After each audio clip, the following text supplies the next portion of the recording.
Pong Soul, we're live. We might be live. I don't know who's here to listen to us because there's a billion other shows on right now, including the one and only Xbox 2 doing a special edition. Shout out to Rand. Shout out to Jez, two of the people that influenced me some of the most to do podcasting, and certainly had a huge influence for me and Steel starting Living Split Screen. And I know the same goes for Mav. So shout out to the two goats who are doing a special show because, of course, Jez is in LA and is going to be working from Friday onward. So they're doing their show right now. But we're still going to do ours. Shout out to Dirt. I think Dirt, Mr. Dirt Griggity is also live right now. So, but we're going to do ours. Mav and I are going to sit here. The hype and excitement is just going throughout the entire community, man. Everybody's got to like share with this level of excitement. No, everybody's holding another funeral for Xbox. Oh, okay, that's over with. Death of Xbox. The bell has rung again. I don't know how many times it has to ring, but it's ringing again, I guess. The Grim Reaper is out. Yeah. I think everybody's holding funerals tonight is what they're doing for Xbox. It's been a great run, y'all. No, that is not the case. And again, why people get upset at obvious news, I still don't understand that side either. The same as I don't understand people claiming Xbox is dead because they potentially are discussing a Halo CE remake going to PlayStation. Anyways, we'll get into it. But welcome, everybody. Thursday night, PM in the PM, Pong and Mav in the PM for another episode. And everybody, do you feel it in the air? Do you feel it do you smell it? I do. It's gamers. Freaking Christmas week is what it is. I thought you were saying it's gamers that we should be smelling. I was like, that's the word too. I've never been to a show, so but that obviously is the old stigma that obviously you get a bunch of gamers in one spot and it reeks. I have no idea. Yeah. But I will tell you this: I'm a clean gamer for the most part, so I know I don't smell. But no, I'm talking about the goodness in the air. I'm talking about the hype in the air. And yes, if you are one of those people who don't want to hear about potential leaks and all that kind of stuff, no, me and Mav and I do not have any insider information. We're not those dudes out here. Don't tell claiming them to be insiders. Like we need to have more people watch. So we got to pretend. Yeah, maybe we should fake it. Yeah. All right. Yeah. Maybe let's fake it till we make it. Right. No. We're not going to do that, but we are going to talk about the stuff that is now pretty much known. So if you are one of those people, you have to tune into one of the other shows. Although, obviously Xbox 2 is talking the same stuff right now because Randy does do that as well. We're going to be talking about the lead up to obviously Sunday because it is Gamers Christmas, but there's a ton of other stuff happening as well. There was a showcase today, the Guerrilla Collective. Okay. I didn't see it.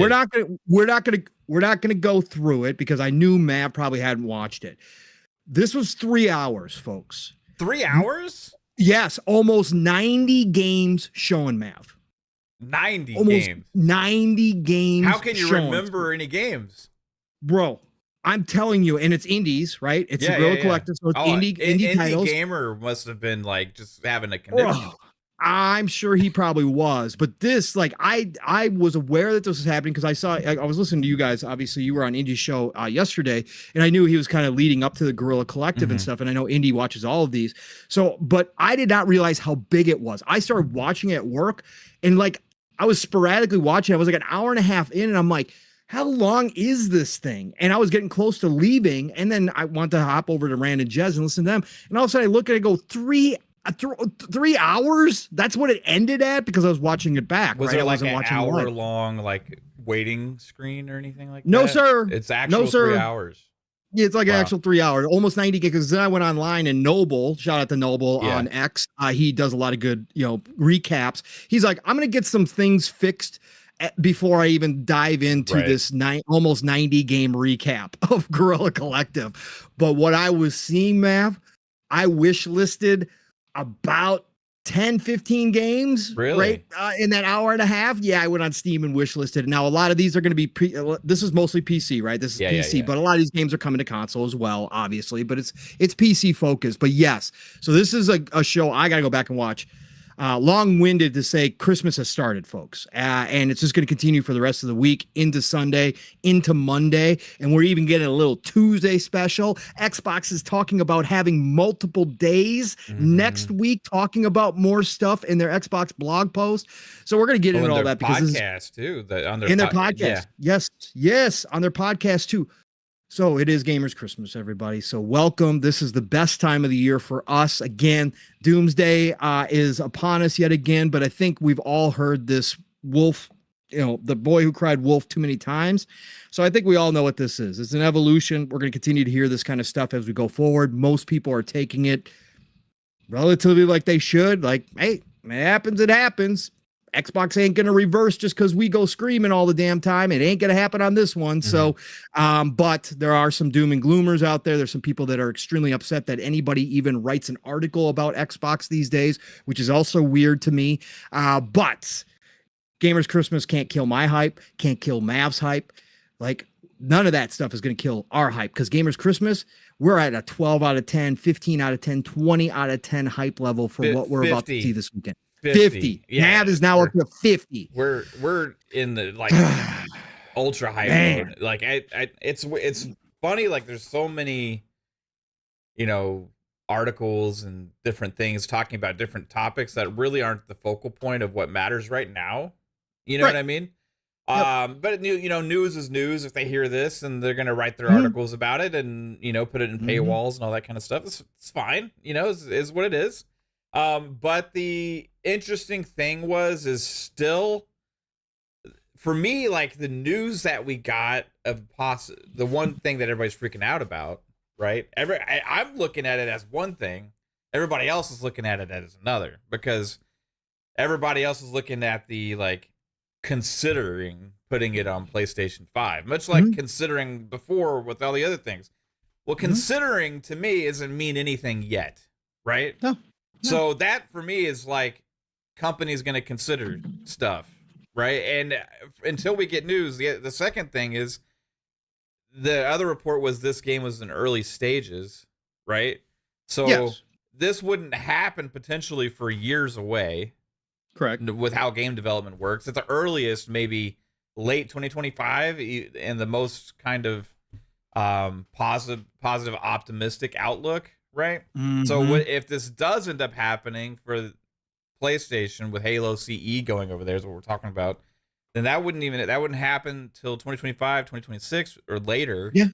And even right now, it's still just a consideration. Yes. And then for me, the news was like, hey, they're potentially remaking Halo CE again or remastering Halo CE again. And I don't like remaster remakes, all the other kind of stuff. But it's been a long time since Halo's had an update. The Halo 1 Anniversary, for those that played Halo 1 Anniversary when it came out, Halo CE Anniversary when it came out, they did an amazing job doing the whole graphical switch stuff on the fly and all that kind of stuff. It's amazing. But the art style and direction they did with the updated graphics kind of didn't fit the vibe of Halo CE. They kind of went a little weird with some of the choices with graphics there. Much better job with Halo 2 Anniversary. So my initial reaction to this is like, oh, are they gonna bring Halo CE back into a new way and hopefully kind of get that right this time, right? Fix it. Yeah, fix that stuff. I think Saber was the original team that did a lot of that. There was like levels that had a certain vibe and feel to them before, and now they're like all yellow on the walls everywhere. It's like brighter, different things, and I'm like, bring this classic back, but like update it graphically, visually, but keep the original essence of the vibe of the game more intact than they did with the updated graphics that Saber did on the first time. It's all about perspective, man. Yeah. It's all about perspective, right? And then they're not going to announce it, right? So they're not going to announce anything. Nothing's going to be, I don't believe, and I think that most people are on board, nothing's going to be announced at the Xbox Showcase about any other platforms. There's not going to be any of those announcements. This stuff is going to happen kind of out of the blue, kind of like the first four did when they decided to do it, but they're just under consideration. I think that Xbox is in a bit of a decision-making mode right now, and they're not sure what direction they fully want to go yet. And I think that everybody that's talked about this that does have more knowledge than either Mav or myself have, that actually do know people within Xbox, I think that's the correct guess right now, is they're feeling this out and trying to see which way the industry is going to go. The industry has taken a left turn, okay? The industry has taken a left turn, and it looks like a lot of people are waking up to that. Could the industry take could it take a sharp right turn? And could Xbox back off of this? Yes, they could. Are they going to back off because the community screams and hollers at something this big to their business model? No, it worked for something like when they were trying to raise Xbox Live price, because overall it wasn't going to, it wasn't a huge blow to their business model of what they were trying to do. This is different. This is high level stuff. This is way at the top being considered. So I think that anything is being considered. Like, Tom made clear that Gears of War 6 right now is not being considered, but something like Halo CE, if they were going to go do that, and like Mav pointed out, that's years down the road, probably at least 2 years down the road, unless they've already started it and they're along in the development. But 2 years from now, who knows where the industry is going? Who knows where Xbox is going to be? It could be a totally different landscape. Sony could be in a totally different spot, right? Nintendo Switch 2 could totally come out and flop. They could screw it all up like the Wii U, and everything could be changed yet again. So I think this is kind of a wait and see deal. All we do know is that their business model has evolved, and they are going to experiment with titles and potentially put some titles where people used to say no freaking way. Yeah. They might try it. Just to try it, but right? There's the second half of this article that a lot of people are missing too, right? Well, it was behind a paywall, which didn't help. Right. So talking about, Gears 6 is not one of the games considered, right? And that exclusives are still going to be an important part of the focus of the ecosystem. This is exactly, if you've been listening to us when all the doom and gloom was happening about all these things, this is exactly what we have been saying all along. Is it's not really that huge different shift in strategy. There's putting some other games there that they're considering more open-ended options for some of their games that they think might benefit from it. And that's going to probably over time grow into more and more and more. But it's going to be a process. The thing that I think is the biggest issue here, Pong, is that somebody in Xbox's headquarters is like super leaky, right? Oh yeah. Oh, like they are like people not are happy. pissed. Yeah, they're wanting to get all this stuff out. Like, no, we gotta do this, we gotta do this, we gotta do this, right? They're me if I was in there right now, man. Right. They're me. Because I would be doing the same damn thing. That's fair, right? The problem is like with this, when you have considerations being reported, right? Yes. It comes across to people that this is what Xbox is doing. It's announcements, right? Oh, we're getting prepared to announce this. Like, this is the new direction of Xbox and stuff, and this is what's happening. And this is like almost like taking it like it's coming from Microsoft, And like the issue is like some of this stuff, just like many other things that happens in gaming, may or may not ever come to light. You never know exactly what the 100% final decisions are going to be on what things happen and what doesn't. And the worst part is Xbox never has the opportunity to control the message out the gate. So when people complain about Xbox messaging and all this kind of stuff is all over the place, how can they have the opportunity to deliver that message clearly when things that are maybe potentially 3 or 4 years away are getting leaked at, and is even just a possible consideration right now that they're just having some discussions about? So in that sense, it's like, they're not ready to announce anything because they haven't even made the decision themselves. So, and then now like the community has this reaction to it as if it's like a factual, realistic thing. So whoever's trying to help Xbox in the background by doing this stuff, and maybe they are, maybe they're not, but I would make the argument that it's not necessarily helping in any kind of way right now, especially leading up to a showcase, right? Like, this is the wrong time. I just don't think it makes a lot of sense now. So I like when these companies in certain strategy decisions like this have the opportunity to at least explain or have the opportunity to tell us what the benefits and negatives are or what the things are, but they never have the opportunity to. Right. Yeah. Yeah. You know, like the messaging, you know? Yeah. But they don't have the opportunity to deliver messaging because somebody out there is just like throwing all this stuff out there way before they even had the opportunity to say anything.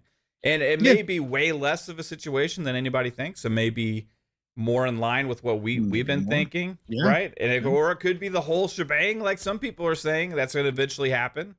But I think mean, whatever it is something that's going to play out over time, and it's not necessarily this well, yeah. immediate reactionary necessary moment, right? No, it's not, and I think that that's the thing that I'm surprised this deep into this year, since this has been happening pretty much since the beginning of the year, that so many people still get wrapped up in this like Yeah. it's the end of times, or they go after Tom Warren for reporting it, even though he never states for sure. They're still misquoting his old reports as if he stated 100% Call of Duty was not coming to Game Pass. Like it's just weird to me that so many people now, and it shouldn't be, because again, this is kind of the state of everything, but that so many people still run with this stuff even after we've seen this happen time and time again. But what I was gonna say, Mav, is this is the double-edged sword that Xbox themselves created when they became this close to the community, because Yeah. you know that was what Phil wanted. You look at the Sony community right now, right, Mav? Sony doesn't say shit. Nobody leaks shit except for obviously the state of play got leaked by somebody. But nobody leaks anything about their plans.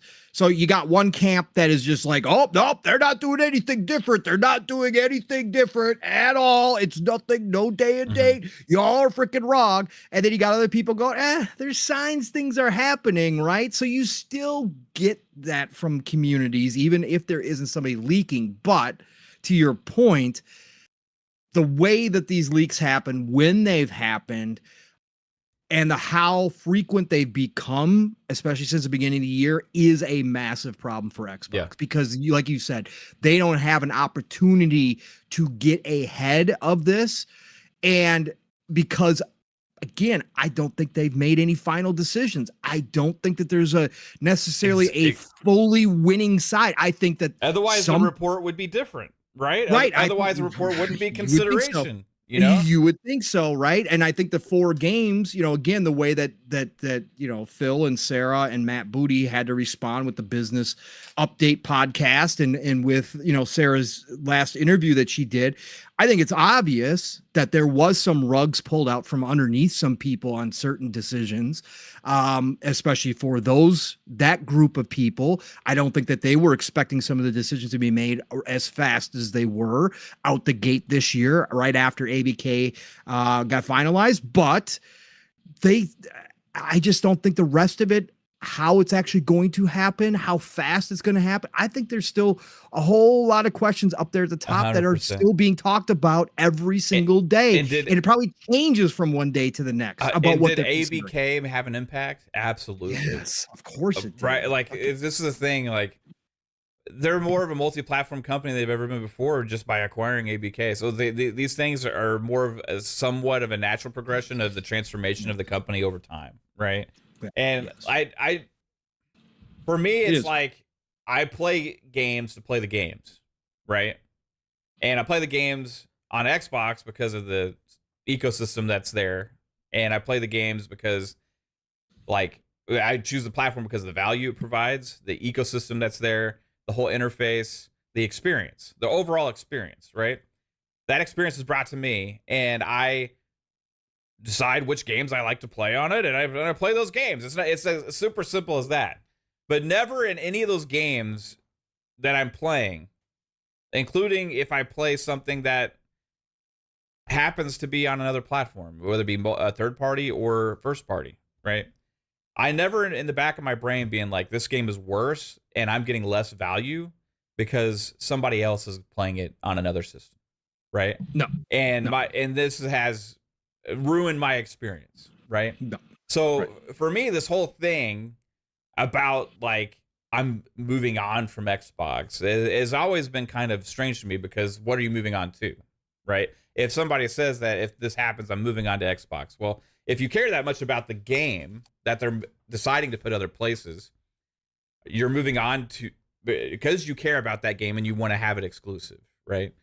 So where are you going to play that game now? Are you going to go play that game on PlayStation? But the system that you were so upset that they put it on in the first place? Are you gonna? Is that what you're gonna do, or are you gonna go play it on PC?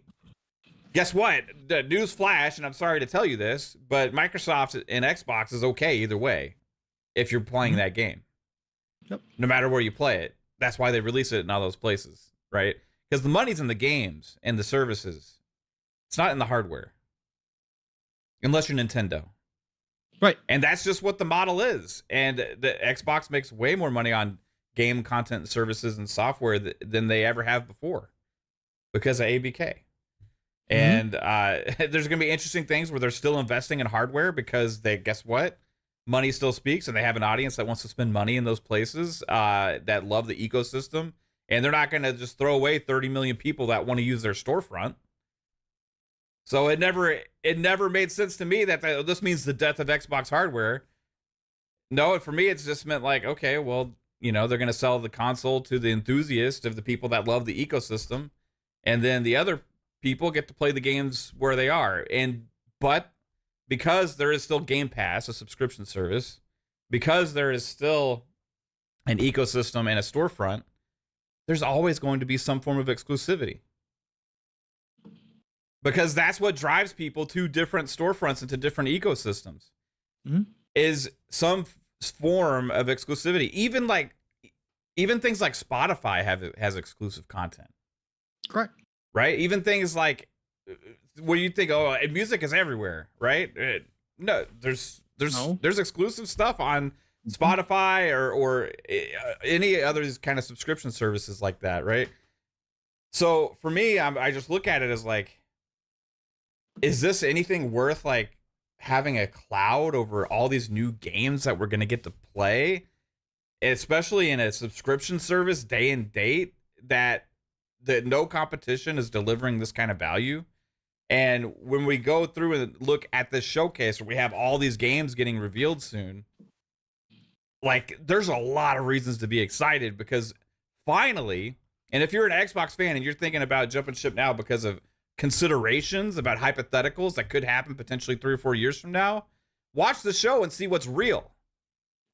The thing that's been baffling me the most, Pong, is some of the people out there that were chastising us or trolling us or calling us like this or that because we were critical of actual news, studio closures. Yeah. Right? Yeah. Actual news, actual studio closures as something that's actually happened that impacted the value to us as Xbox consumers. We were more critical of that and upset about that. But that's not okay. We have to be upset about other people playing games. Right. And that's what they're upset about. They don't care about the studios closing that make the games. They just want other people not to get to play them. Right. So like it just doesn't make any damn sense to me, that mentality. Like, watch the showcases. See everything that's actual news that games we're actually going to get to play on Xbox. Most of them are going to be in Game Pass day and date. I can guarantee you that. We just got Octopath Traveler 2 last night. Guess what? On PlayStation, they got to pay for that shit. And one back. And one's back. Right. And on PlayStation, they got to pay for that shit. Right? How and much we get is it? $60? I think the double, if you buy both of them together, it's like $80 or something like that. So I think they're $49.99 a piece or something like that. Bucks? I can't remember.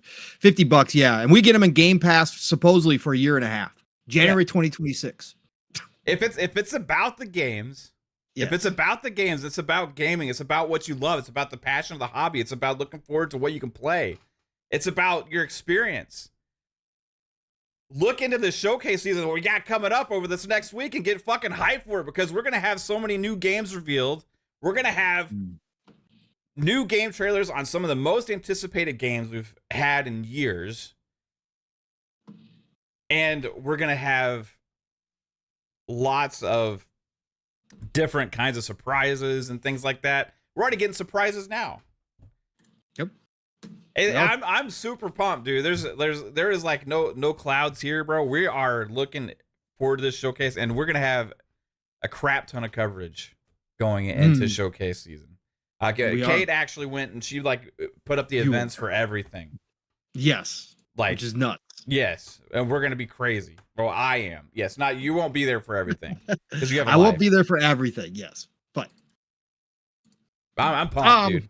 If you can't tell, I am fucking pumped. Let's go. It's showcase season. we both are. Like I said, it's a talking point. It's something to be discussed because obviously a Halo CE remaster going to PlayStation would be a big move. Again, with your franchise that is, like I said, even as a casual Halo fan, I always say it's on the Mount Rushmore of video game history. Master Chief's face is up there for what it did. Like that is synonymous and always will be synonymous with Xbox. So even the consideration is certainly a talking point. But at the end of the day, we're years away. Like it's not happening tomorrow. They didn't announce this prior to the showcase. Like, hey, before the showcase starts, we want to let you know we've been working on a Halo CE remaster and we're putting it everemore. Yeah. So enjoy the showcase. We just want to get that out of the way. PlayStation logos at the Xbox showcase all over the place and stuff like that. No. And again, this is going to be the evolution. And if your whole identity is around a company like Xbox, I get it. I told you guys, if this was back in the day, I would have been a Sega toxic fanboy. I don't know what they would have called us back then, right? I don't know if we would have been Xbots or ponies. I don't know what our nickname would have been for the Sega. Sega Maniacs. Yeah, but that's kind of positive. Like you got to come up with something that's negative. Okay. But I would have been one of those because that's how much I loved Sega and I loved their. Now I owned everything else as well, right? I wasn't one of those people that refused to play another plastic box, but I would have been out here hammering the table, telling you you're all stupid, that there's no way, stop talking about Sega dying. There ain't no way they're going to die, right? I would have been out here. So I get that, but I let go of that a long ass time ago. But I still understand why if you did feel that way, and you saw Xbox going this route, and there was even a rumor that Halo, potentially any Halo, could go to PlayStation, you're going to be upset. That's your ego. And that's what's happening out here. We've seen this time and time again. I just let it go a long time ago. Yeah. But for the rest of us gamers, right? This is gamers Christmas. It don't matter. I'm watching all the freaking shows. I don't care what platforms the game's coming on. If I see something cool, I'm gonna be hoping it comes right to whatever I can play on. That's how I am. I want to play the freaking games, even though I have more games right now than I can even come close to playing. I want more. I don't care. Keep loading me up. So that's where Mav's getting at, is our hype levels are through the roof. Xbox isn't going anywhere anytime soon. Game Pass is alive and beyond well right now when you just get a random Wednesday and 2 JRPGs highly rated. Yeah. One that was there before drops back in, but then the other one that we didn't get for some reason over on Xbox suddenly just appears out of the blue, even though they said it was coming, but no fanfare. Oh, by the way, they're both coming to Game Pass. And in the official blog post from Square Enix, they confirmed that they will be available in Game Pass till January 2026. Yeah. Yo. Game Pass is fine. Which is awesome that they actually told us that. Like, yes, it gave us the heads up. I wish all the games did that. Yeah, I wish me too. I understand why they don't, but I wish they did. It would be so much better. So some of them are still there for years. Some of them never leave. Yeah. So, but yeah, we started the show. We didn't even do really intros. We just got rolling into this. This is our hype. This is our energy level right now because we got a lot to talk about. I had a good one for Sega. Sega suckers. Yeah. Sega what? Sega suckers. Ooh, yeah, the Sega suckers. Okay, I that's a negative connotation. I might roll with that one. That's fine. I'll be a Sega sucker any day of the week. Let's go. I was a Sega sucker. I was.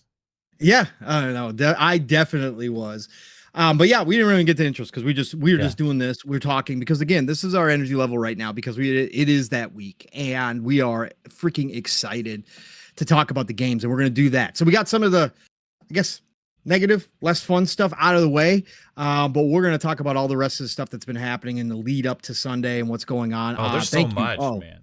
There is so much right now. It's flowing right now. 127 people in here.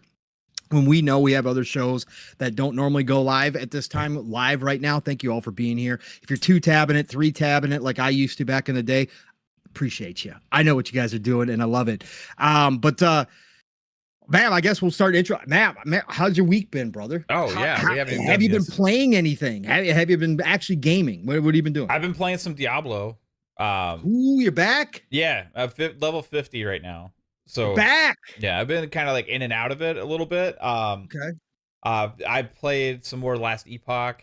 Okay. That's great. Yeah. Too. Did I tell you last week I'd finished my actual full playthrough of Starfield?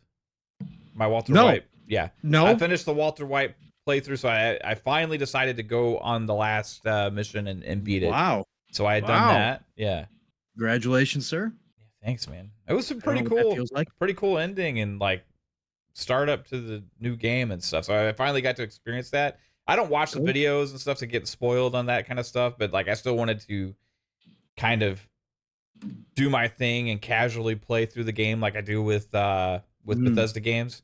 And so yeah, that was a blast. There's a new Halo event that came out, so Halo Kate's actually been diving back into Halo a little bit. And I think I'm gonna probably do that again soon here in this next couple nights. Hellblade 2 was completed. We talked about that last week. Finished that off. We did talk about that last week. Yep. But yeah, it's been I guess mainly Diablo right now. Okay. Last few nights. But tonight after this show, I gotta watch the Mavs. Of course you do. Yes, you do. So it's recording. So if you are watching. I understand it's hard because you guys know I'm a Mavericks fan. You should just not say anything, Mav, and probably nobody would say something. Right. See, now you planted the bug in everybody's ear, and they're like, "Oh, gotta let Mav know that they're doing like shit." Yeah. Luka's 1 for 15. I don't think that's gonna happen. If it does, let me know. If that happens, let me know. But yeah, that's freaking awesome, man. Super, like my Mavs are in the final, so yeah, I totally understand. Correlate with showcase season is insane to me, bro. Mm-hmm. It's gonna be amazing. Yeah, you got double the hype. Yeah, you got double the hype, man. It's double hype. So, I'm wearing my Mavs hat. You know, this doesn't mean that it belongs to me. This is the hat for the Dallas Mavericks. How you been, Pong?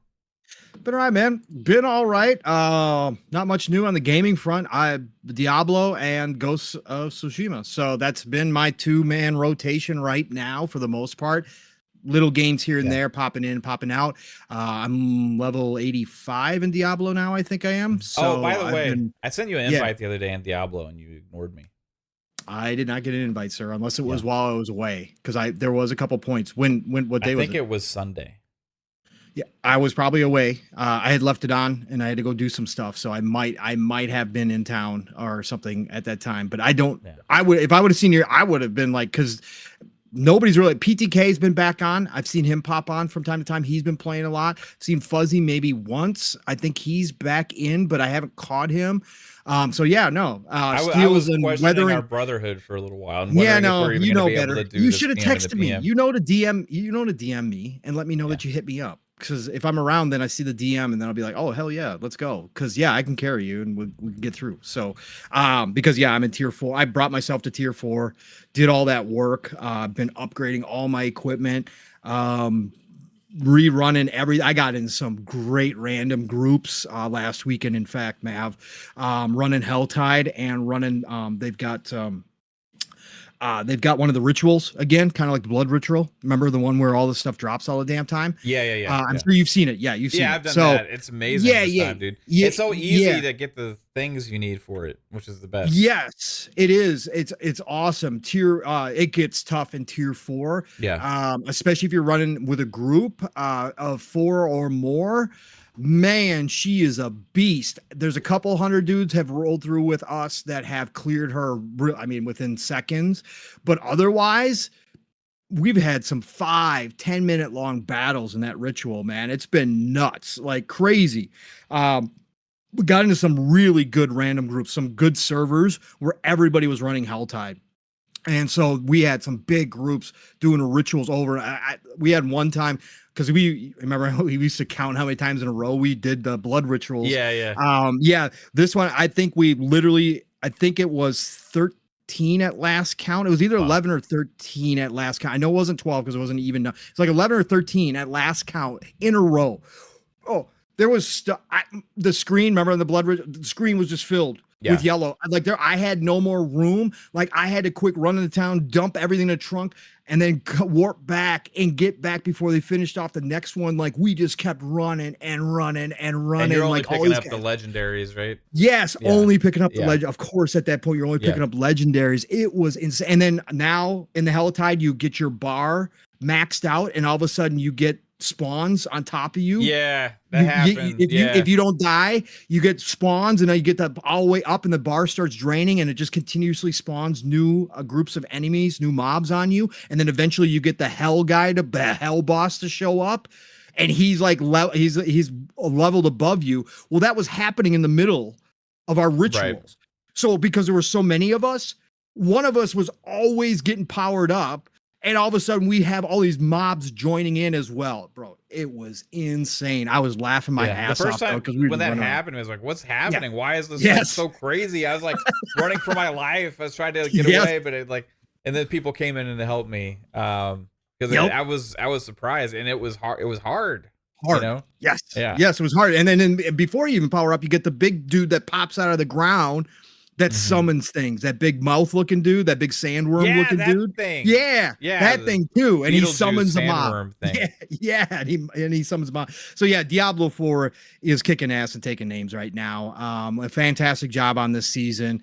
Levels ups go very fast. I already cleared the whole Iron Wolves board now. And the loot for that stuff is way better too. Awesome. Yeah, awesome rewards. Yeah, a couple of chests in there that you get that give you uniques, ancestral uniques. Yeah. So it's fantastic. Yes. But I got my 925 ancestral uniques now. Some of them with extra fixes on them as well. And now I'm finally starting to get into masterworking some of them as well, which is a whole nother deal that you have to go fight in the pit to get some of that stuff, and the pit ain't no joke. So like, man, it's kind of a new Diablo. Jez was mentioning, by the way, too, today. Was it? On Xbox. I haven't had a chance to watch too many other shows lately. I know, neither have I, but he was mentioning that he's heard the Diablo 4 part of the showcase is going to be wow. Yeah. So nice. Yeah. So I'm assuming whatever this expansion is going to be big, and obviously it's probably some new big time cinematics and stuff. The cinematics is going to be what floors us, right? We're going to get an intro to that story.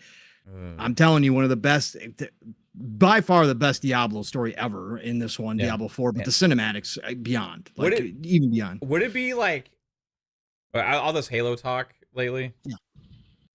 Would it be out of the realm of wishful thinking for that Blizzard team to work on some Halo experience? I think so. I think right now focus on StarCraft, Ghost, or something. If they're gonna do something like StarCraft, then no, because I just don't. With the WoW team now, I just want those cinematics that they make. Like I know. Dude, what did I say? What about Halo Wars cross StarCraft? Yes. If they do something like that, if they do a new StarCraft, they could eventually do it there, right? What did I say? I forget the name of the team. What's their cinematics team? I forget. They have a whole team that does the cinematics. For people who don't know, right? They have a whole Blizzard has an actual team that's all they do is the cinematics. Okay, that's why their cinematics are so ridiculous, right? And it's their own special, like the special effects department they have within Blizzard that creates these cinematics. And I said from the beginning, man, what was one of the first things I would do if I was Phil? I would grow that freaking team out, and they would be doing the cinematics for every first party game that had any type of story to it. That team would be like my movie makers. That would be my squad. Like, and I would have them do everything. Like that's how damn good they are. It's visuals are just like amazing from them, dude. I know, bro. Oh my God. A couple of those scenes in Diablo are just I still think about them. Yeah. Like the scenes with Lilith. Oh my God. Yeah. Absolutely incredible work. Anyway, so that's what I've been doing. Ghost of Tsushima is still kicking ass. Loving it. Open world game. Again, it's right up my alley, right? It's right up my alley. It's got the Ubisoft flavor with extra mechanics to it. But I'm loving it. So beautiful game. So yeah, that's all I've been pretty much doing at this point. I got to get back to Homeworld 3 too. I don't know how I'm going to do that. I got to get back to that. I got to try to finish Hellblade 2. I'm going to try to do that at some point here too. But the games just keep dropping, man. And the stuff just keeps coming. And it's like, oh God, man, I can't stop. Can't stop. There's no way, but we're gonna figure it out because we got a lot more to talk about. So, anyways, Brandon Martin hit us with a $2 super chat. Yeah, hit us. Says, shoot, motherfucker. If I just want Gears of War collection. Hey, yes. Who knows, man? I remember Tom was saying before that it wasn't just Gears 6. That was one of the things that they said. That was one of the things we're gonna do this. Twitter. So I'll hit you up with what we're gonna do here, Mav, a little bit too. Okay. After we run through all this, after we run through the people and stuff in the chat and talk about the showcase itself. What I want to do, you got one of your lists, right, with all the stuff that you had written down for this year. Oh, you have one? My list. Yeah, the list with all the games that you. Yeah, yeah. Okay, so what we're gonna do, chat, is we're gonna run for the Xbox showcase specifically. Of what? The one from my source or the one that me and the community came up with? Okay. The one you in the community anyone. Well, because your source one had some valid shit in there, a lot of valid shit. Yeah, it's too.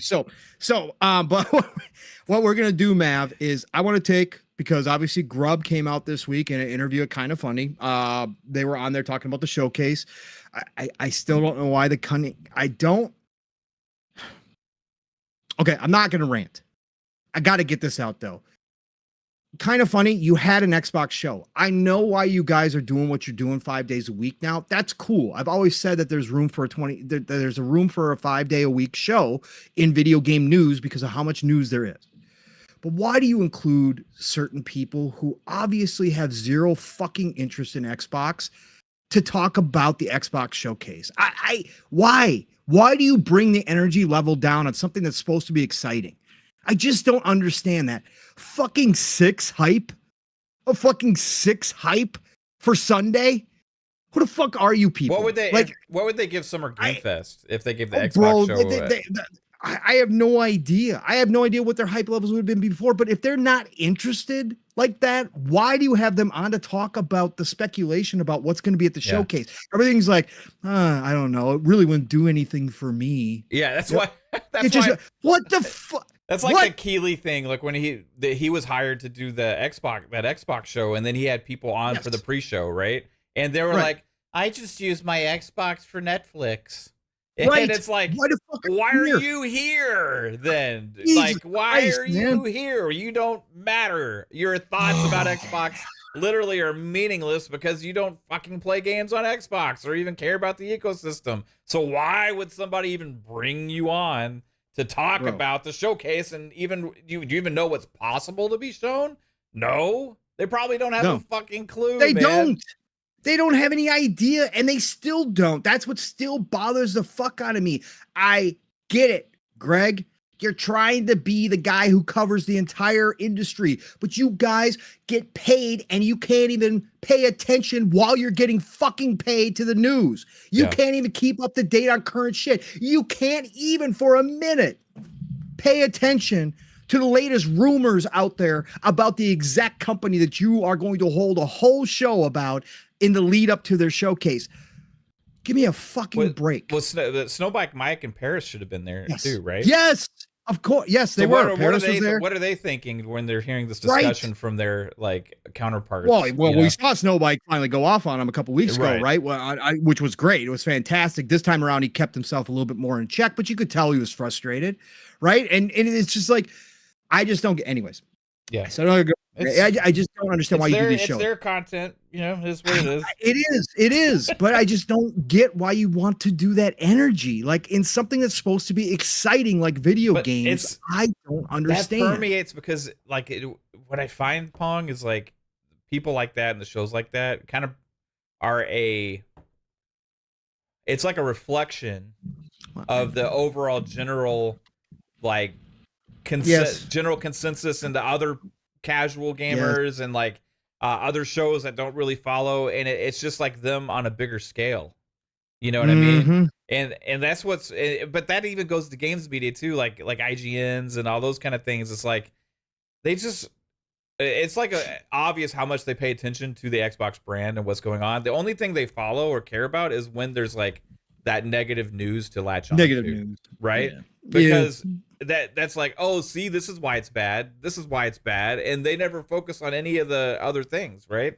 So they don't know what's going on. Like they would say like stuff like, oh, when are they going to finally put out games? When there's like 8 games announced later for this year, right?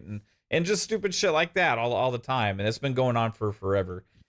Without drawing attention to the actual problems on the other ecosystems, you know? And that's what drives me the most crazy. Because if they're going to give that kind of energy all the time, consistently to Xbox, why not call out the same issues and problems if you see other things going on with Nintendo or with PlayStation, or when Nintendo tries to fuck over the consumer base with a ridiculous deal, like putting like Mario out for 3 months and then Disney vaulting it with a really shitty like just resolution update on a really old game, not really putting any effort into it. Why not go after that? You know, why not go after the lack of a roadmap for Sony first party, the horrible state of play that they had, if you're looking forward to the games that they pretend to care about? Like, why not all that kind of stuff instead of it's just, hey, you know, I'm not really excited for this Xbox show because, you know what, I don't give a fuck about Xbox. Well, then why are you having a show about Xbox? Right. That's my point. Bring back the Xbox, bring back the XCast and just let them do the fucking special show then. Like, did you see the IGN review of Hellblade 2, the video review with the 4 guys talking? Oh, dude, I wouldn't even subject myself to such torture. Whoa. Oh, well, shout out to Risk It. Risk It put out a video on it a couple weeks ago. They didn't even play they were flat out lying about the game. Like Risk It was calling them out. Oh, like, the entire that clip. time. I saw Risk Did you see that? Yes. Yeah. Yes. No, he did a 20-minute video on it where he couldn't even finish the video. But bro, it was so, I'm like, this is just blatant. This is what we misinformation, talk about. Blatant misinformation, like not even funny. Like you are supposedly the biggest show in town and they just got bigger, people go to you and you just, they just got bigger and you guys are just flat out lying about this game. Flat out. Like you guys didn't play it and you got one dude on there who legitimately hates Xbox, who prides himself in the fact that he doesn't play Xbox. And you got him on here talking about Hellblade. Why?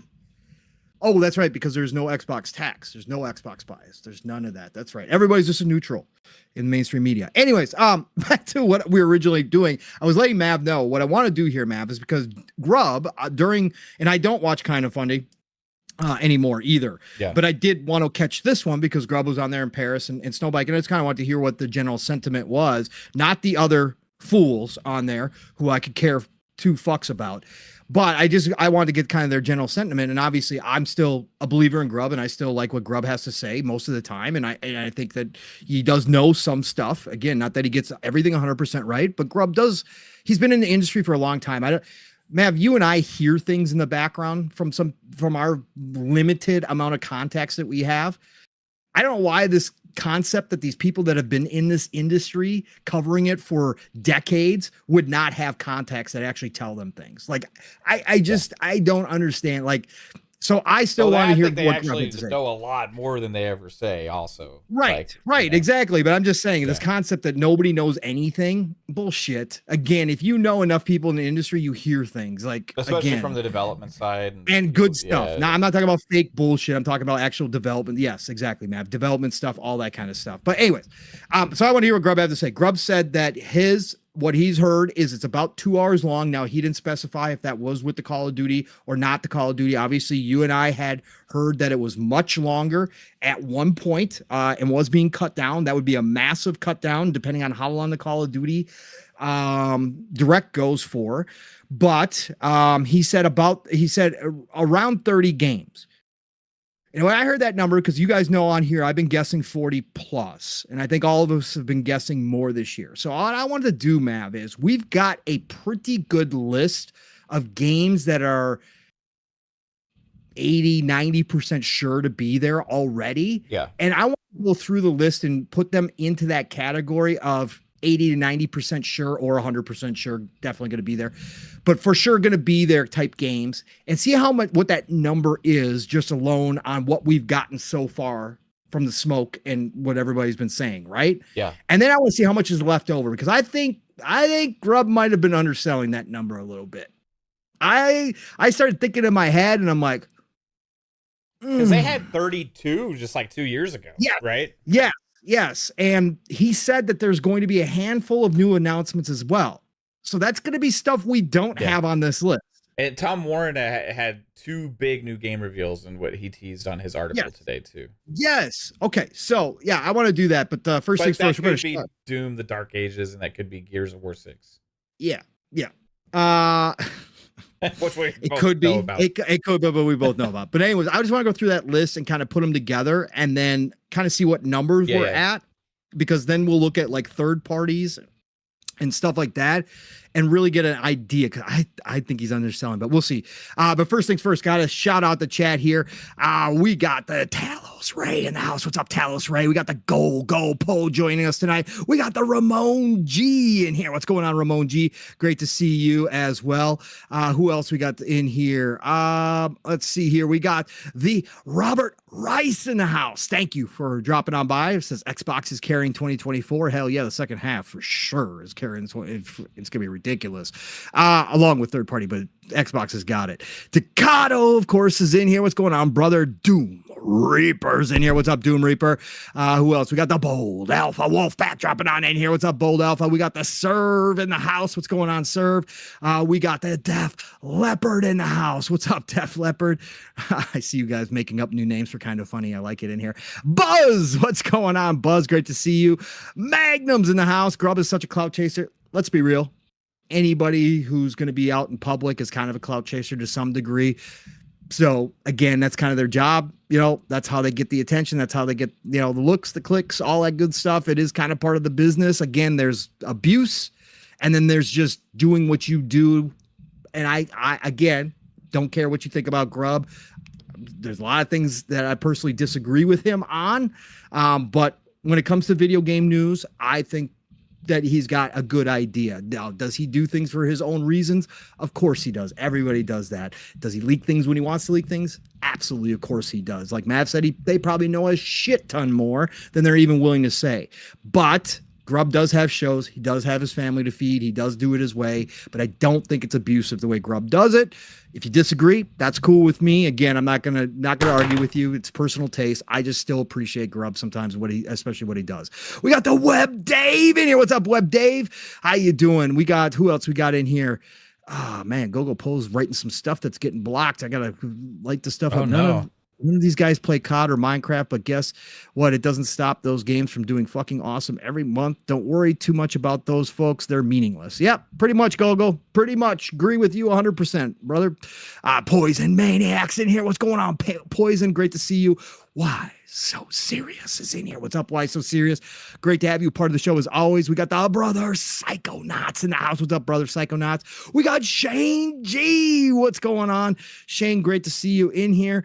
Who else? We got the Brett Bingham in the house. What's up, Brett? Always good to see you. It says, fun speculation, Punk. So did you see Night Dive is remastering The Thing? Actually, I did not confirm. Did they confirm that? Okay, I didn't watch. There was another game that just got revealed today. There was another old school hardcore platformer that I forget the action platformer, kind of high fantasy game that was supposedly like deathly hard, that they're redoing number 2 on. That got announced at that Gorilla Showcase today. So I don't know if they announced The Thing. I saw everybody guessing that's what the cover was. I'll have to go check that out, Brett. But yeah, cool, man. If they redid The Thing, it'd be pretty dope for a lot of people. I won't do it because, again, no. But I know a lot of people would be happy. Mr. MXYZ PTLK. Man, what would you say that is? Mr. Mixie Zipic No, or is it just letters? Where is it? I'm trying to find it. Mr. MXYZ PTLK. Mr. Okay, so talk. I'll go with talk at the end. Mr. X Yizip talk. I don't know. Mr. Zip. You're right. Ah, shit. Anyways, thank you so much for being here and joining the show. Serve, of course, is in the house. What's up, Serve? Don't know if I got you before. Who else we got in here? We got the Jesse P in the house. What's up, Jesse P? Always good to see you, brother. Let's keep going here. Ba-da-ba-ba-ba. I'm loving it. Who else? Oh God, we had the chat fired up. Nom Omar's in here. What's going on, Nom? I see the one and only Mrs. Prey Grasso in the house. What's up, Mrs. Prey Grasso? Thank you so much for joining us. We got the Louis Jose in the house. What's going on, Louis? Can't stay for long, so if you're still here, brother, great to see you jumping in here, and I hope you have a good rest of your night. Thank you so much for being here. Snooky Jackson's in the house. What's up, Snooky? Great to see you. And we got the one and only Mr. Waffles in the house. That's right. He hates pancakes, but he's here to join us. So we love him. Thank you, Mr. Waffles. Thank you for being here. Who else we got in the house tonight? Anybody else that I can see? I don't know how far I can keep going back here. God dang, you guys fire tonight. I think I already got Deb. Oh, we got this. This is a weekend where she's a single mom. Yeah. I'll still take out the trash. Maybe. Sanchez MTZ Gaming. What's going on? Great to see you, Sanchez. Thank you always for joining us. Yeah, you got a lot going on, brother, especially with Fidels. Brandon Martin is in the house. What's going on? He said that Luca tore his ACL, Mav. Oh, come on, dude. Ooh. Don't even don't even say it. Don't even put that mojo out there. Cyber Gunter's in the house. What's going on? I couldn't pass that one up. I saw it. I was like, yeah, we got to read that one. Who else is in here? We got the biggest garlic in the house. What's up? I love garlic. Glad you could be here, biggest garlic. Thank you so much. Appreciate that. Yakuza games have been on Game Pass for over 3 years. Yeah, Yakuza's been around a long time. E-Ranks is in the house. What's up, E-Ranks? Thank you for joining us tonight as well. We got the Coach Hooded Canuck in the house. What's up, Coach? Great to see you in here. Thanks for dropping on by. And of course, Live Supremacy was here early on too. Live, great to see you. We got the 808 Vault Dweller in the house. What's going on, 808? Thank you for being a part of the show tonight as well and dropping in here. And of course, the beautiful Miss Caitlin is in here. Thank you once again. Thumbnail today, perfect. As always, thank you so much, Caitlin, for doing it. Appreciate you. We got No Sir in here. He agrees with you. He said, don't say that. Let's go Mavs. So he's a Mavs fan in here. God Emperor Sofa King. What's going on, God Emperor? Great to see you in here. We got the Dusty Uno in here. What's going on, Dusty? Great to see you as always, too. Thank you for dropping by. Who else? Froggy T right in the house. What's up, Froggy? Great to have you a part of the show. We got the attention, ladies and gentlemen, attention aboard the Speculator Hype Train. We just had a member buy a single ticket. That's right. The God Emperor Sofa King did buy him a single ticket to the Hype Train tonight. And we don't discriminate around here because it all goes towards your goal. And your goal for June is an easy 7,890 right now. That's right. It's showcase season. You guys should be able to knock that out this weekend. I'm telling you, goal is 7,890, but the God Emperor Sofa King, welcome aboard, got in that court with a nice little mid-range jumper. That's right. Choo-choo, motherfucker. Choo-choo. Thank you, God Emperor Sofa King, for buying yourself a ticket. Welcome aboard the Speculators. M-Gene, I think I already got you. We got Roberto Z in here. What's going on, Roberto? Let me see here. He says the showcase is going to go hard. No Diddy. Yeah, no Diddy, but we definitely believe it is going to go hard in the paint this year. Mike, Series X Sperling is in the house. What's up, Mike? Great to see you. Also, Jay Rembert's in here. What's up, Jay? Great to see you, brother. We got the one and only Maddie Burns in the house, of course. We got the Scorpio in here. Who else? Oh, I got to give a special shout out. I know he was in here earlier. I don't know if he's still lurking or not, but the legendary Yobi dropped in here, giving me another birthday wish and a little special tease for Saturday morning on Living Split Screen. Yobi demanded that he send me a birthday gift. So that arrived today, but part of the birthday gift was that I can't open it until live on air on Living Split Screen Saturday morning. Wow. So I will be opening the Yobi birthday present. I already checked it. It's not ticking. I did run it through a metal detector and it cleared. So we're good there. Okay. So, but it's unopened and I'm terrible with unopened packages. You guys know me. First of all, I'm not good with gifts, especially getting for gifts.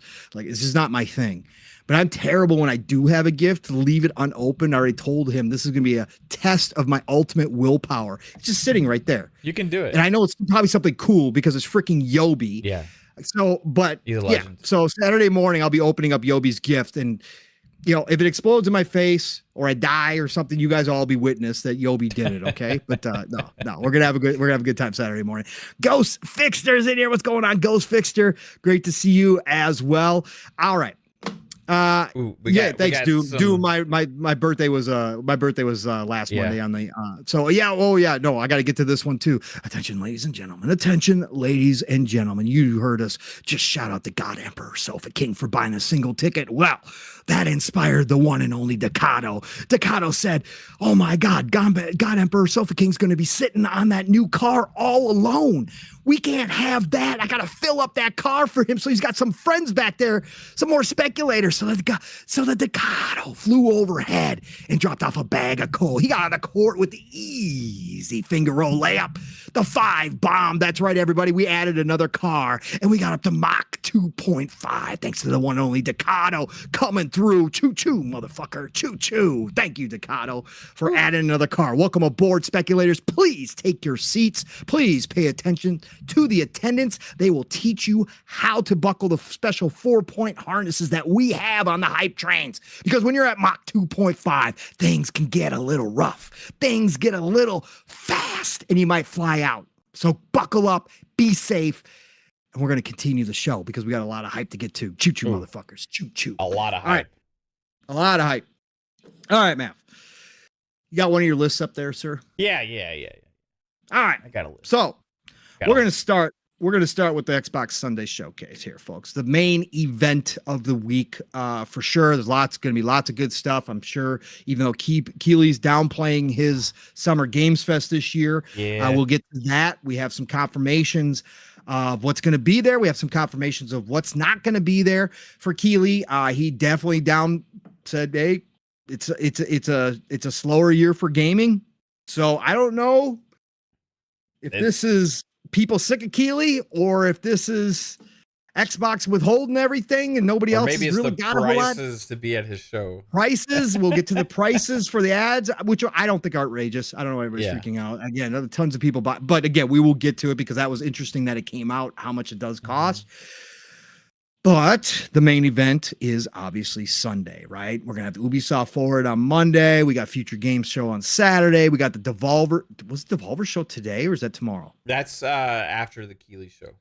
That's after the Keely show. Yep. Can't wait to watch it. The Devolver show is always freaking amazing. Yep. I don't care. I love their writing. I don't care. Some of it can certainly be considered cheesy. I think their shit's funny as fuck. So I'm going to be watching Devolver again. But yeah, we've got a lot of shows during this week, but Xbox Showcase Sunday is the real deal.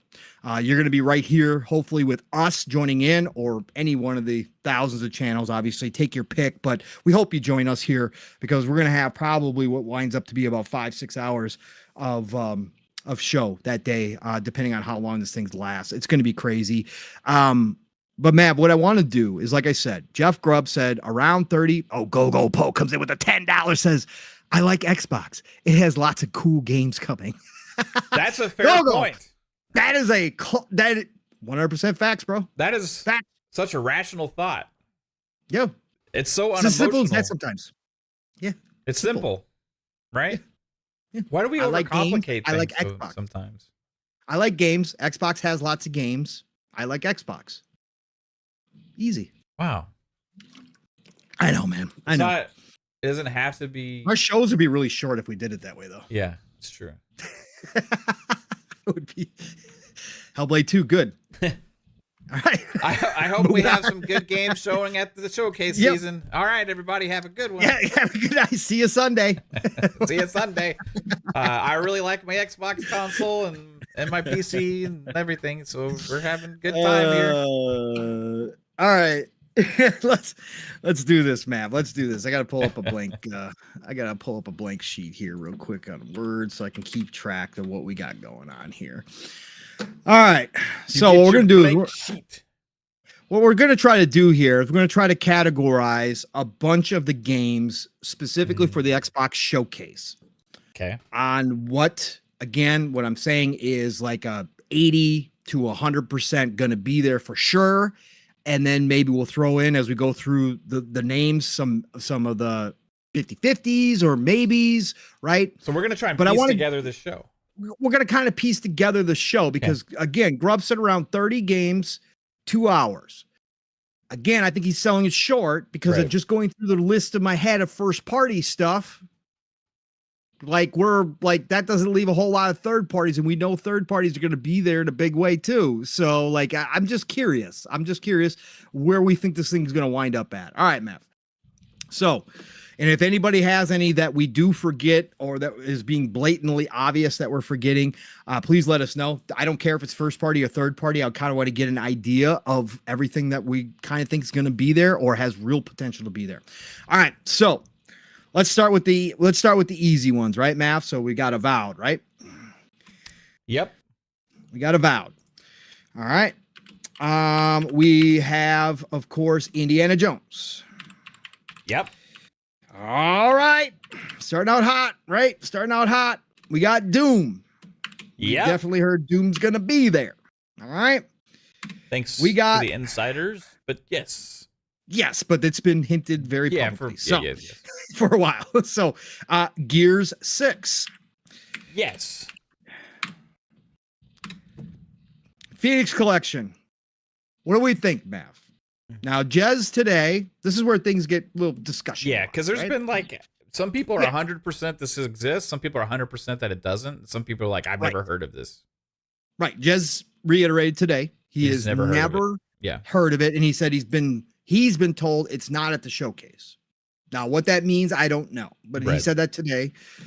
Tom Warren hinted, because he said they're going to show more than just Gears 6, right? Mm-hmm. So Tom Warren, it was a specific question about Gears, right? So that's where we really caught fire. So what do you think, man? Do we throw it in the for sure, or do we put it in the maybe category? I'll put it in the maybe. I mean, maybe? Yeah, just because it's one of those things where there's so many people that are 100% that this is a thing that they expected it to be at the Game Awards. Right. They were 100% this is going to be there. It didn't show up. Some people are 100% it's going to be here. Mm-hmm. And I think Tom Warren's thing about not just Gears 6 adds some credence to it, but does that mean like maybe it's a Gears Tactics 2? Mm-hmm. Or could it be like something else, Gears, some other kind of play on words, right? It could be something we haven't experienced yet with Gears. Like who knows, right? Gears MMO from ZeniMax Online. Can you imagine? That'd be crazy. What would that even be like? That'd be knucking fuss.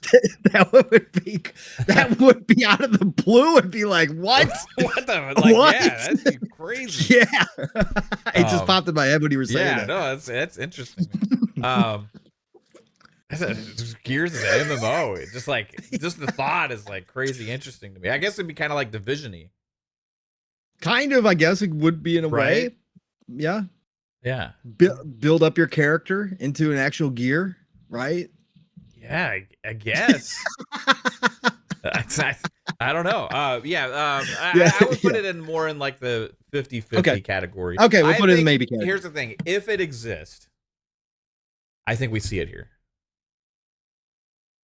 Is that fair? Okay. That's fair. Right. That's fair. All right. Shout out to the Sith Lord with a $2 super chat. It says, thank you guys for being awesome. Keep it up. No, thank you, Sith Lord, for all the updates you do during the week, letting everybody know all the podcasts going on a daily basis. Sith, you are a goat, sir. And thank you for sympathizing with me for my stars. Yes. That is right. All right. Let's see here. Where are we at? Okay, so we got Avowed, Indiana Jones, Doom, Gear 6. We put Phoenix Collection in the maybe side. So we've got Age of Mythology Retold. I mean, that's got to be here, right? But I would say we got a release date for that. It's in. Did we or did we not? No, we did not. It's just this I year. think it was fall. I think it was fall. The interesting thing is, though, did they not have Age 4 on console at the Xbox show last year? I think they waited and had it at Gamescom. It's possible, but they've already announced this, right? Yes. So that's why I'm saying it shows up with a date this time around. Right? Yeah, why not? We'll say I'll especially console and yes. PC. I'm console PC together. Yeah, I'll say yes. Yeah, why not? Yeah, I'll say, okay. All right, cool. Yeah, no, we don't have anything other than later 2024, so we're good. So we'll keep it there. All right. Flight sim. Yes, be there. Absolutely. Okay. So new flight sim is in that category as well. All right, and then we've got, and I'm going to count these as games, right? We're going to count this as games because it's part of the show. So I'm not going to discriminate against DLC, but I'm going to say Shattered Space. Yep, is going to be there, and I'm going to say Diablo 4 expansion are both going to be there. Vessel of Hatred, yeah. Vessel of Hatred, thank you. I always forget that name because I haven't talked about it in a while. Vessel of Hatred DLC expansion. Okay, all right. So we got those. So other first party games that are supposed to be this year's Towerborn. Towerborn. So I would say yes, because they need to show a little bit more of that, right? To Which try and generate some excitement. It could be a shadow drop, right? Another one is Aura for PC. Mm-hmm. That's supposed to be this year. Yep. Which is a very cool game. Looks like it's gonna kind of do some interesting things in that genre. Then that for this year, was that it? Was that all of the first party stuff? Avowed, Indiana Jones, Towerborn, Aura, Age of Mythology Retold. You're on mute. I included Doom and Gears 6, which are not going to be obviously. Avowed, Indiana Jones, Age of Mythology Retold, Flight Sim, Shattered Space, Vessel of Hatred, Towerborn, Aura. Okay. All right. Oh, the boss. Are we missing anything, guys, for this year? Good to see you, boss. I don't think we're missing anything else for this year that I could think of. Okay, well, I mean, we can get. I mean, I guess we could start throwing in the other stuff too that we do know for this year, right? Like Flintlock, right? Stalker 2, yeah. Stalker 2, I'd imagine is going to be here. They've been beefing up their social media presence a lot, showing off clips. They showed off a hairless cat that they said you can't pet the cat in Stalker 2. Yeah, and that thing was ferocious, bro. That thing was ferocious. Fuzzy will be disappointed. Yeah, Flintlock, Stalker 2 replaced. We're expecting this year as well, replaced. Mm-hmm. What else? Anything else in there, Mav, that I'm missing?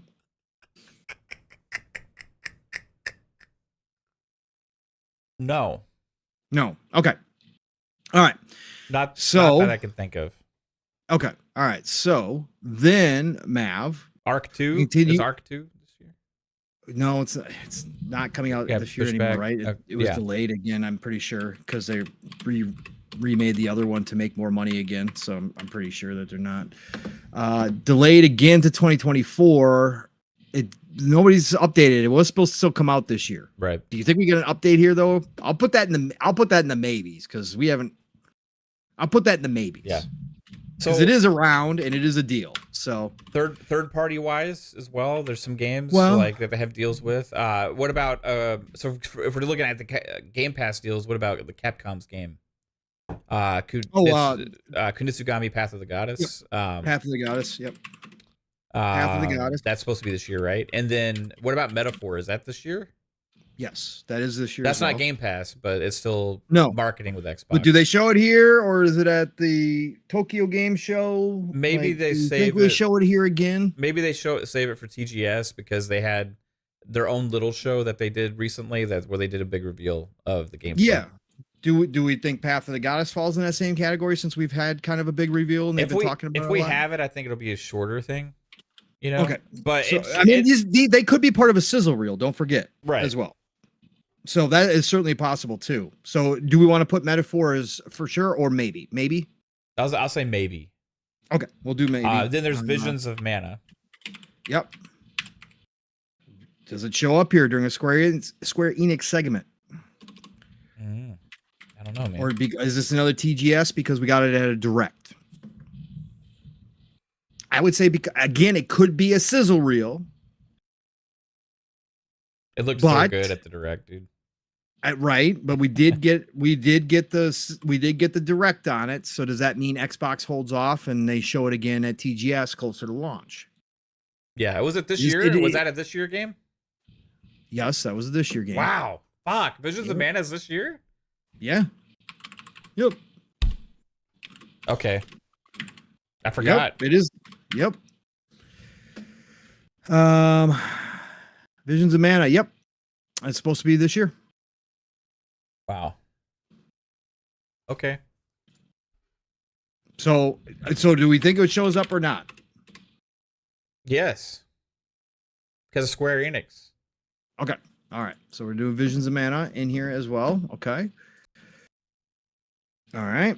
Visions of Mana is included. Okay. And we got some other first party stuff that we know as well, right, Mav? We do know that now everybody is 95% sure that Perfect Dark is going to be there. Yeah. Jez reconfirmed it again. Oh, he did? Okay. Yep. He reconfirmed it again. We've been saying that since last year that it was going to be at this year's showcase. We have. Jez also said 95% sure State of Decay 3 will be shown here as well. Yeah. So this is going to be the year we get the updates on the other games finally, right? Right. State of Decay 3. So I will roll with it because I've been saying what they about definitely Fable? Did he say anything about Fable? If we could see it, I did not hear, but again, I didn't listen to the whole show. I don't think they need to show it again this year because I would put Fable for me personally 50, in the maybe section. Yeah, me too. Yeah, a Contraband I would put in the maybe section also. From what we've heard, now it's further away potentially. Yeah, and with the layoffs at Avalanche. Yeah, Tom Warren put in the chat on X&C the other day that it was pushed back. Further. Yeah. Push back. Yeah, internally. Okay. So we got Perfect Dark, State of Decay 3 added to the for sure. We got Contraband and Fable added to the maybes. What about South of Midnight? Oof. South of Midnight and Clockwork Revolution. Yeah, those two I'm in the maybe. I'll put them in maybe. One of those is here. Whichever one is early next year is here. Because I do believe one of those two is early. Now, you know my belief that Clockwork Revolution is further along. I think NXIL is ready to rock and roll. Okay. I think South of Midnight's going to take a little bit longer. They're going to give that team more time. They're not as experienced as NXIL. NXIL is pros at this point. Okay. They're going to have their shit done. I think South of Midnight, even it's a smaller experience, I think they give them more time to make sure it's right. That's my belief. So this is a hard word. Yeah. You could flip a coin for me right now, but I would almost be more towards South of Midnight just because it's been in development for longer, I think. Okay. I'll roll with you, but chat, you got me on record. I think Clockwork Revolution. Yeah. I'll roll with Matt. No, we can flip a coin. Here, let's Nope. It's not. We're not betting on this. We're not betting on this. This is to get a general idea of how many games, because again, I think Grub is underselling with what he said, right? So I'm just trying to get a good idea. If you and I both believe one of those two are going to be here, it really doesn't freaking matter at the end of the day. So so we'll go South of Midnight in there, and then we'll go Clockwork Revolution saved. Clockwork, whichever one isn't here, will be in the January Direct next year. Right. That's what I believe to lead off the year, right? Whichever one isn't here will be in the Direct. Do they have another Direct later this year, or even maybe the Game Awards later this year? They have some big reveals. They've got TGS. They go big at TGS. They've been going bigger at TGS, right? They've got PAX, right? They got PAX later this year as well. They've been doing more at PAX as well. Then they got the Game Awards. I've said that they could do a hardware Direct. If they're going to announce new hardware, why not have a Direct on it? A lot of speculation about that? Did Jess say anything about that you heard earlier or anything? Did they talk about because people are no, starting to speculate because they had started on it. They had started talking about it before they both got they had to go do separate things and they kind of were talking along. But Rand had started talking about it like he didn't know how they would do that. Like, are you gonna do you have the device to show? Is it for this year or is it further along? Because Rand said his belief is that it's got to do with the next gen and they're not going to do an early one. But he said, if you do have one, do you show like a render? Do you have the actual handheld? Like, how do you present it at this show? Like, he's like, basically was he saying, are you ready to do something here? Like, is that like, are you ready to actually show something? Or are you just going to say kind of like, oh, we got hardware to talk about again in the future? Or do you announce a date for some type of hardware direct here? So I don't know, Mav. I think because it's a handheld, it wouldn't be competing with their existing hardware. No. So they could go ahead and tease it, even if it's like a 2025 thing. But I don't think they do it like and tease it 2 years ahead of time. So like if it's there, it's either launching later this year or early next year. And the reason would be to kind of get ahead of whenever they reveal the Switch and to get it in people's heads that Xbox is doing this and it also everybody who's looking at all the other, ROG Ally X and all these other kind of things to know that, hey, Xbox is doing something. So that way, some people that maybe want to pull the trigger on a handheld may be willing to wait for the Xbox one, right? Mm-hmm. So that would be just a consideration of why you would announce it a little bit earlier. But I've never been in the thing that I thought they would have to wait for the next generation.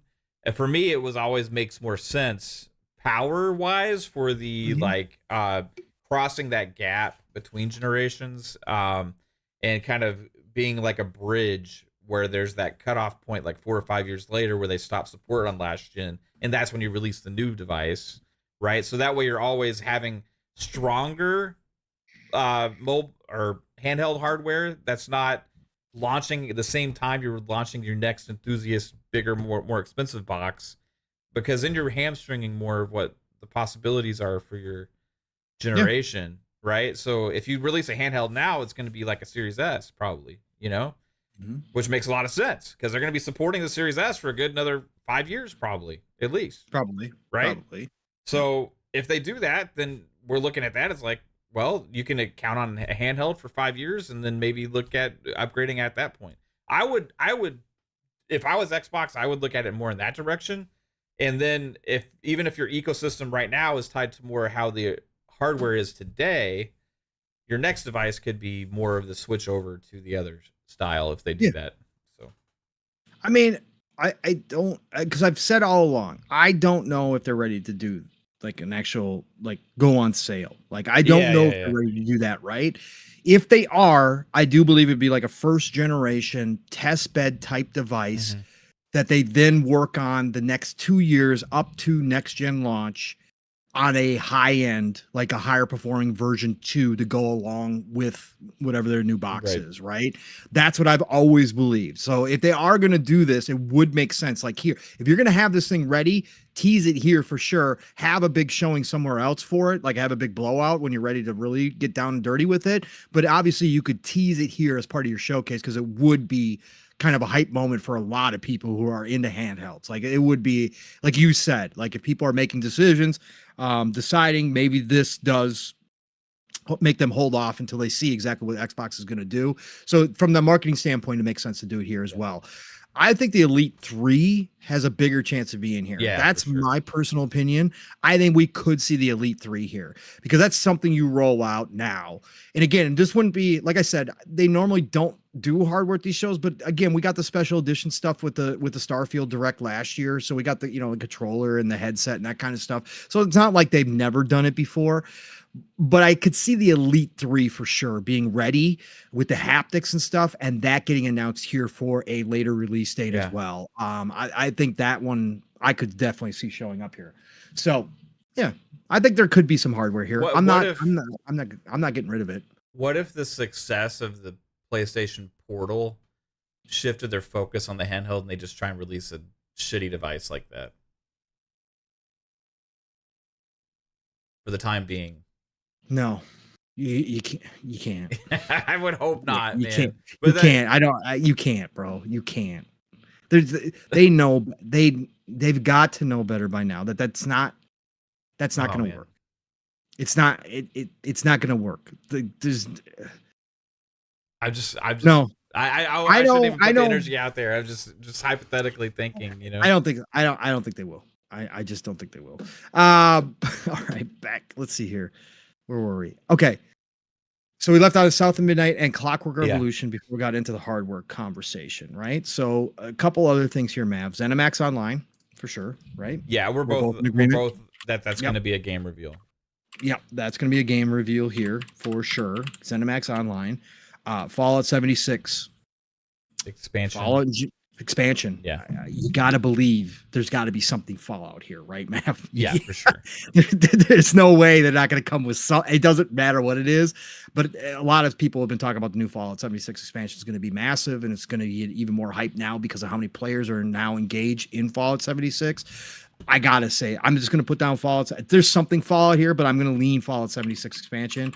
And this time around, more people are going to be interested than ever before. When everybody used to get pissy about the ESO expansion and the Fallout 76 expansion every year, this time around, everybody's going to be super hyped for the Fallout 76 expansion. It's going to be a totally different story this year. Mm-hmm. So Fallout 76 expansion. Okay, well, since we're there, do we get another ESO update here, Mav? As always, yearly. I think you have your section where they do that. Yeah, for sure. Okay. Unless they decide to do it later, like at Gamescom or something like that. But like, well, I got to say, a history kind of dictates here that they're going to be here, right? So ESO. I think you have your Sea of Thieves expansion. I think you have your ESO expansion. You have your Fallout 76 expansion. You have kind of all of that kind of stuff, right? You think Sea of Thieves will get it? You think we'll see? That's what I was going to ask you next. Yeah. So Sea of Thieves for sure. You think is going to have another expansion ready? I think so. They just launched it on PlayStation, right? Yep. So they just put a lot of work into it and effort to have a bigger audience than ever before for the game. I think it makes sense to have it at the show to have content for people. And World of Warcraft. That was my next question. Yeah. And possibly even Overwatch. Did we finally see that Overwatch campaign? Or something no BlizzCon this year. Exactly. No BlizzCon. Yeah. They're going to travel the world, but obviously this is going to be a big moment. Okay, so we're going to do World of Warcraft update. I'll give it to you. I'll give you Overwatch update too, because I think they're going to continue to pump that game no matter what, even if everybody says it's way down. The thing is, you can fill a show with just expansions and content updates for games of service games for Xbox. Mm-hmm. Yeah, because there's that many players playing all these games. I think you probably see something Minecraft too. Like they always have something Minecraft. I don't know what. Yeah, but they do. But I don't know this. Okay, so just let me count real quick here, Matt. 1, 2, 3, 4, 5, 6, 7, 8, 9, 10, 11, 12, 13, 14, 15, 16, 17, 18, 19, 20, 21, 22, 23. We're already at 23, bro. That doesn't include a lot of third party stuff. We got Path of Goddess in there. We got Visions of Mana in there, and then we got the second party deals like Flintlock, Stalker 2 replaced in there. Right. So that's like 5 or 6, right? But Grubb said 30. Yeah. So add Star Wars Outlaws, I think. Star Wars Outlaws. Are we putting Splinter Cells for sure, or are we going maybe on it? We gotta go maybe. We can't let our bias. Yeah. We put it as a maybe. I agree. Okay. But you pretty positive on Star Wars Outlaws? I mean, they have the marketing for it. Why not? Like when they had the marketing for other big third-party games like that, they tend to have it in their shows, and it's one of the most anticipated games this year. So it would make sense for them to put it in their show. Okay, so we'll put Splinter Cell in maybe. We'll count Star Wars Outlaws. All right. So Grubb also had talked about Dragon Age. Yeah. And people misconstrued it on the show as to what he was saying. He came out and corrected it. He was hinting that the name had been changed from Dreadwolf to what we found out today, which is the Veilguard. Right. I fucking hate this name change, but whatever. Okay. Now we got an announcement on the 11th. So Tuesday, the 11th of June, they're going to have 15 minutes of gameplay. But Grubb was specifically talking about this with the Xbox Showcase stuff as if we're going to see it hear first, kind of like what Ubisoft did with Star Wars Outlaws last year. Mhm. Are you on board with this, man? We're gonna see. We're gonna see it. It goes in line with Jez's original tease on his prediction article on Windows Central, and he had been kind of hinting or teasing about Dragon Age. That's what I had surmised, and the chat had surmised when we were doing the Mavcast, that even though they voted Splinter Cell was more likely to show up, Brain was saying it had to be Dragon Age with everything that Jez was teasing there. So I think Dragon Age makes sense that it's going to show up. Now, what Jez had said is it was going to make its gameplay debut, but it turns out that the gameplay debut is going to now happen on the 11th. Well, we did get gameplay with Star Wars Outlaws at the tease, right? We got a little bit, didn't we? Or was it all but CGI? I think with this Dragon Age thing, they use the word that it's going to have the gameplay debut. It's all solid gameplay. They said they're going to run you through one of the opening parts of it, right? So it's going to be all gameplay. We'll see. I think Dragon Age shows up. I think it's the EA partnership that they have for this year for Xbox, and I think it shows up. Okay. Fair enough. What else was I just thinking about here? I was just thinking about I had something else in my head too. Oh God, what was it? Oh, okay. Double Fine, Mav. I think. What do we? I think they got to announce something. You think they announced? We've heard 3 projects in the works, right? One of them is Kiln. What is it? Kiln. I always get that one wrong too. Kiln is one of the heavy rumored ones, but they supposedly have 2 other in the works, right? Do we see one Kiln? Do we see a tease of one of the other ones as well? Do we see 2 from Double Fine here? I think we see one of Double Fine's games. I just don't know which one it is. Okay. It would be interesting if they teased like whatever their bigger project would be. I'll put down Double Fine and I'll just put 1 since we're there's unsure. Possibility that whatever their game is could also, if it's Kiln, could be like a Shadow Drop type situation. Because it would be like a smaller type game. It's not like, Does Rare come back with Everwild at all this year? That's what, dude, I was earlier when we were talking, I was like racking my brain on this thing. Like, it's got to show up eventually at some point again. At some point it has to show up. Is it here though? Yes. I'm gonna say Everwild 80 to 90%. Chat. Does Everwild show up at the show? I am standing out on a limb. Put a 1 in the chat for yes. Put 2 in the chat for no. I'm you got to standing make out a decision. I know it's a big maybe, right? I'm in the 50-50 camp on this one. Does it exist still? If it exists still, it's showing up this year. It's got to exist. Right. People have talked about it, that it exists. It shows up. Everwild, you gotta have faith. Well, they showed their but barn, we're trying to narrow down this thing. I'm not narrowing down shit. I'm expanding it. Everwild will be there. Well, we are already. Okay. Everwild. Yes. Everwild. Dude, they showed their barn. Ones are leading, bro. Ones are leading. Oh, Shane G says next year. Okay, that's a 2. Oh, he already put a 2 in there. Okay, so we got ones are leading right now. Yes, I believe we're going to get a montage Doom Reaper. I think that we are going to get a couple sizzle reels in here. Nobody wants Everwild. Nobody wants Everwild. I think it looked gorgeous, and I saw the potential there. Alvin, $5. Wow. I will bet. Oh, he's doing one of his self bets, Mav. Love it. The only winners are us. He's like over, but I should be like disappointed now because I think he's. Usually he loses these bets. Okay. He says, I bet $30 against myself, payable during the show, that Everwild will be there. All right. Okay. All right, Alvin. Let's see if your streak continues.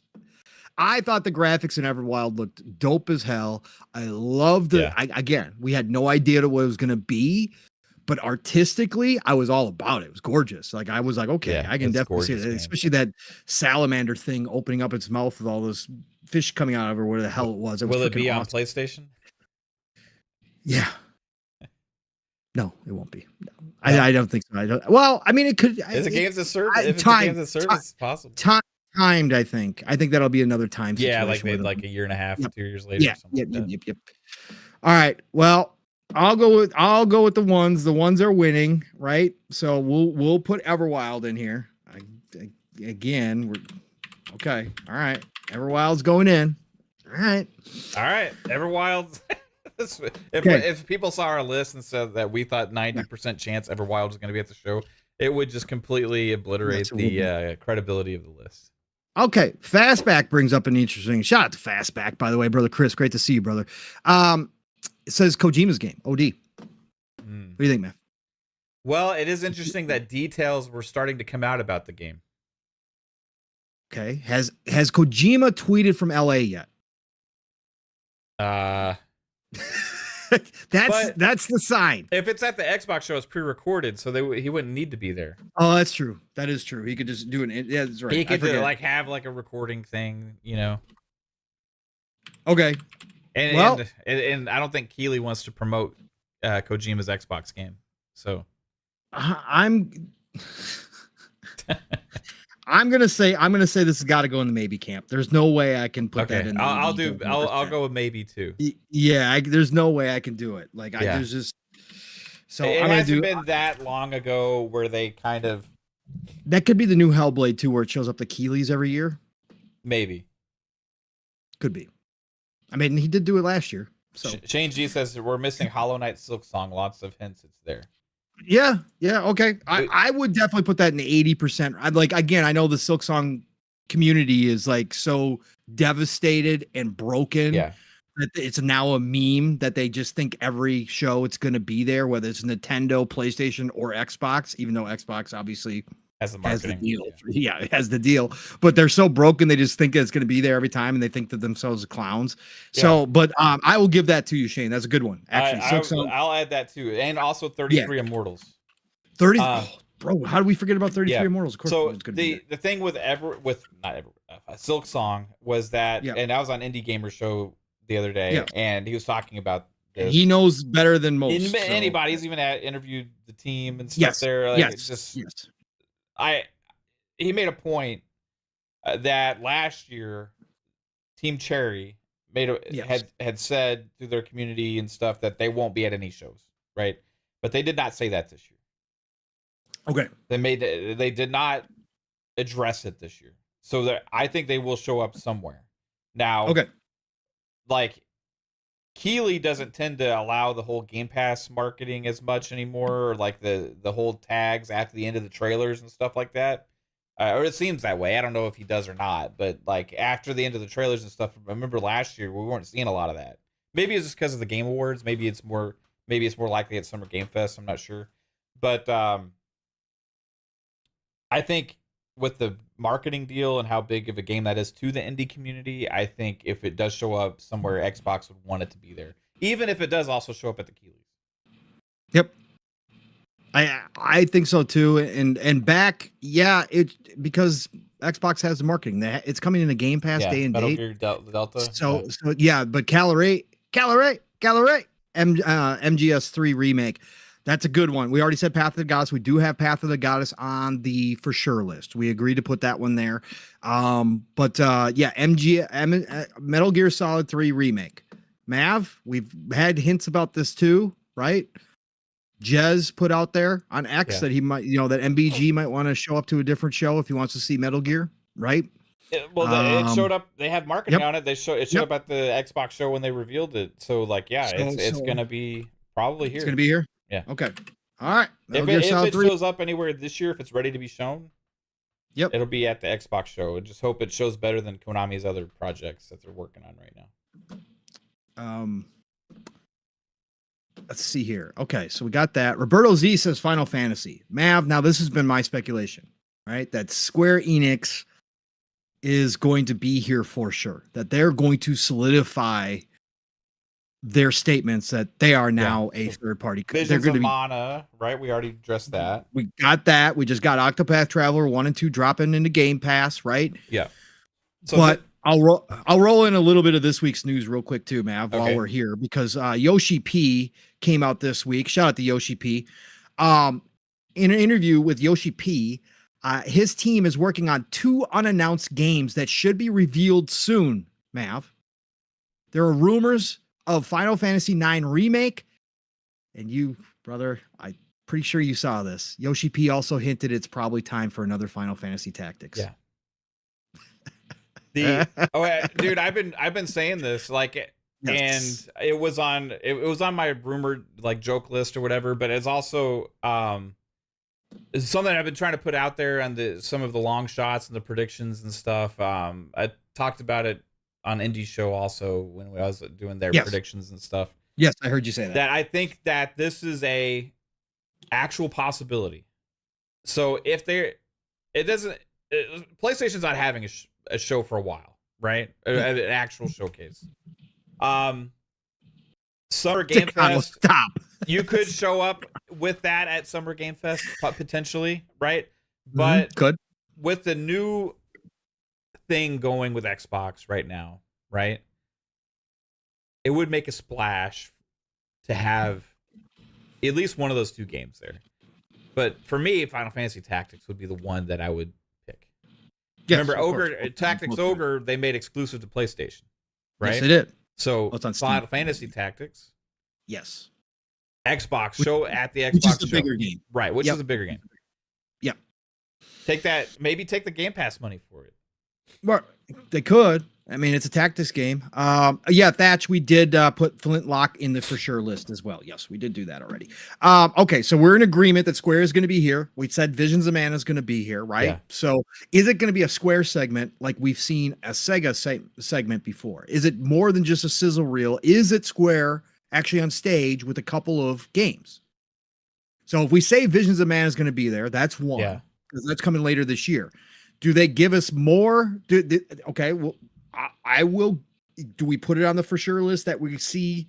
We'll just say Final Fantasy in some form on the Xbox stage. I'd say, yeah, just do Final Fantasy. Final Fantasy, fine. Okay, it'll either be some Final Fantasy 14 stuff. It'll be something else, or 16. Or 16. 16, I still believe 16 could be coming. Because that was only supposed to be exclusive for a short while, 6 right? months, So, I think. yeah. I think it was 6 months. Yeah. And then they've made points that they are ready to move that to other places too. So I think that we'll see Final Fantasy in some form of capacity there. My hope is that we get a new Final Fantasy Tactics revealed or a remake or something, but we'll see. Yeah, Serve, if he drops the bags for all the Kingdom Hearts, that would be. Well, that's another possibility. Square, like they haven't shown Kingdom Hearts in a little while, right? So they could show that again. They could, because we know Keeley said no. Keeley does not have it. Right. That was one of the first games. That's what started his let's cool it on the hype, right? Because everybody was asking about Kingdom Hearts 4, and he said no. So, all right. Right now, okay, so where we're at now, Mav, is 1, 2, 3, 4. I should have these numbered, but I don't. You add this one to your list when you're done.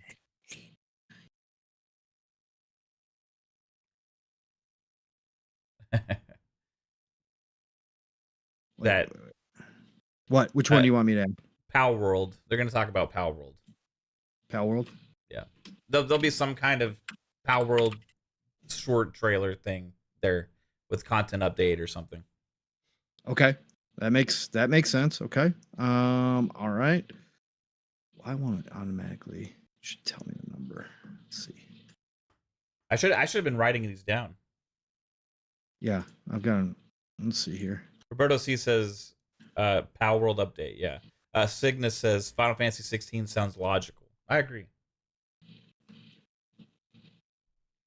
Keeley Service says Keeley knows Xbox show about to blow his out of the water. That's why he keeps saying let's cool the hype levels. Absolutely. Xbox show is going to be crazy, guys. Even the people that are doom and glooming Xbox this year are saying this is going to be an amazing showcase. So I would be prepared for an amazing showcase and like just new game reveals and game updates and new trailers, all that stuff. I think this is going to be the Xbox show of shows. Okay, so this is without any Sega. Okay. Right? Sega's got to be there, right? This is without any. We were already at 34. Right. This is why we're going to have to start trying to cut it down then. Bro, I don't think so. I think Grub was short selling the show. Well, okay, so let's talk about that. All right, so let's say it's 2 hours. Okay. Yes. And without I think it's 2 hours without the Call of Duty personally, right. But we'll see. So I have this shout out to Balasun, who or Bison, who has done these lists and stuff. He's doing some good stuff on Twitter. He had broken down the length of the past several showcases and the amount of games and stuff that are there. Yep. Okay. So even if, right, we're at a 2-hour time slot, maybe Grubb's right on that. Okay, so last year's showcase, the showcase itself duration was 64 minutes, and the direct was 45 minutes. So that was a total of 112 minutes, which was shorter than 2 hours. Okay. Yep. 8 minutes shy, right? 8 minutes is at least time for a couple game trailers, right? Yes. Yes. Multiple. Showcase 2022. Showcase duration was 78 minutes. Okay. The direct duration was 15 minutes. Okay. Yep. So that was a total of 95 minutes. Okay. Okay. So do we think Call of Duty gets 30 minutes? Do we think that Call of Duty gets 30 minutes? Because they're probably going to do another one of their regular blowouts that they normally do. Or do we think this is it? Do we think we get 30 minutes of Call of Duty, or do you think that's a shorter direct? I think we get 20 minutes of Call of Duty. Okay. So minimum maybe, hour 40 showcase. The top's 30. I don't think they do like a 45-minute thing or anything like that, you know. So I think that, like, it's Call of Duty, like, you know, I think 30 minutes is enough for sure. And if it was me, I'd do 20, you know, but I don't know. But anyway, so 2023, when they had the 64-minute showcase, yes, they had 26 games. Okay. In 2022, when they had a 78-minute showcase, they had 32 games. So in 2021, they had an 83-minute showcase. They had 31 games. Okay, because they had more gameplay in there, probably. Right. So there's also breakdown. He broke down how many first party, how many like world premieres, third party games, all that kind of stuff. Right. Right. Generally, there's more third party games than first party. Mm-hmm. But now, with the size of Xbox. But now it might flip. Yeah. In 2020 was the shortest show they had, as when they had like their hopes and dreams kind of show where they had all those other games reveals and they had more first party at that show. Okay. That showcase was only 57 minutes. Okay. So I think ultimately what we're going to get is the longest show we've had. Yes. Regardless, even if we say it's only 2 hours or whatever total between the two. Yep. That's still going to be the longest show they've had, right? And should allow for more games than we've seen before. So I would say 30 would be on the low side. For me, I would look, maybe when he says 30, maybe he's kind of thinking 35, 36 or something like that. You know, would be more realistic. But it could be 30. I don't know. It depends on how much time they spend on COD. And it depends how much gameplay they put into showing off things. And again, I just saying, like, I just don't think there's any way, Mav, that he has gameplay on this list too. Like, with it, because we didn't even include the backwards compatibility, right? If you're going to count the backwards compatibility as game, I'm not going to count. If every Call of Duty shows up, I'm not counting those as individual games. Oh, look, it's 15 more games all of a sudden in a minute. No, I'm not going to do that. But still, right? That's going to be in here, probably on the Call of Duty direct side. Although some people in chat are making good points too, right? They could do a campaign trailer during the actual showcase for Call of Duty, right? And then do multiplayer stuff during the direct, right? Go behind the scenes of the multiplayer with the zombies and stuff, because that's obviously what most people, Treyarch obviously is going to be wanting to see. So they could do it that way too. Might talk about Warzone, like Caldera or something as well. Yes, they could talk about a Warzone expansion here too. But I'm just saying, folks, this is why, because again, and we're not, again, we have no Sega games in here, and I can believe Sega's going to show up outside of the Atlas. We've got ReFantazio as a maybe, okay?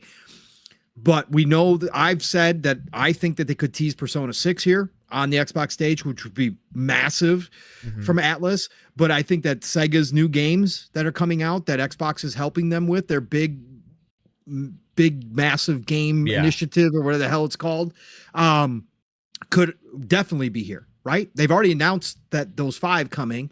So maybe there's more to announce, or they go more in depth here with a couple more trailers, or Mav, as we've talked about, right? Game Pass deal, or potentially Sega setting up their own type of small little subscription service for all these games that they're going to go back to as well. I think that's definitely a possibility here, right? But how many other there's a ton of other third parties out there. There's a ton of big publishers that could come into play here, right? We've got Ubisoft showing up in some form or fashion with Star Wars Outlaws for sure, but Splinter Cell could be here as well. That's in our maybe section. That's why we've been saying all along, we think this is going to be the biggest show. And when I started thinking about this, is exactly what I was kind of lining up in my head, man. I was like, yo, around 30 games. Yeah. I still think Grub could be 10 short here. I mean, how you count them, I guess, if a sizzle reel happens, you're going to count those. Maybe Grub's not counting sizzle reels. I don't know. College football. Maybe they got a college football deal. That would be somebody, it's going to show up somewhere. It's probably going to show up somewhere for sure. Summer Game Fest. I'll put my money on that. Yeah, I heard you too, man. You put it out there. Was it you? Yeah, it was you on with India, I think, right? You think there's potential at Todd following his, which you're not incorrect on, by the way, following Todd's pattern, that even though they're going to talk about Shattered Space here, that because Starfield has now been out for coming up on a year, and they're going to announce the DLC, they're doing the big patches, they're doing all that work, that he's going to tease Elder Scrolls 6 again. Name reveal, potentially. Name reveal. Yeah, name reveal. Name reveal, a little short trailer just to get the hype inducing, so that allows him to start moving on to the marketing aspect of Elder Scrolls 6 with interviews and all that kind of stuff. And it could last for like 3 years. I mean, that's kind of without showing gameplay, without showing anything specific, without even having a release year, nothing like that. Just like, hey, and before when they did the ZeniMax Bethesda show, they literally made a point to talk that they're starting early pre-production on Elder Scrolls 6. This was years ago when they were still years away from releasing Starfield, and the leaks from the FTC and everything about Bethesda showed it was a 3-year gap between Starfield and Elder Scrolls 6. And if that's the case, right? If they are planning on that, or at least their goal is still to meet that somehow, then you would have this summer showcase be 2 years away from the release year of Elder Scrolls 6 potentially. And we've been hypothetical that 2026 could be the year where we get the 6s. You know, Elder Scrolls 6 could be Gears 6, could get all that stuff with the launch of the next console, right? And if that's what their plan is, that's what their goal is to try to achieve, you start teasing and ramping up one of the biggest games Xbox has ever had in their lineup, Elder Scrolls 6, a little bit, because you're going to want to market it for a couple years and get that name association with the brand. So hypothetically, I'm not saying it's going to happen for sure, but no. I'm just saying it would make sense, and it wouldn't be out of the realm of crazy to think that Elder Scrolls 6 could actually show up in some form or capacity of at least a name reveal. I think it's as likely, why, if it's Gears 6 is, and we're thinking Gears 6 could be a 2026 release date, why not the possibility of Elder Scrolls 6? Especially when that game's already been announced. Yep. It falls in line. It certainly could happen. I'm not expecting it to happen this year. No. In any way, shape, or form. I'm expecting the focus to be on Shattered Space as they continue to obviously work on Starfield. Again, your point that some of that team is definitely moving or has already moved to Elder Scrolls 6 at this point, but they're obviously doing some. If they do it, it would be like immediately following the Shattered Space reveal. Yes. And it would be like, and guess what? Here's a tease at our next game. You know what I mean? And then it would be the music, the fantasy music. You would see some kind of a thing, like some kind of a setting, and you would have like the name reveal, like Elder Scrolls 6, like blah, whatever. You know, Skyrim 2. Yeah. Whatever they're gonna do. Yeah, no, I think that's a real possibility. And again, we don't have too many. Again, Grubb said a handful of new announcements, right? You said that, but that's Warren not even a said new announcement. That's not a new game reveal. that's not even new. No. Right. I'm just talking about our list in totality here, right? And Warren said 2 big new game announcements, right? So that's just a little conflicting thing there because Right. Grubb originally had said about maybe 5 new game announcements. Yes. Right now, Tom Correct. Warren says 2 new big game announcements. So what does that mean? Because you have 2 insiders, kind of what just giving a little bit of differing Is Tom counting Doom as a new game announcement, even though he's teased it? I don't know.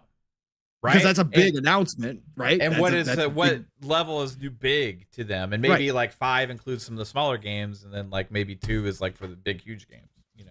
Right, because we both know that there's other stuff being worked on that we haven't heard about. Oh, for sure. And again, Activision could show up here and tease something. Toys for Bob and their new announcement. I know it's early, but they could have I know people are back on the banjo thing. I hope it happens here, folks. I hope it happens here so that you all can stop talking about it. All you banjo fans. I'll be happy for you all, but I'll just be happy not to hear Boom talk about it anymore. Okay? That banjo's got to show up. So I'm hoping banjo actually does show up here because yes, the deal with Toys for Bob, if it's not Spyro, if it's not Crash, then it makes sense that it would be Banjo-Kazooie. And if it is Banjo, splash it. Splash the screen, right? Man, we didn't include our favorite wish in here, which is StarCraft, right? Obviously, it's going to be in the maybe because there's no way we know for sure it's going to be here. But the writing's on the wall, right? That would be a big new announcement, right? Mm-hmm. So there is just so much potential that again, maybe they cut out a bunch of stuff. Maybe they decided that it was too big. I hope they didn't, because I said they've got nothing left to lose. And I believe that they've got nothing left to lose at all. They are free. They should come and just, I wanted the original numbers we were hearing on how long the show was. I wanted that. Yeah. I do that. Like, okay. But if you're going to cut it down, okay, fine. Pacing wise, whatever else, that's cool. I get that stuff, but don't cut games. Still announce the games. Like if you're going to cut down on gameplay, cool, but still announce the games. Get them all out there in the wild. Let everybody know this avalanche that you have coming. But even right now, Matt, just with what we have safely, we're talking about mid-30 games range, right? Yeah. And with the potential to go 40, depending on what they do plus. So I'm thinking we were right all along, Mav. This is going to be their biggest show. I think this is going to be their biggest show of all time. I think we're going to have more announcements than we were prepared for. And I think that if you count sizzle reels and that kind of stuff in here, this number of games we're going to see at this showcase is going to be massive. And I just still truly believe that. Again, if it doesn't happen, it doesn't happen. Yeah. My hype doesn't change because I know what we're going to see is going to be freaking fantastic. And if they leave some stuff in the kitchen, I know it's cooking. So again, I'll be waiting, right, to see it again at another direct or at TGS or at PAX or at the Keeleys. If they did cut a lot of stuff for it, that just means that Gamescom's gonna even be better. That means that they'll probably have another direct this year. That means that Tokyo Game Show is probably gonna be even better. You know, the Game Awards, like they held off. They had Blade sitting in their pocket at last year's showcase, and they waited to reveal it at the Game Awards. Right. How far along is Blade? Probably early. I think it's still a couple years away. Then maybe 3 years. I think it's still a couple years away too. Yeah. I do, and I don't think they would show it here, but I'd love to see just a small clip of gameplay from just a small clip. It'd be amazing. Yeah, I wouldn't hold my breath. No. Because I think they announced that next year, 2026. Yeah, next year, 2026. I mean, they're going to save stuff. They're obviously not going to tell us everything. Again, my dreams are completely different than reality when it comes to that stuff. But I just wanted to show everybody kind of the potential here and why Mav and I have been so hyped for this. Why we get hyped every year, no matter what. But this year, especially, there is too much in the oven. Like it's time. And this is like the perfect opportunity for them to do it. This is the perfect opportunity for them to grab and dominate the news cycle because it's State of Play came out with a whimper. All right. We know potentially Sony's got something else cooking later in the year. Great.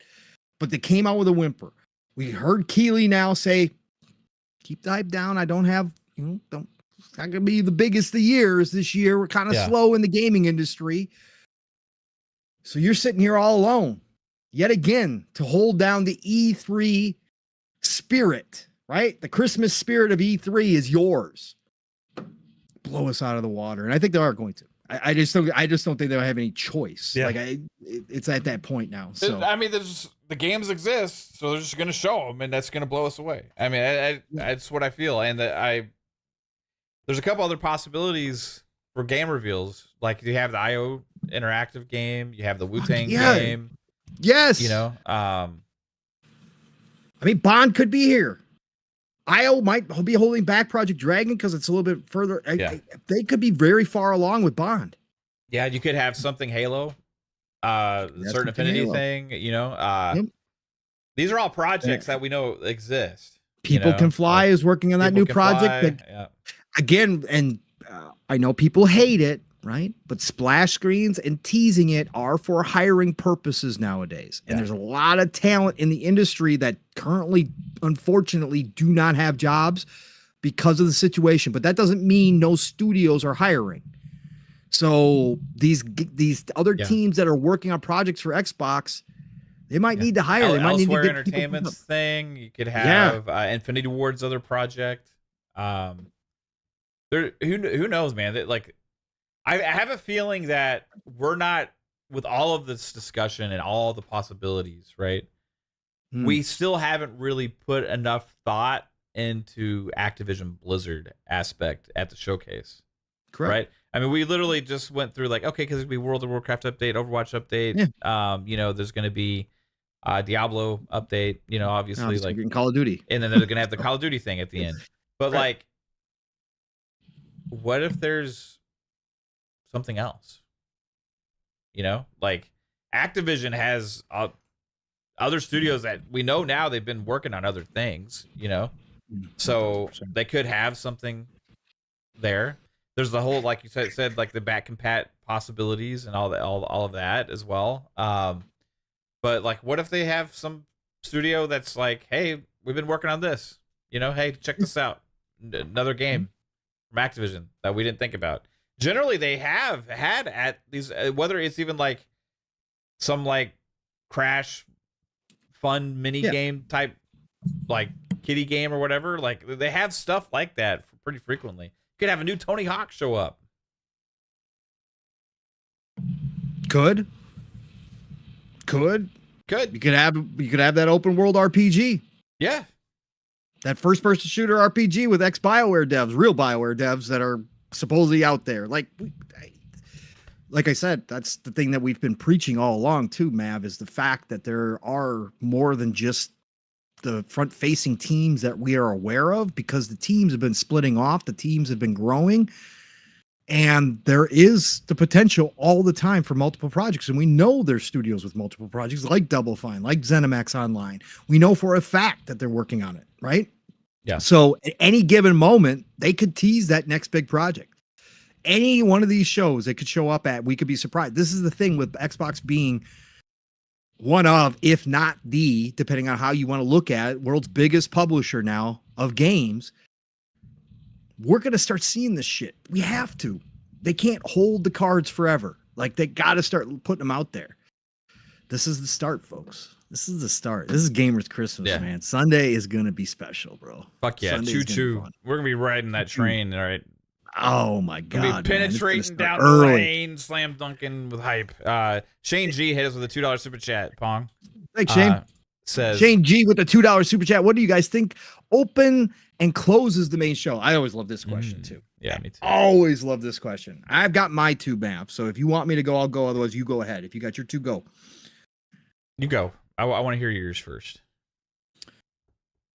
Well, I'm waffling on the open. Okay. I got two for the open, but I think you start big and you end big, right? Mm-hmm. Okay. So I will. Oh boy. Which one do you start with? I'm going to say you. Which one do you open with? Which one's just going to get the hype train started? I'm going to say you open with Perfect Dark. You open with Perfect Dark and you show what has been happening over there because of so many of the questions Yeah. around the initiative and everything that happened. But you got, veteran devs in Crystal Dynamics working on this. I think you open the show with Perfect Dark. And I think you started off with the Joanna Dark hype. I have the utmost faith that it's going to look great, and that it's going to bring potentially a new feel to Perfect Dark. And again, a lot of people have very rose-tinted glasses for Perfect Dark. The first Perfect Dark, yes, on a different level, but obviously the last one we got was very it was not good. Okay, it was okay. I went back and played it the other day too, by the way, just to see again. But I think that they're going to blow it out of the water. I think with all the gadgets, with the setup that they gave us, Mav, with the tease, I think it has the potential to have a big impact. And I think we see Joanna Dark for the first time back again, modern, visually, graphically. I think that's a big moment. And I think you lead off answering the questions about what has been going on at the initiative with Perfect Dark. And that starts the tempo for your show. While you're doing this other one, I'll be right back. Okay. Yeah, go ahead. So I think that's how I would start it. Now, I was waffling between that and State of Decay 3. Okay. I think you could definitely lead off with State of Decay 3 if it's going to be here for sure, because a lot of people love zombie games. A lot of people want to see what that trailer was all about, how they presented it. It seemed like a very different State of Decay 3. We know that they've had much bigger dreams with State of Decay in the past, and that they are finally probably going to be able to realize them. We know the Coalition has potentially been helping them. So State of Decay 3 could also do it. So those are the two I was waffling on to begin with. To end the show, Shane G, to answer your question, and I've been on this one for a while, it is Gears of War. Flat out, pure and simple. You end the show on Gears. There would be no... Could you start the show with Gears? Yes, you could. Sometimes Xbox does the reverse of what I think they're going to do when they do these things. But I think you end the show with Gears of 6. And if there's a Phoenix collection, that is the true ending. After you tease Gears of War 6, as Mav and I had discussed, and him and I are on the same wavelength here, right? You tease Gears 6. Gears 6, you give us a glimpse of what the Coalition is doing with Unreal Engine 5, which is probably going to look very close to Hellblade 2, but we know we're going to get 60 frames of nonstop action in that Gears universe. Give us a little darkness to it. Whatever you're going to do, it's going to blow people's minds, okay? Gears 6. And then you go, but your gearheads, we know you've been waiting a long time. We got a little something to tide you over. And of course, you hit us with the Phoenix Collection. You hit us with the Mad World trailer remade in Unreal Engine 5 in all of its freaking glory. You bring back the song and you re-show us what we absolutely freaking played nonstop in the 360 era. And you say you got the Phoenix Collection to hold you guys over in the meantime while you wait on us to get your Gear 6. Don't worry, it's going to be worth the wait. But the Phoenix Collection, we're dropping that now. The Mad World trailer hits. I'm crying. Mav's crying, right? Steel's crying live on stream. And it's going to be glorious. People in the crowd, or people in the Xbox crowd in LA are going to be crying. That's how you end the show and roll into Call of Duty. No better way. There's just no better way to do it. That's what I would do. All right, I'm back. Yep, you're back. Perfect timing. What was your close? Gears, of course. This is gonna be so boring because I know, and this is gonna be so boring. Well, I said my waffle. I don't know if you heard my waffle. The other one they could lead off with was State of Decay 3. Okay. If there's gonna be there, I think they could lead off with State of Decay 3 because it could be freaking amazing. Like it could be something that really starts the show. But go ahead. I was gonna lead off with Perfect Dark. And I was going to close with Gears. That's why I was saying it was going to be boring, because there's no like... So this is not going to happen, folks. Since Bav and I both agree on this, it's not going to happen. Yeah, I mean, I think, like, you're right, though. Perfect Dark has the most questions, right? And you could just set the tone. with showing something that's like everybody's like, oh, what the fuck, wow, and then you close with Gears because that community is just insanely passionate about it, and it's going to be a showpiece with Unreal Engine 5 and stuff. So you do some kind of crazy trailer, and if hypothetically that collection is real, you have that, and then you bring that there, and it's just going to create the moment, I was trying to rack my brain around like what else you could close it with. If they did that Elder Scrolls thing, you could end it with the whole Shattered Spaces expansion if it's that impressive, and then follow it up with the Elder Scrolls name reveal, because that's going to draw a ton of attention too. You want to have the biggest moments for your end and your beginning, right? Especially your end. But the thing is, the end is going to roll into Call of Duty, which is already a big moment, right? It's going to be that way every year for Xbox now. And how you follow up leading into that is going to be the interesting thing. The other thing you could do is end it actually, if they are doing the hardware stuff, if they actually do have a handheld thing, right? You could. But I don't know if I would. I don't know, man. It's like hardware feels like a middle of the road kind of break up of it does things. It's a good palate cleanser for the middle. Like, oh man, I need to refresh my brain. Oh, what's that? A handheld? Oh, cool. I want to buy that. See, I get really goofy too thinking about this stuff, because then my creative brain starts kicking in, right? And if I was Tina Amini, who's handling this, right? You could, with how much they have and what we think they have ready to show, Mav, you could theme out the two halves of the show as well. You could theme like the first part is nostalgia, right? You could theme it out with like basically the games that Xbox is known for, right? And then you could slowly work into the newer stuff. And you could actually end the show. If ZeniMax's online game is a licensed IP, Mav, and it's a big giant MMO, let's say it is Star Wars. Let's say it's a brand new Star Wars MMO. You could literally end the show on that. Yeah. Like that would be huge. That would be giant. As much as people say, oh, I don't like MMOs and stuff, millions of people do. And again, this showcase is going to have eyes on it because of Call of Duty, more eyes than normal that are non-Xbox fans that are going to tune into the showcase early just to see what Xbox has got going on, even if they don't own an Xbox, just waiting for the Call of Duty Direct. So this show has the potential to draw people. If you end the show with some big, massive Star Wars brand new MMO from ZeniMax Online, that would work too. It could also be a brand new IP that we have been totally unaware of, right? They could end this show like that as well. Gear 6, I said, Matt, while you're gone, that Gear 6 could lead the show. Yeah. That could start the whole hype. That would start the whole momentum and hype. If you actually start, okay, so what if you actually started with the Mad World trailer for the collection, and then you show the collection, 6? Bro? Yeah, can you imagine? We'd be dead in the first 5 minutes. Yeah, we'd be out. But then you gotta. But then it's like coming down moment for the rest of the show, and is anything but then you got big announcements because we've been waiting on these. If all these updates are going to happen at this showcase, which we believe most of them, if not all of them, from all the games we know, it's going to be one after another. Because let's say Gears goes first, and then they followed up with State of Decay 3, or they followed up with Perfect Dark. Holy and supposedly shit. State of Decay 3 looks like a completely different kind of game. You know, so like, man, it's oh, dude, I'm so fucking excited. I don't know. There's so many possibilities. But the realistic answer for like what could end the show could be something we never heard of.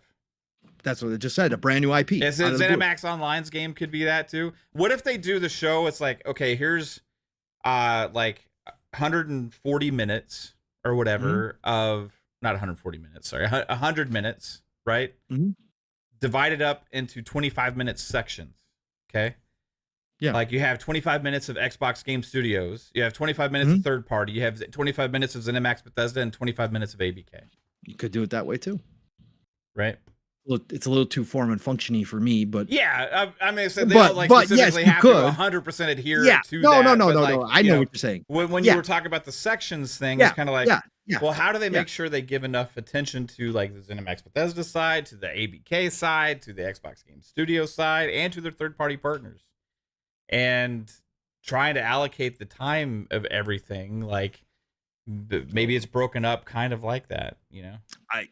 I'm like my favorite word. I'm gonna Sarah Bond. I'm gonna be fascinated to see how Tina Amini handles this. Like, because again, I love her, and I think she's one of the best Xbox hires of all time. So how she handles this big showcase, and she also helped with the Call of Duty Direct. I can't wait to see this, because I think she's brilliant. So I can't wait to see what she's done here. But yes, you bring up very interesting points. You could do it that way. You can see, like, and who's on stage? Is Sarah Bond on stage the whole time, or do we get any Phil? I think, or is Phil now moved? Well, they all have different positions now, right? So like, I think we open the show with Phil Spencer, right? Okay. Saying like, here at Xbox, you know, we're looking forward to bringing you all the best moments, blah, blah, blah, right? At the opening scene, whenever somebody first talks. Okay. Then maybe like you have Sarah Bond talk about our third-party partnerships, or maybe the hardware segment, if there's any kind of hardware. You have Matt Booty talk about the Xbox Game Studios, like all these games coming up now are from Xbox first-party studios. Like, it's interesting to think about a situation now that they've added these publishers, right? Right. Because it was one thing when you added ZeniMax Bethesda, but now you have ZeniMax Bethesda and you have ABK. Is there going to be a mobile segment here too that addresses some of King's stuff? Yeah. Like, are we going to see Candy like Crush Candy special? Crush and like these other things? Like, I don't know. Could. Halo Crush announced now, coming to mobile. Sweet. That's Certain Affinity's new game. Yeah. Like, I don't know, man. Like, what about a fucking Call of Duty Warzone section for their whatever big content is coming for Warzone? You know, like, I think there's so many possibilities how you could do this. Like, I could see Booty leading it off, right? To introduce Xbox Game Studios out the gate, right? At his new position, since he oversees everything on the gaming side in the studios, him introducing that first part, Sarah coming in the middle, and Phil wrapping up with some comments about the future of Xbox and leading into Call of Duty, announcing Call of Duty back underneath the Xbox umbrella now completely. Like, this is our game. Like, that could be a good wrap up too. But oh, you're right. I didn't even think about the mobile side of things. Does Shattered Space get 5 to 10 minutes? Bold Alpha Wolfpack says 5. 5. Yes. I think at 5. 10 would be a little bit more too much. I think. Again, they got so much to show. They can't allocate too much time for any. Well, that's why we heard how big the show was originally. Yeah, like maybe Indiana Jones gets more time, but they showed most of it at the Dev Direct. I mean, like, I don't know. Like, it's interesting to think about what we could see. Do they have anything at Keighley's show? Supposedly they were going to, but I don't know how much. If they cut, maybe they gave him some of the stuff they cut out of their show. It's certainly possible. Like, here's our scraps, son of a bitch. They were supposed to have at least 1 or 2 things there. So I'll be interested. I mean, that could be where 33 Immortals is, right? Stuff like that. That certainly could be. Oh man.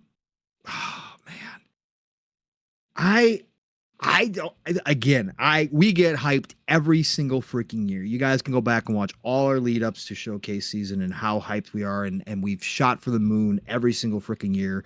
And we've come out feeling like we hit the moon most years. Like it's been insane. But this year, especially, Mav, with ABK and Bethesda and Xbox Game Studios and everything that includes, plus all the second and third party deals that they're still doing, they're still making new deals.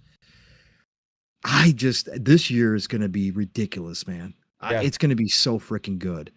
I mean, there's so many third-party stuff that could show up big time too. You know, like for all these different shows. Ubisoft Forward. We didn't say it, Pong, when we were going through the list. We put it. I guess we put it in maybe, right? Yeah, we did. Splinter Cell. But what about Ubisoft Forward? If you had to put a percentage of Splinter Cell showing up there, what would you give it? Oh, I'm at 100%. Time? I never do absolutes, but okay, I'll say 99%. 99% sure Splinter Cell will be there. Yes, they got to show, Mav. They've got to. That blog post, come on, man. That was not good enough. There's got to be a Splinter Cell showing here. I know they're going to focus, obviously, on their big franchises like Star Wars Outlaws and Assassin's Creed that's coming out this year, obviously, but you got to tease Splinter Cell. You got to show us something from Splinter Cell and what that team's been working on, because they've been working for what, two years now? Something like that. So Yeah. I mean, yeah, they gotta have yeah, something to show. 2-3 years. So yeah, I mean, again, I got to see something from Splinter Cell, and I think it shows up here. It's time. That's why we believe there's a good chance it's on the Xbox stage, just like they did with Star Wars Outlaws last year. They tease it, and then they do a little bit more deep dive on Yeah. the Ubisoft Forward. Yeah. But we'll find out. There's not a Sony stage, right? So Nope, nope. it's either Ubisoft Forward, Keighley, or Xbox, right? Yep. And I don't think it would show up at the Keighley show over the Xbox show.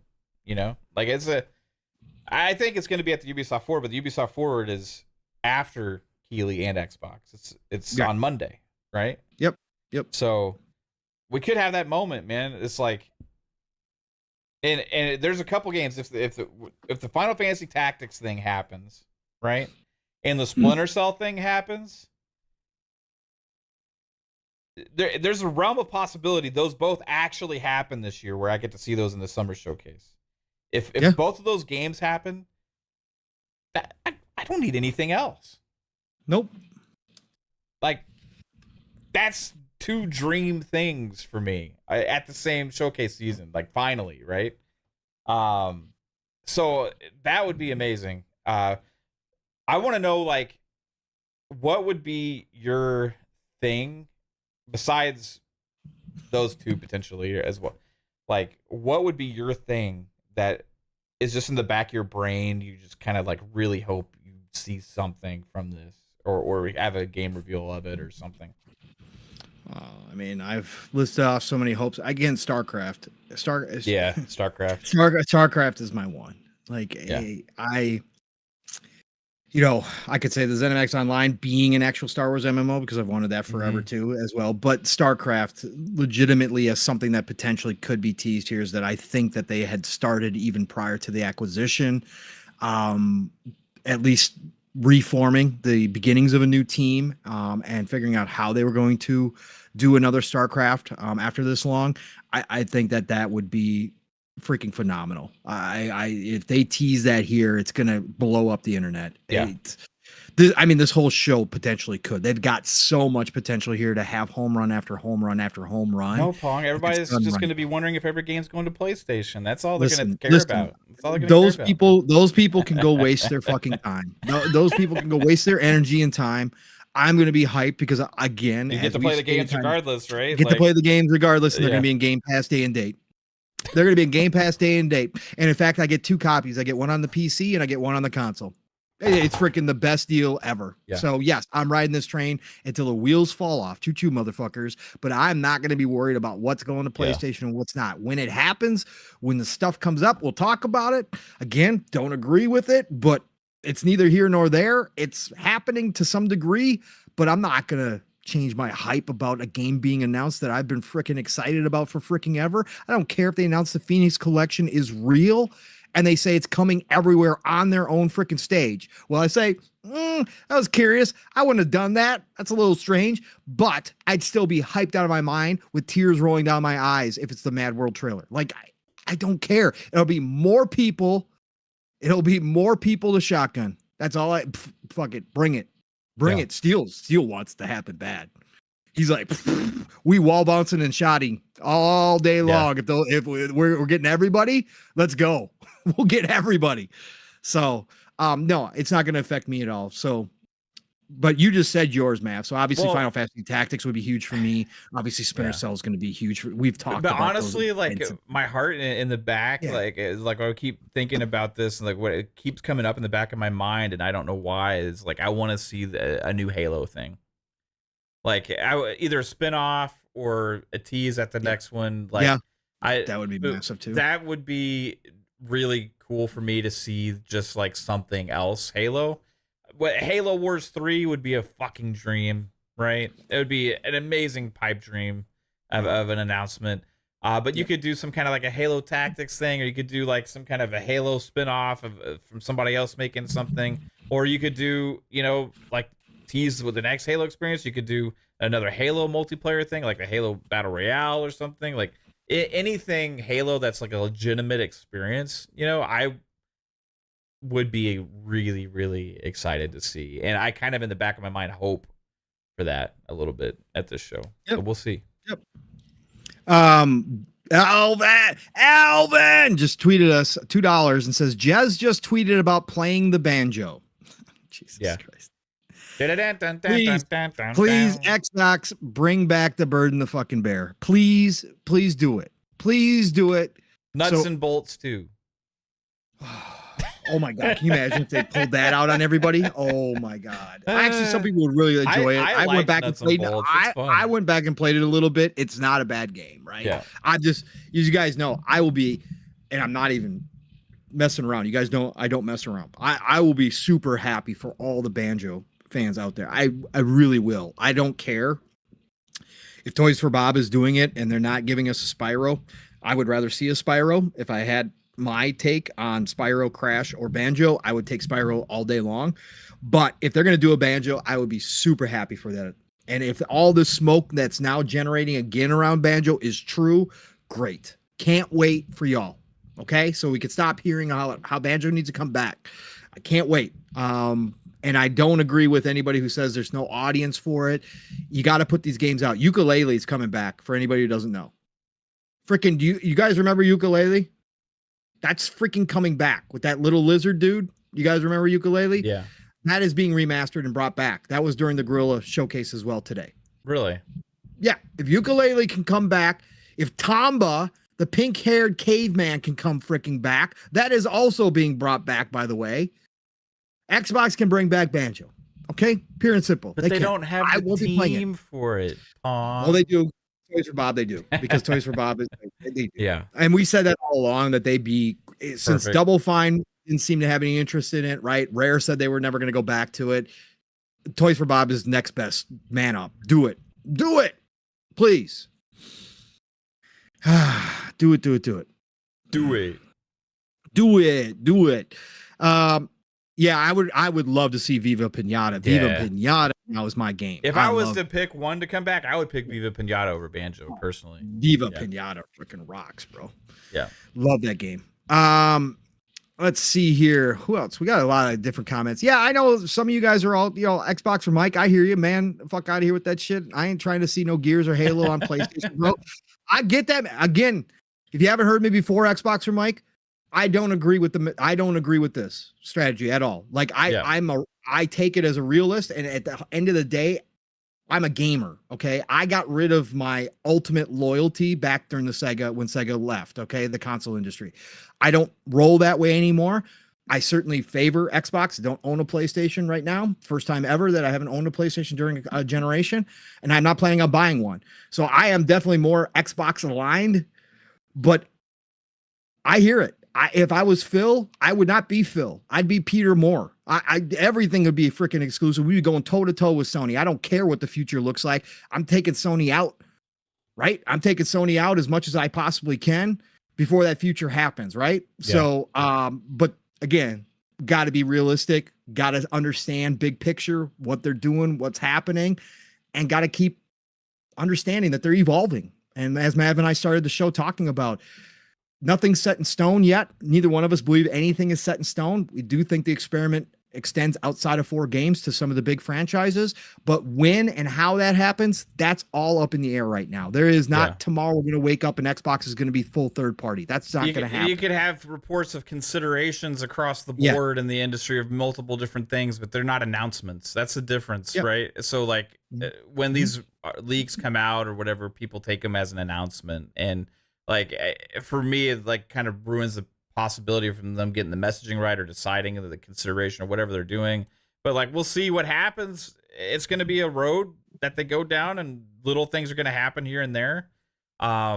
Is it the end of the world for me? No. Do I think it doesn't make sense business wise? I think it would be a mistake potentially, right? But if you're trying to become the world's biggest publisher, I look at it as how does it affect me, and like what my energy that I put towards things is usually geared towards like what I think is going to have an impact on me at some form or fashion, and like I just really don't care honestly, like this came up. We gave them our flack, man. We Yeah, gave them our 100%. we gave them our criticism, but at the end of the day, are they going to reverse course? No, they're not. This is big time stuff. This is big stuff. This is big business stuff right here. This ain't no joke. Like they're going to do what they're going to do, but nothing's set in stone. And I don't think they even know for sure what they're going to do. Right at this point, they're not. They're unsure. So, but like you said, man, how does it affect me as a gamer? It doesn't. I'll play wherever the games fucking are. Okay, period. Point blank. I don't care. Right. And from that standpoint, I just want more games to be made. And like I said, that's what Game Xbox Pass is ain't doing, going nowhere, bro. Yep, like, Game Pass ain't going nowhere right now. Xbox has already doubled and tripled down on hardware. They've already talked about that. All the games are still coming day and date to Game Pass. I'm riding this train until the wheels fucking fall off. Yeah, and still exclusivity is still an important part of their business model. As was part of this report. Don't think that's changing. Yes, like don't change. It's hard for me to give the amount of energy that like the people out there are giving this with I don't know. I wish maybe it was upset. I don't know. Maybe I'd be more normal, but I literally could fucking care less. I don't know. And this was something that got brought up multiple times in the past, Pong, about people were like, when other games were considered multi-plat or whatever, after the ZeniMax Bethesda acquisition, I remember this was a conversation. People were like, well, how would you feel if it was Halo? Right? It was always that hypothetical, right? And I would be like, honestly, I don't really care. You know, it'd be like, for me, it'd be like other people get to play Halo and I still play Halo. Doesn't change Xbox existing. It doesn't. Yeah. So we'll see. I mean, do I think business wise it makes the most sense? No, we have a conversation about that, you know? Yeah. But ultimately, long run, bigger picture, that's the answer for that none of us really know. And they're trying to figure this out. That's why there's consideration, conversations and conversations are not announcements, you know. Nope. Behind the scenes that are not supposed to be public are not announcements. Baby Fava hit us with a $5 super chat. Says, I love the enthusiasm, guys. It's contagious. LOL. I'm hyped. Just give me an Oblivion remake. And we didn't talk about either of those. Another one that I'm 50-50 on. Could remake. Be there. Oblivion remake. Yeah. Again, we talked about rumors long ago. What, Mav? Again, we pay attention, unlike these mainstream places. If you were listening to us, you would have heard so much stuff that is starting to come to pass or starting to get a little bit more solid as we go along, because we listen and we read so much. But we talked, what, two and a half years ago, that there was a rumor, and shout out to Skullsy, by the way. Brother, I know you're probably not listening to shows right now, but you know, prayers to you. I know you're going through massive stuff right now. But Skullsy, who is a big Bethesda, used to know a lot of people in Bethesda, and knew a lot of stuff before anybody else did. Skullsy put out a rumor that he had heard that they had secretly started an internal studio to start doing remakes on their older games, Bethesda proper specifically. So that smoke's probably real. I gotta believe it. I gotta believe that they understand that is a full-fledged, if they're going to remake it, Mav. Yeah. Either one of them or both of them from the ground up in Creation Engine 2.0. And they are going to bring everything up to date. That is absolutely basically like getting a brand new release from BGS, because your Bethesda fans are going to go rebuy those games instantaneously. You will resell 10 plus million copies of both of those titles. That it's an instant money. It's an instant. If you do it right, it's an instant money winner. Everybody's been asking for them. Everybody who is a Bethesda fan has been asking for those two games to be remade. I just don't see any reason why they don't do it. Yeah. None. Very well. Zero. Good. Zero. Let's see. D for DOA says, guys, Lost Odyssey 2. That was another things that were. Wasn't there some smoke around? Like, if you're a fan of Xbox 360 JRPGs, tune into the show or something like that. Yes. Whose was that? Who? Oh fuck. Was that an Exputer freaking rumor or something? I don't remember. Yeah, that's the other one we didn't even touch on, because So I'm trying to think of the 360 JRPGs. There's Lost Odyssey. There's Blue Dragon, right? There was Infinite Undiscovery. Yep, there's some Square. Enchanted Arms. Mm-hmm. And Eternal Sonata. Mm-hmm. Valkyrie Chronicles. I think was the one that makes the most sense is Lost Odyssey. Yeah. If they got, I will say, I've been saying this for the weeks since we've talked. Sagaguchi and Mistwalker are on board to go back to AAA game making. Look out. There are people who legit count Lost Odyssey as part of the Final Fantasy series. For anybody who doesn't know, Sagaguchi is one of the original Final Fantasy. He's basically the main brain that started Final Fantasy. If you go back, there was a couple guys in there, but Sagaguchi was the leader. He is an absolute freaking genius. I looked it up. He's 65 years old. Okay. Mistwalker, they focus on small games, a lot of mobile stuff. They've done some stuff for Nintendo as well. But Lost Odyssey, even from the Final Fantasy diehard fans who have played it, say that it is basically a missing Final Fantasy game. And it would be considered, if it had the Final Fantasy title, many people think it would be considered top 3 all-time Final Fantasy games.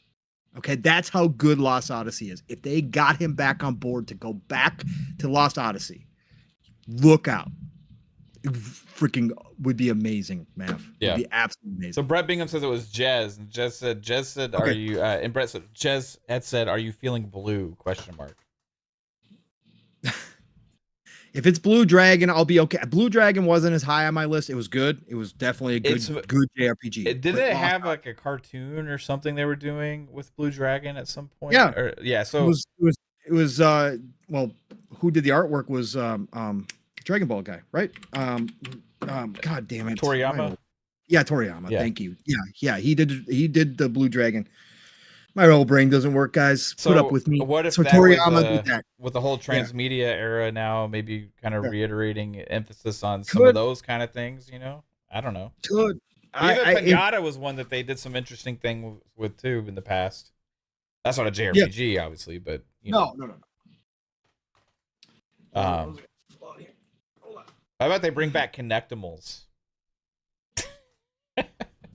Resonant of Fate. There we go. D for Doa. I see you. Yeah, I see you. Yes, Resonance of Fate. They actually did the HD remake and only brought it to PlayStation. They never brought it back to Xbox. This game right here is unique because it's a JRPG, but with guns. Yeah. And the combos that you can pull off are freaking amazing. This is a great game. Underrated. I saw your comment in there. I had to pull it out. Had to sit here. Freaking amazing game too. Anyways, but yeah, if that is true too, Mav, do we get that here then on top of everything, bro? This isn't this little nostalgia section, you know? Yes. Man, there's so much possibilities, dude. Mm-hmm.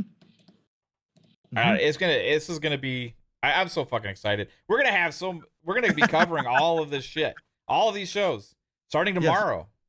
Tomorrow, Friday, Saturday, Sunday, Monday, we got stuff here hanging out. If you want to see the most extreme hype during an Xbox showcase, I guarantee you it's probably going to be here because we were lose exhausted after 40 minutes. Yeah, we were exhausted after 40 minutes last year. We start panting. I'm legitimately tired. We're like, we got 30 more minutes of this shit. How are we going to make it through? And then we had the Starfield Direct on top. We had to get adrenaline shots. Oh my God. So yeah, we're going to have a great time here. I'm going to try to be here for Summer Games Fest tomorrow, Mav. I think I've got it worked out at work, so I'm going to try to be here. Okay. I don't know if I'll be right at the start, but I'm going to try to be there at some point. So hopefully that's going to work out. But yeah, Fun Speculation Network, it's got you covered. So if you guys want to tune into some hype people who do get excited for games, no matter where they're coming from, this is a channel for you. Because it's not, obviously Sunday is going to be extra special, right? But future game show, all of that stuff is going to be covered right here on the Fun Speculation Network. And there's going to be a lot of people who just get excited for gaming in general around these parts. So that's what it's about to us. So, well, Mav, hell of a start to the show. Yeah, that was topic one. 3 hours in. Topic one. Topic one, almost 3 hours. We actually started off the show with the topic as well, but yeah, Did we? basically topic one. I don't know where we want to go here. Let's do a little stuff real quick. Anybody, PC, you guys got Epic Game Store. You're not one of those PCMRs who hates every other storefront outside of Steam and refuses to download. If you got Epic Game Store, gotta say this. Mav and I promoted for a very long time. COG was on a total different level with it. But Midnight Suns is free on Epic Game Store. Just go grab it. I don't care if you don't have time to play it now. I don't care. Just throw it in the catalog. Yeah. And touch it at some point. Touch it. Touch it. Play with it. Touch it all over because it's good. Play with it. It's very good. There's no amount of hours that you'll get in trouble for playing with it too long. Correct. Especially when it's free. Yeah, it's free. It's epic. It's an epic experience. Go download that. It's freaking amazing. We already talked about Octopath Traveler 1 and 2 on Game Pass, and will be there for a year and a half through January 2026 is what they've said. So directly, this isn't a guess. That's what was stated in their comments. So go check out Octopath Traveler 1 and 2. I played about 30 or 40 hours of Octopath Traveler 1, I think, somewhere in that neighborhood. Can't wait to go back to it, and can't wait to start Octopath Traveler 2, because most people that have played both said as good as Octopath 1 was, Octopath Traveler 2, they actually improved even more so, which is what should happen in a sequel, but doesn't always happen. They said they definitely improved upon it. So both are highly rated, turn-based JRPGs, beautiful, gorgeous, that 2D, 3D modeling. Has been done a lot of different ways now, especially by Square Enix, but Octopath is one of the best examples of it from everything I've played and seen. So can you go believe check we're in this era in 2024, right? Yeah. And we're getting like JRPGs, like Bravely Default came out a couple years ago, Octopath Traveler, Unicorn Overlord, just stuff like this that like, it's like in a time capsule of amazingness, but they look great. Like, I love this retro but new JRPG feeling and thing that's been going on in like the last 5 years or so. It's been amazing. And turn-based isn't dead yet. Yes. And in fact, people it's actually coming back. In fact, more people are finding out they actually do enjoy some turn-based. Right. People who've hated the idea of turn-based have actually tried some of these great games and are like, you know what? I understand the concept and the point of it now. I don't like it. I kind of like it. It's not dead. It's not going anywhere. Yeah. Which is great news for us. My problem is I don't have the time to play them like I used to, Mav. Like, I want to jump into all of these. I got the whole Atlas catalog at my fingertips now. I want to go back and play Persona 4 Golden for sure, but I want to go play Persona 3 and Persona 5. I just don't have time. I don't have time. I want to play Persona Tactica. When I started playing a Persona Tactica was freaking fantastic. Like, I was having a great time. And here I am stuck in all these big open worlds now as well. And all these RTSs now. And all these strategy games. Everything that we love, Mav, is coming back around. It's amazing. Plus, horror has become huge for all the horror fans. Souls-like games have become huge for all the Souls fans. You guys are getting fed well.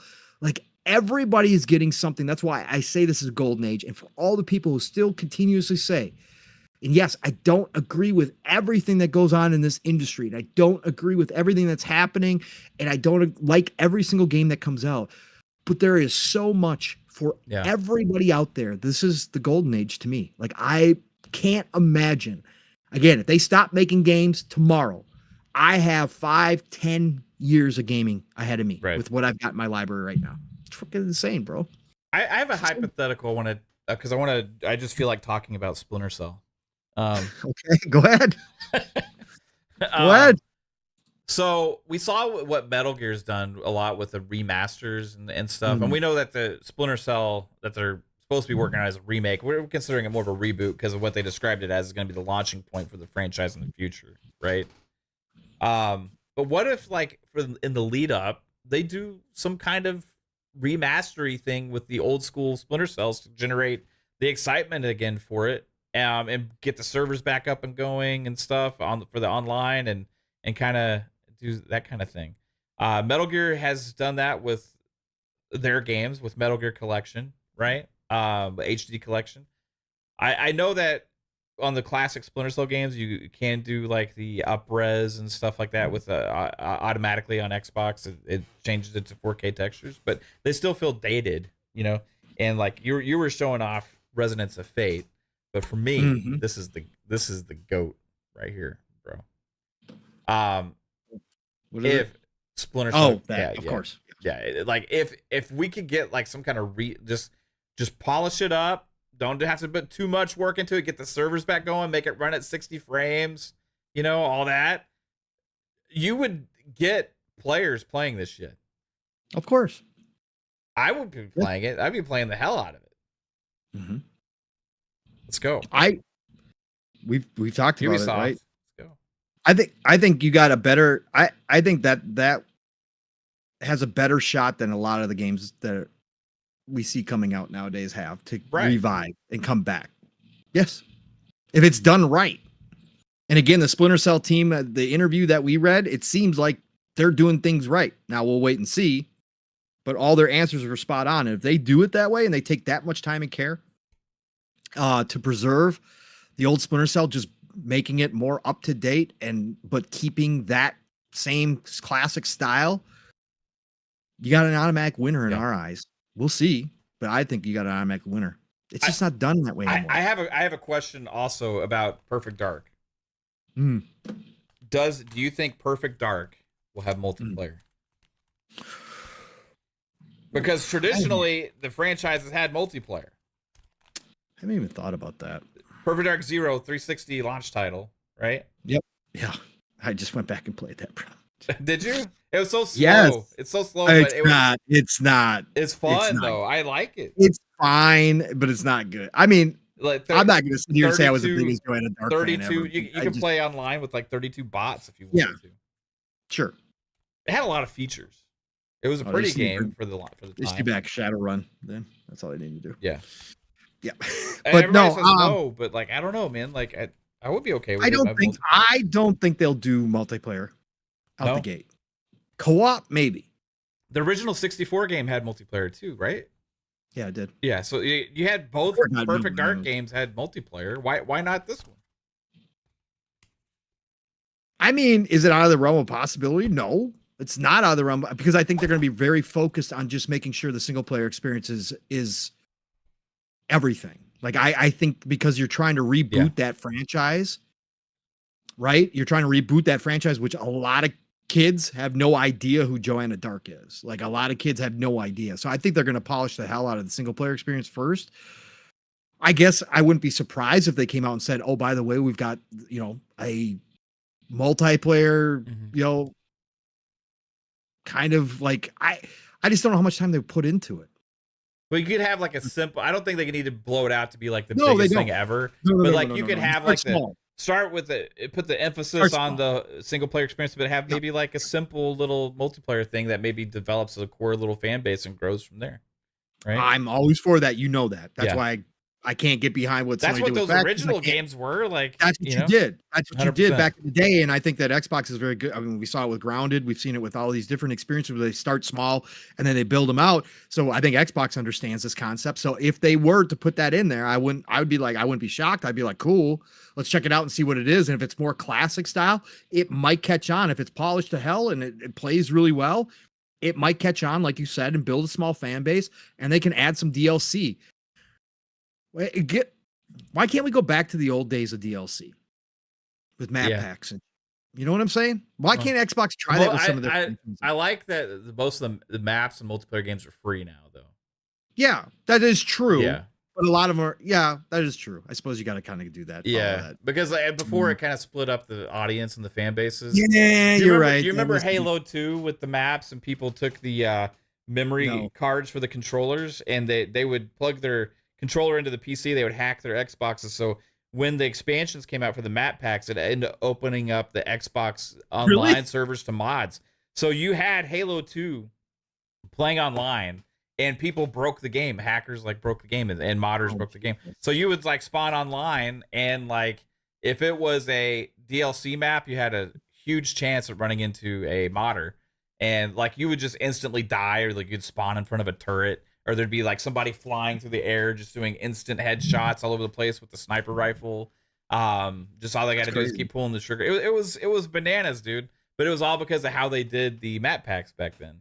And then, but now it's just, you know, you just download them, like, and they, you know, they just installed. But yeah, it always kind of split up the fan base a little bit. Like when they, you're right. No, it absolutely did. It absolutely did. I wasn't even thinking about that fact. It's been so long, but I just was trying to think out how they could grow it out a little bit by little bit and make it worthy. I think make it single player content for sure. Like expansions. Well, they better. I mean, Joanna Dark has, I mean, if they're going to take it to that, what they teased, where it seemed like it was kind of like worldwide stuff going on, like there was a lot of different places you go. Like I argued for this with Indiana Jones too, making DLC all over the world and taking them on new adventures and just making expansions. I certainly see that. I mean, obviously they're probably going to come out with the game and see how people react to it first before they commit, but why not? I mean, if you're going to bring back this franchise and you do it well, and Crystal Dynamics has put it together, then yeah, you gotta expand it. You gotta put out some nice expansions for it and bring us different places and let Joanna Dark fool around with new tech and all that kind of stuff. That's the big thing I'm looking for, is I want to see what tech they bring. What about Avowed? Like, people are making a big deal about Avowed moving to Unreal Engine 5 and how it's gonna, like, how it's so much improved and stuff. Like, I mean, for me, I kind of think it's gonna look more or less like Avowed did. It's an Obsidian game, right? Yes. Exactly. It always was. I never really got the negativity surrounding the way it looked, because like none of that existed when Outer Worlds was shown before, you know. Because only realistic graphics are premium, unless it's Hellblade 2. It's just because it's Xbox first party now. They expect it to look like a showpiece cinematic experience game, right? Right. Can't have different direction. It's Obsidian. So when they showed it, I was like, oh wow. And if you actually watch that trailer back, it's a lot of detail and good looking stuff in there. And then they did an extended gameplay demo that I'm guessing a lot of people forgot about. They showed a lot of the gameplay and stuff. Yep. And everything they showed me looks like a classic Obsidian style Western RPG that I'm excited to play. I think there's some people expecting it to look vastly different now. So I guess we'll see. I don't know. But that's this year. I just hope that it doesn't.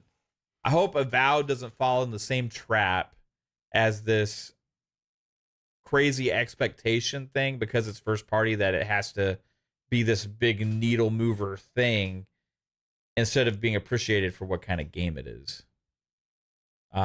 Anyway, chat, you guys excited for Avowed? I'm sensing a lack of hype and excitement for Avowed, which is one of the major games for Xbox this year. And I don't know why. We already got Hellblade 2. We're going to get Avowed. We're going to get Indiana Jones. We're going to get Towerborn. We're going to get Ara. We're going to get Age of Mythology Retold. And Call of Duty are still all slated for this year. And Flight Sim. Fucking forgot that one too. But I'm not sensing a lot of conversation about a lot of these games for some reason from a lot of people. Like, we're about to have showcase season, and we're about to see some of these games, and nobody's talking about any of the games that are set to release this year. Everybody's talking about the other games. So, like, for me, it seems like for some reason there's like a lack of excitement about those games, but like, I'm personally really fucking excited for them. I think Avowed's going to be probably Obsidian's tentpole game. This is the first game that they've really been developing for an extended period of time under Xbox. So even if it's an Obsidian type game, it should be, like, I would think, a good Obsidian kind of game. And beyond that, we have all those other games that I talk about. There's just not a lot of talk about those games for some reason. Anyway, because they're Xbox first party now. Right. I mean, I don't get it, Pong. It's weird. Neither do I, man. Again, people like people like certain things, or they claim to like only certain things, and so everything else gets downplayed these days. And again, I just can't do it. Hellblade 2 came out, had some best graphics ever seen on a console. Had some of the best sound design ever seen on a console. The way that the cinematics went from between action and gameplay, never seen that done before as smoothly as well as they've done that. Mhm. The way that you're in the fight, but it feels like a cinematic experience, but you're still in control of the combat. Never seen it Yep. executed as well as that ever before, in a game. And general excitement for the game just kind of just went. Some people are even hating on it, like big time, saying Oh, that of course. Ninja Theory sucks and stuff like that. I'm like, what is Well, going on? Like, this is I like, mean, people can have people their can opinion, but they I mean, can for sure cannot jive with certain studios or how they do their games. Like I get that. There's plenty. Again, I think personally, I hate Mario and Zelda. Okay, like yeah. I have zero interest. Right? I can step outside If and say I if you see were why to people enjoy them, review, but yeah, if you were to review a yes. Mario, how would you review it? Oh boy, that would be so tough, man. That would be So so you tough. would have to abstain because you I hate would the kind of game, right? I would probably turn down the review because I don't know if Yeah. I could objectively review the game for what it was, but I couldn't But Pong, if you're a subjectively. critic, Yes. supposedly, Right. if you're Nowadays I being could just write, objective, you're not doing your job. well, yeah, no, I That's could what be totally that's what some subjective people nowadays and just write an say. opinion piece that Mario still sucks to this day, and I don't understand why people but but no, I mean I could step out just from a technical standpoint and look at a Mario game and judge it or a Zelda game and judge it. But obviously, when it got to subjective points, I would not be able to do that review without stating that like I just didn't enjoy myself in this game. Like I just there would be zero interest there for me. Like there, I don't know. It's tough because again, I do get when people say that they don't like a certain studio or don't appreciate what that studio does, but I don't know how you can even look at what Hellblade is 2 has done and not say the talent level there is ridiculous. Even if you don't appreciate the writing, even if you don't appreciate the story or Senua, you have no connection to the game whatsoever. It just doesn't hit you in the feels. You can still objectively look at that and say, Ninja Theory obviously has fucking amazing talent when it comes to the graphics, when it comes to the sound, when it comes to all the design that goes around that game. Like they're on another level. They push the industry forward, right? You have to be able to say that. So I don't know. Again, everything is so opinion based nowadays. Everybody is just so I'm going to give you the hottest of hot takes at all fucking times, and it's just like that's what people run with a lot. But yeah, no, I'm super hyped for Avowed. I can't wait day one. I can't wait to get a date on it. It's going to be jam packed because it's going to be towards the end of this year. We already know there's going to be a lot of games, but Avowed's going to be in my rotation without question because I love Obsidian. I love Obsidian's storytelling. I love Obsidian's character designs. I love the decision making that they give you. I suppose this is going to have even more of that. I love the Pillars universe. And I want to, experience more of it in this different way than I have in the past. So I can't freaking wait to play Avowed, man. Yeah. I can't wait. Do we hear about Outer Worlds 2 this year, Matt? I don't think so yet because I think they're going to focus on Avowed. And they probably don't have anything to show for it because I mean, it's possible. It's possible. No. They got a big team, and they said one per year, Mav. Yeah. So that would mean that's true. What's coming out next year? Like, what is? Yeah, that's the question. What would Obsidian have for next year?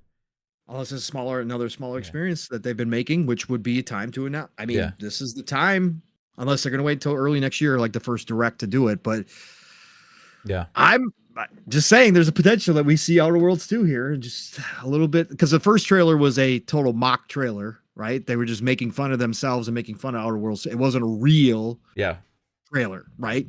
Like the standard type trailer that we get. It wasn't that because it really didn't have anything to do with Outer Worlds 2 other than saying we're making Outer Worlds 2, but it was a total spoof trailer.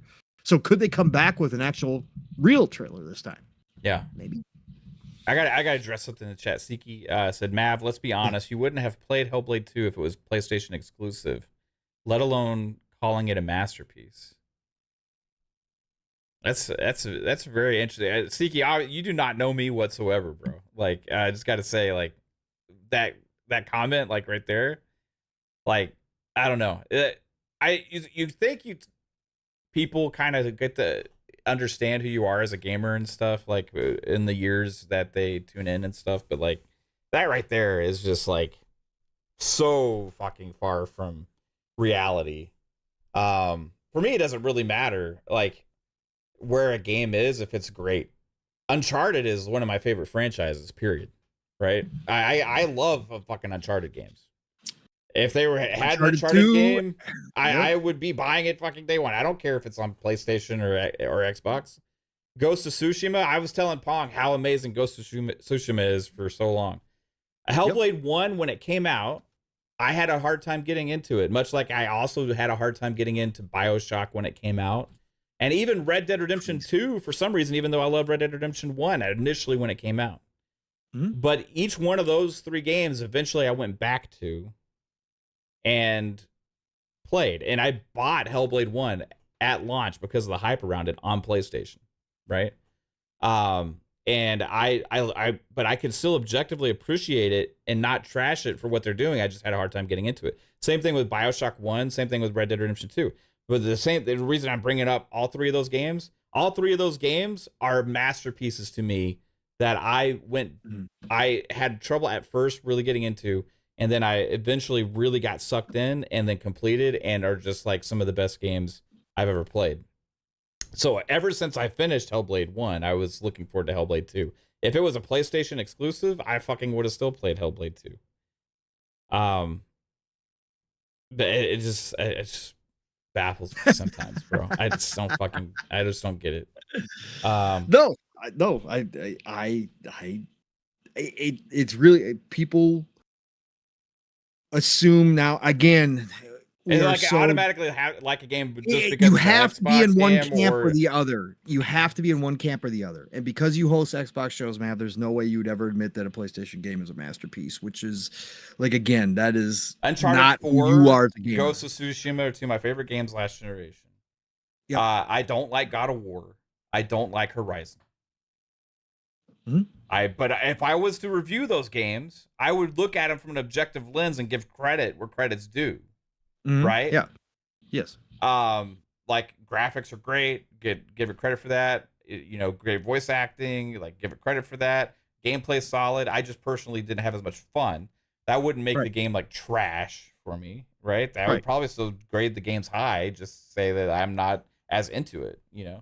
I think that's.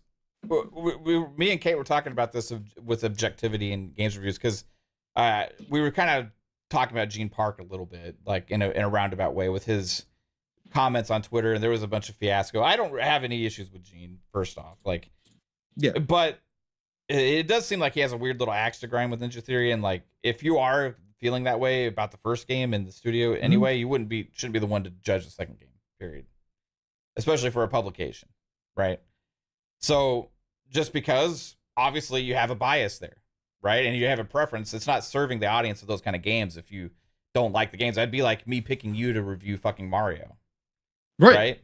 Like, it just doesn't make any damn sense, right? So in that sense, like whatever he say is fine, but at one thing he said I had an issue with was actually just a comment when he said that if I'm being objective, I'm literally not doing my job as a critic.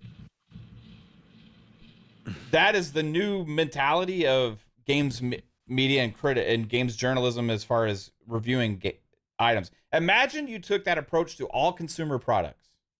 Mm-hmm. That, like cars, like TVs. What if you took that mentality to everything that is a consumer-based product? That the only thing that matters is how you feel. Right. And that is a part of games. It is. We're not saying it's not a part of games. It is a part of games. And games make you feel something. Even from the reviewers in every objective-based section has some subjectivity to it. But what always used to make a game reviewer or a journalist or anybody that is considered to be a critic of something is supposed to be the expertise in that field and the ability to be objective about the different aspects that it brings to be a voice for the audience and inform consumers over purchasing decisions. Mm-hmm. That's literally the reason that it exists in the first place. But instead, now it has shifted into people like the way I write. People are fans of me and my opinions, and that's all that matters, right? And that's what when he made that comment about that, it really just opened my eyes to if they literally think that's the job description now, right? That you have to be 100% subjective. There is no objectivity. Otherwise, they're literally not doing their job as a critic.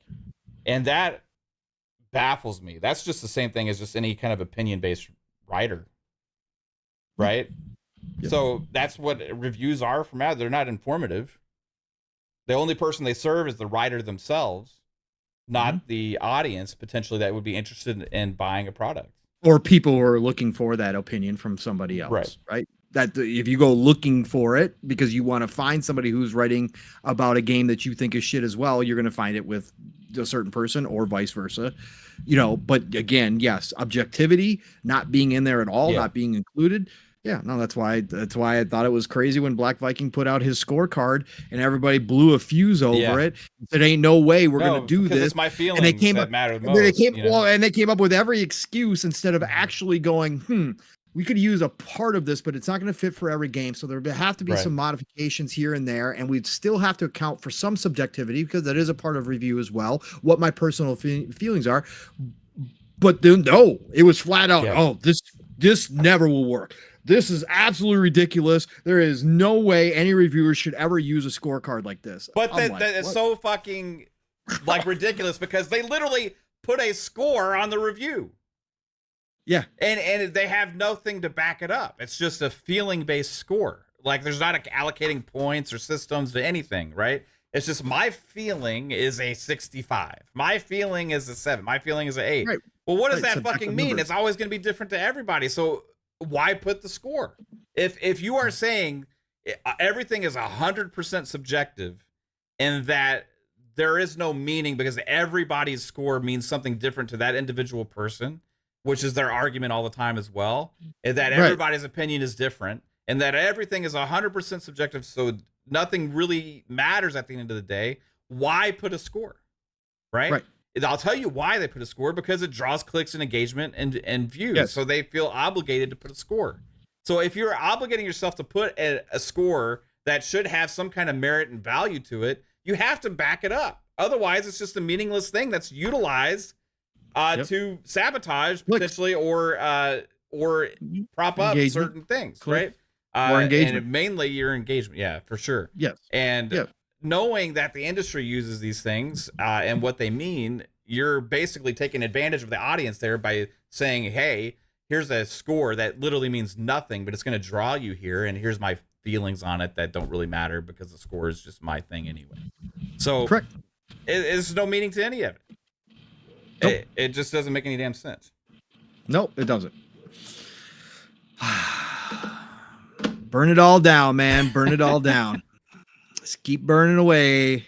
There's zero integrity left in most of mainstream media. Yeah, could you imagine like if everything was like that, No, I can't. If everything like, oh my God, like again, not everything has to be in a review of Digital Foundry, right? Not everything has to be totally objective, counting pixels all the damn time. There's room, but you got to count objectivity along with subjectivity because, again, that's how you inform the consumer, the gamer. That's why reviews exist. Something means. Yes, why it means something. Otherwise, yes, you're just writing an opinion. Why do we have numbers at freaking all? Other than what Mav just said, it gets attention. That's what it does. Anyways, back to fun stuff, Mav. Yeah. Sounds like Borderlands 4 is going to be announced here at Summer Games Fest. Called it. I'm always down for some Borderlands, baby. Yeah, dude. People are acting like they're not going to be excited for this, but I will be excited for it. Again, I know Borderlands 3 didn't hit for everybody, right? But it still was really freaking fun. Yeah. It wasn't 2. I will say that for sure. The DLC especially, right? The DLC is the part that Gearbox has not been doing as well on, right? I can admit that. I love Tiny Tina's Wonderland to death. We had a freaking fantastic time playing multiplayer in that game. Beat the hell out of it. Played some of the end game. Played a little bit of the DLC. I bought the Ultimate Edition. DLC wasn't up to par. Borderlands 3, some of the DLC hits, some of the DLC you can throw away. It doesn't matter. and it was hit or miss for a lot of people in the actual gameplay itself.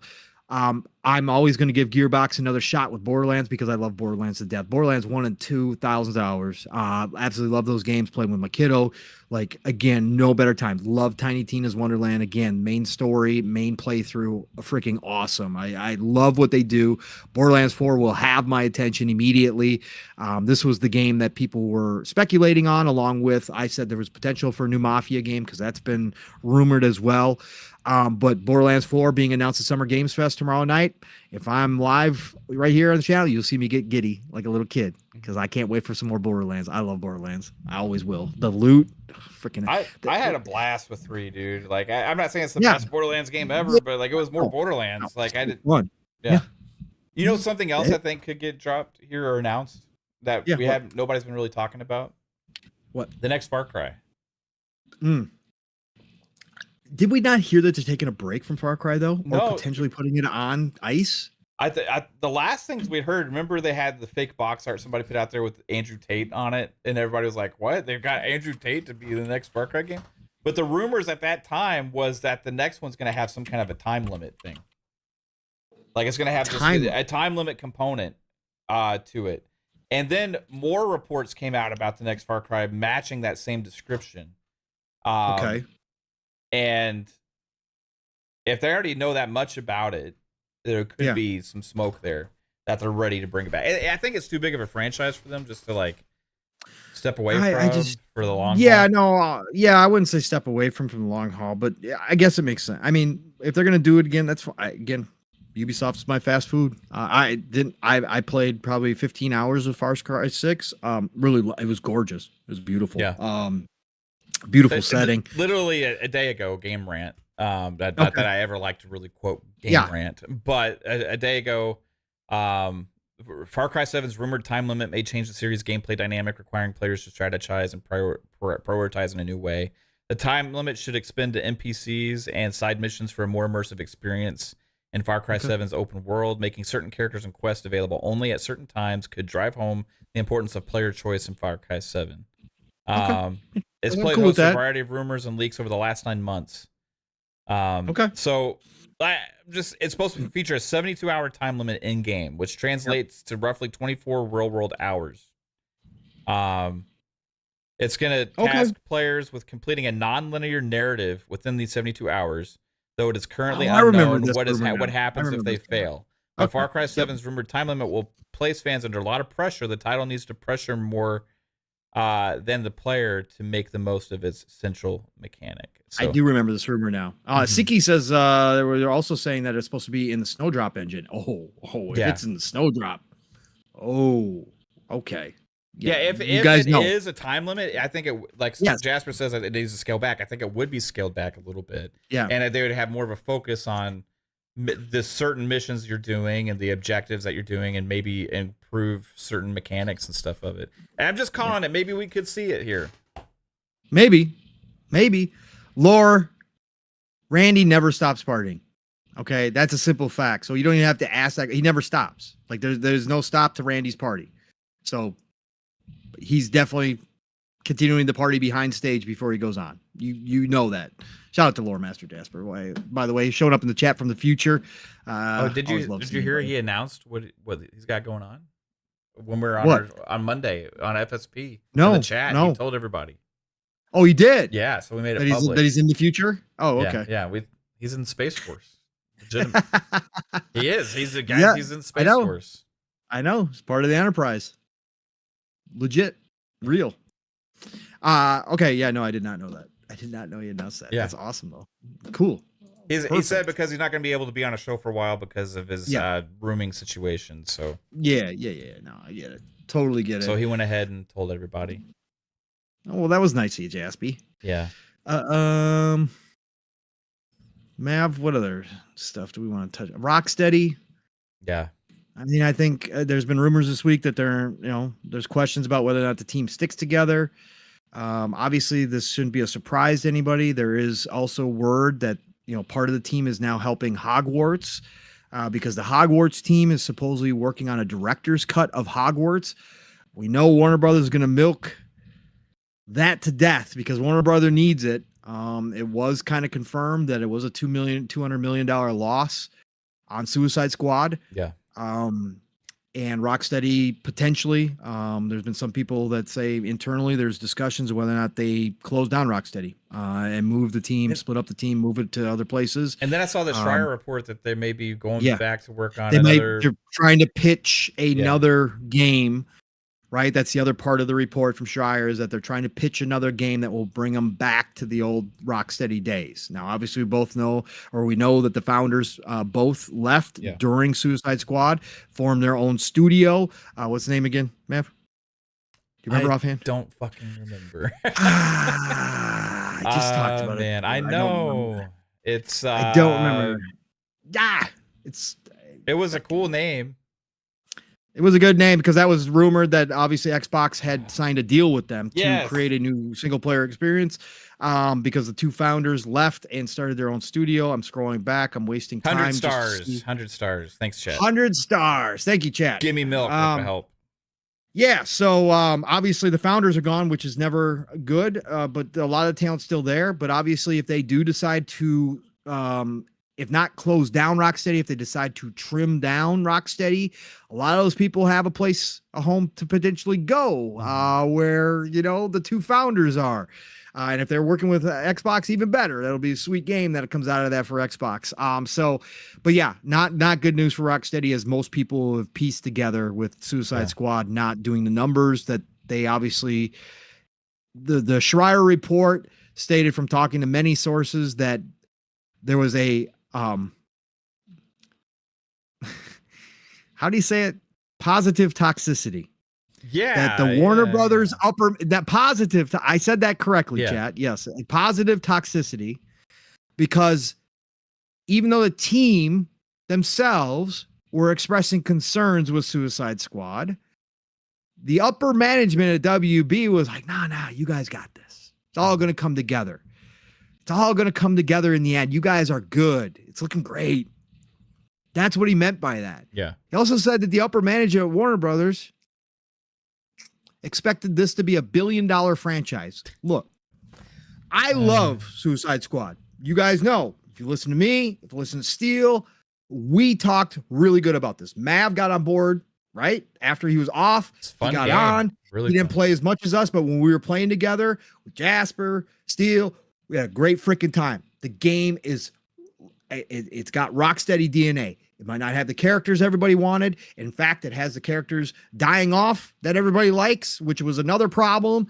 But again, it was a great game.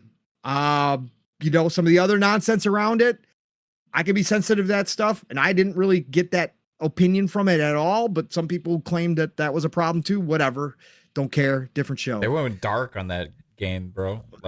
Bro. Yeah. So I love that game, but for Warner Brothers upper management to sit around and think they had $1 billion franchise out of this thing. Yeah. Again, when we talk about management that just doesn't understand gaming, they understand numbers, right? They might be really good business people. It goes to their other thing right before Suicide Squad launched, when they were doing their financials and their strategic. We're going to do more servicey games. We're going to move everything into this. And chasing the golden goose. Chasing the golden goose never works. Again, I think the game had a lot of potential. I think that the media certainly did not help with this game. There's a lot of media out here with personal vendetta against this game in a lot of ways. That certainly didn't. Destin. Yeah, Destin definitely had a personal vendetta against this fucking game. But anyways. But again, I'm not saying that even, if the media had been behind it or given it a shot, that it would have changed the outcome, because I don't think so, right? I was hoping for a rebound. I was hoping that more people, I've still seen people, I shout out to Ham Solo, who fired up for the first time. He went and picked it up on sale, fired it up. He's posting videos going, man, people really judged this game before playing it, didn't they? Because this game is freaking awesome. Like, yeah, they sure did. They didn't get the game they wanted, so they shat all over it and decided never to try it. And hey, that's cool. Again, games aren't for me. Last of Us 2 doesn't exist in my book, so I can be the same way. But yeah, so Suicide Squad, it wasn't a pretty, and it doesn't sound like it's turning around at all. And it doesn't sound like that Warner Brothers is obviously happy taking a $200 million loss. Obviously having Hogwarts It certainly helped improve their situation dramatically because Hogwarts is the complete opposite. And they're gonna milk the hell out of that. But I have high hopes for Rocksteady as a team. I hope they are allowed to do this pitch and come back with a game more in line with Batman or whatever they're gonna do, Arkham, whatever they're gonna do, to get a second chance, because Rocksteady's earned it, in my opinion, even without the founders still being there. A lot of the original talent is still around. And so I'd love to see them get another shot. You know me, I'm not the guy who says close down studios after a bad game. I don't roll that way. And Suicide Squad, from a game standpoint, even if I'm taking my like of it out objectively, the game is really good. Now, it had bugs, and they were wrong for not fixing the bugs. I gave them smoke. They still haven't fixed some of the major bugs that they should have fixed out the gate. But single player wise, the main campaign, all the story, all that stuff, pretty damn flawless. It wasn't until you got to Endgame that you started having problems. Shout out to Jasper, who could still not play Endgame unless he joined a party that was playing Endgame. He couldn't play Endgame by himself or start a new game. But that's kind of stuff is unacceptable. But I don't know, Mav. I just hope Rocksteady sticks around. If they don't, please move over to that new team, that new studio with your former founders, right? Yeah. And start working, because there's room. There's room. Hate to see it, though, man. Hate to see it. We got some new speculators. We do. Listen to this. Oh, attention, ladies and gentlemen. Attention, ladies and gentlemen. We have the MASH. He bought himself a single ticket aboard the hype train. That's right. The speculator hype train got one more person with the MASH on board, because he got on the court with that easy little mid-range jumper again. Swish. That's right. Welcome aboard, MASH. Choo-choo, motherfucker. Choo-choo. And then he said, but that ain't good enough. I bought myself a nice ticket, and I got on board that empty car. I don't want to be alone back here. It's so nice. It's so pretty. It's brand new car. We're traveling on a Mach 2.5. Let's get that up to a Mach 3.5, because I'm going to add another car, fill up my car, add another car to this hype train, because he flew overhead with a couple bags of coal that helped us get to Mach 3.5. That's right. He got on the court after that easy little mid-range jumper with a easy 10 dunk. That's right. The MASH bought 10 tickets aboard this hype train. The goal for June, right? Keep us ad-free in 2024. Hashtag no beans around here. That's right. Your goal is 7,850 right now for the month of June. So let's get going again. Hype is going. MASH. Choo-choo, motherfucker. Thank you for joining us, and thank you for buying a bunch of tickets. Welcome aboard, speculators. Make sure you take your seats. Listen to those attendants. Pay attention to those screens above your head, because they will constantly update you. But buckle down those 4-point harnesses nice and tight. We don't want you flying off the hype train at these kind of speeds. Thank you all for joining us. Thank you, MASH. Appreciate you, brothers, so much. Thank you, sir. Hey, You rock. 3-bit showing up in here. Look at 3-bit. Newly married man. What are you doing in here? You got a wife to pay attention to now. Yeah. Get to it. You don't have time for this shit. Will we see him on any of our showcase coverage? No, he's got no time for this nonsense, man. No. He's got to get to making a 1-bit, and he's got to pay attention to the wife. He's got a lot on his plate right now. He's gonna be watching Downton Abbey. Yep. Got to make sure he puts on the toilet roll right. Jesus, there's a lot that comes with. Don't leave married, the toilet man. seat up, man. Fuck, Don't do it. Can't do that. Nope. Don't spray everywhere. If you do, you better clean that shit up. Yep. Watch for your belly. Jesus Christ. Pick up your underwear, 3-bit. All right. Listen. Mav, is there? Oh, we'll talk about this real quick, because we did bring it up at the beginning of the show. I had thought that it would be a good idea, Mav, for the Fun Speculation Network. Okay. Right? I thought this would be a great idea. That you would buy some advertising to the Summer Games Fest, to the Keeleys. I would buy advertising, right? For Fun Speculation Network. You know, grow us out, right? I'll consider it. How much are we talking here for advertising at the Keeleys? That was the deal. I mean, we got numbers today. We got hardcore numbers, right? Okay. So running a trailer during the Summer Games Fest main show this year cost $250,000 for 1 minute. Oof. $350,000 for a 1.5 minutes, $450,000 for 2 minutes, $550,000 for 2.5 minutes. Same pricing, tiers as last year's Game Awards. Shout out to Wario. This came from Esquire.com, by the way. So But, if I'm doing Wario my math 64. correctly, Yeah. chat, your new goal is 100,000 Fun Speculation memberships, because after YouTube's cut, we'll get about just enough to get a minute of advertising at the Keeleys. Let's go. Just 100,000. I thought you could easily afford 30 seconds yourself, Mav, right? So I thought maybe you could squeeze in 30 seconds. Just a fun speculation trailer. Maybe like 5 seconds. 5 seconds? It's like, fun speculation! And then just dip it, and everybody be like, what the fuck was that? And just go look up fun speculation. Yeah, exactly. And this isn't for everybody. It was updated later on that there are some quote unquote free slots are provided for smaller or non AAA games and studios. It appears that Keeley is sometimes pitched games to include, and he provides some free airtime for these projects as part of an earned editorial placements previously mentioned. So not every trailer comes at a cost. Those considered earned editorial placements are played for free and are likely reserved for big reveals from massive companies like Sony, Nintendo, Microsoft. Part of other smaller developers are paying for is likely the chance to be showcased alongside the bigger games and the eyeballs they draw. So I saw people saying this is outrageous. This is ridiculous. Like, there's no way it's worth it. We've seen how many ads Keeley gets at his award show, at Summer Games Fest. Obviously, companies, even the smaller companies, feel it's worth it because they're pumping out the money. Again, what the cost of something is whatever the consumer is willing to pay for it. And it only takes one, right?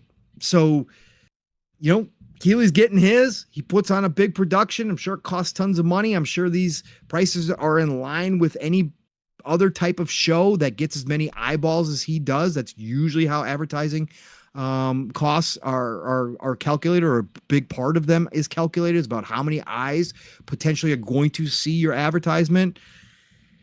So again, does it sound crazy for games? Yeah, it kind of does, but we already know the game budgets, right? We know what the AAA game budgets are. Pretty sure the AA game budgets are a fraction of the AAA, but that puts them at pretty damn pricey themselves too nowadays. And part of that is marketing. Yeah. So I don't know, Mav. I didn't freak out about this. I was like, damn, well, Keeley definitely getting his. People willing to pay for it. Okay. I mean, it's a lot of money, but obviously somebody feels it's worth it, right? Yeah, for sure. I mean, it's a lot of money, but usually that's why I think we see like kind of deals that he makes with publishers a lot of times, because you'll see like certain publishers have multiple games showing at these things. So I think like there's probably different kinds of deals that they make for different companies and stuff. I don't know what to expect as how much to charge like for different things. I tell you, if I was a small game and that was like my only marketing budget, like I wouldn't do it, but because I think you could do a lot of other things with that money for marketing. Good. But otherwise, yeah, it's interesting. I'm not like, I thought it was like, at first glance, I'm like, whoa, that's a fucking lot of money, But yeah. I guess when you talk about how like these projects are like $20-50 million projects and stuff like that, and like there's only a couple of big showcases per year, I guess it would make get sense. This many eyeballs too, yeah, right? Exactly. It's gonna have a lot of eyes on it. I wonder, like, if how much that dictates what's shown at the shows, like, like picking and choosing who's willing to spend the most money. Oh, I'm sure. So, yeah, I don't think it's necessary for some of the smaller games, but we only care about watching these things usually for the biggest games anyway, and they can easily afford it. I mean, smaller devs, you want to advertise on Fun Speculation Network? Listen, we'll give you a minute for $100. We'll give you a minute for $100. You want to throw an ad on the Fun Speculation Network in the middle of our show? We'll do it for $100 for a minute. But we're willing to sell ourselves. 2 minutes, $175. I mean, we'll cut you breaks. I'll wear a shirt with your game on it for $50. $50? Send me the shirt. $50. I'll wear a shirt with your game on it. And for $75, I'll wear the hat. You don't want to know what I'll do for $300. Jesus. Yeah, no, Oh like man. these. Here's the thing. I think it's interesting to see like the kind of the background of how the business works with that some of that stuff. Um, Keeley does overall a good job. You know, I give him a hard time because his biases show through a lot, and like he can't hide his face.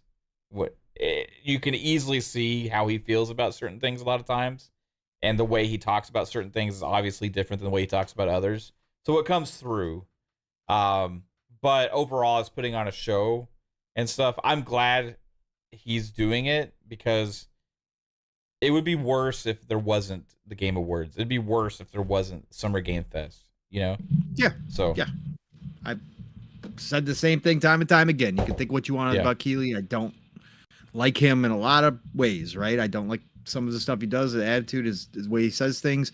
But I've always given him props for being the guy who had enough pull to get out of the E3 that he was associated with and create his own thing that has brought more eyes onto the video game industry as a whole, as the industry has grown, right? He's the one guy who did it, went out and did it. So again, I give him props for that because I think more people should try. I think there should be more people, let's more do it, Kiwis out there. Let's do it. Let's do it. What do we call the award show? What do we call this? The summer show? Yeah. What do we do? The Pongies? Jesus, God, no! Don't include my name in that shit. Jesus. Atari might sue us. Yeah, they probably would. So, yeah, I don't know. Like the speculation session, I don't know. The fun. God damn, I don't know what we Speculation Nation coming through. Yeah, something crazy. What did Steven Totila just? Somebody just said Steven Totila just said something, and Wario retweeted it. Yeah. Yeah. I don't know. Oh wow. Okay. Somebody bought a billboard that says, "quote We love you, we miss you, we hate money." End quote. Electronic billboard from New Blood Interactive in downtown LA mourns the closure of Arcane Austin, Tango Gameworks, Roll7, Sony's London Studios, Volition, and more. Gone but not forgotten. Wow. So I wonder all the studio closures. I wonder who paid for that. Yeah, I don't know. Electronic billboard from New Blood Interactive. So who's New Blood Interactive? Whoever hates money paid some money for that billboard. Yep.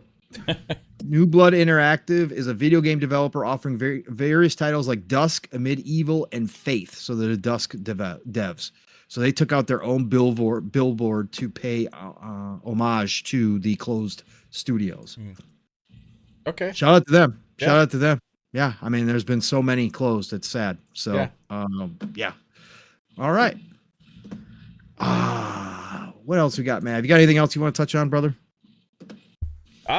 Man, I don't think so. I mean, we covered like so much, dude. I mean, we were sharing some stuff a little bit. We could talk about just if you want to talk about mention the games that are rumored for Project Latitude. Do we want to get into that? We could. Let me get to that. Real quick, list them. These were the other rumored games that are part of Project Latitude. Project Latitude being supposedly the internal name for Xbox. And consideration is also the tagline here, right? Did I? There's Age of Empires 2 Definitive Edition. Go ahead. Yeah. Which Age 2 has already been on PlayStation before. This, if anybody doesn't know, back in the day, it was on like a PS2. Age 2 was. So Age of Empires 2 Definitive Edition, Age of Mythology Retold, Hellblade 2, which goes to like Risket's original sentiment that he had heard this. Starfield is a consideration, supposedly. This is from Tom Warren, I think, as well, right? Halo CE Remaster, and then Doom the Dark Ages. Yep. And then supposedly Gears 6 has not been considered. Yep. And Tom Warren says, I'm not expecting to hear much about Project Latitude, as Microsoft will largely focus on games for Xbox. Instead, Microsoft isn't planning to go fully multi-platform and not have Xbox exclusives. So, just games that they're considering putting other places.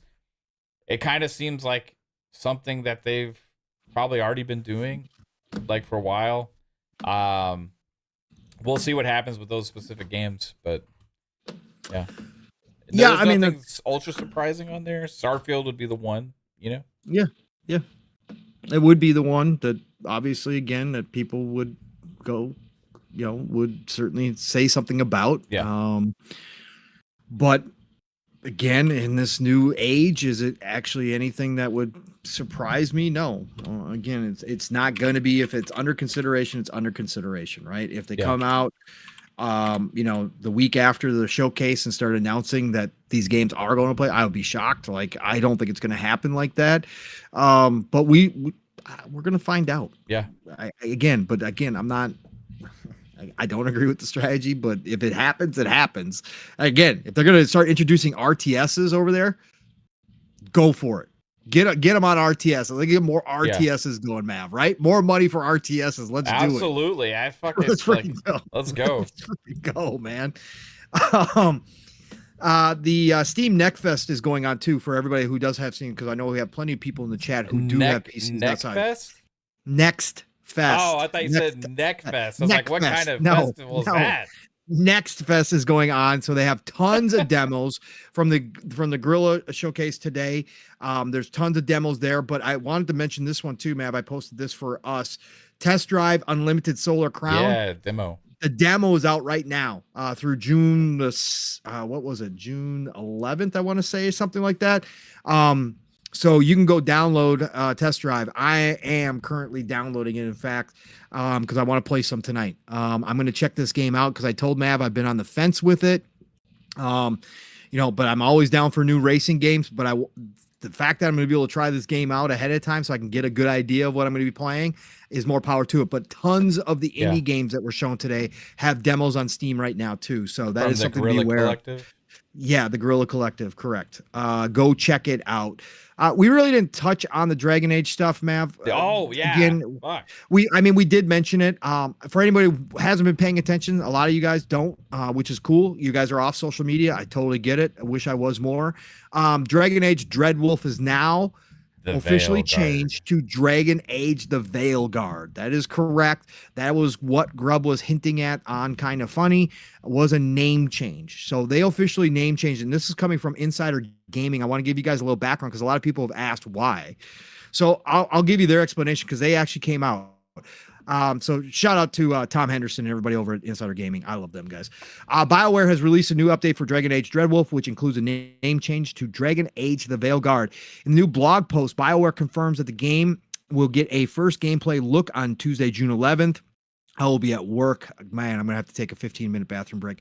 Gameplay will be around 15 minutes in length. The update reads, quote, after Dragon Age Inquisition launched, the studio was given an incredible opportunity to explore, test, and validate a variety of gameplay concepts as we work to determine what the next Dragon Age could look like. We brought everything to the table, which, yes, now they're addressing rumors here, which was awesome. I mean, again, which, yes, even included a multiplayer concept. The time we spent experimenting and iterating gradually taught us a lot. This work and the amazing support from EA helped us refocus on creating an incredible single-player game with all the choices, characters, and world building you'd expect from us. At BioWare, we create worlds of adventure, conflict, and companionship where you're at the center of it all. As fans of our franchise knew, every Dragon Age game has delivered a new standalone story set in the world of Thetis. Is it Thetis or Thetis? I think it's Thetis, but I can't remember how people. Thetis, that's what they. Yeah.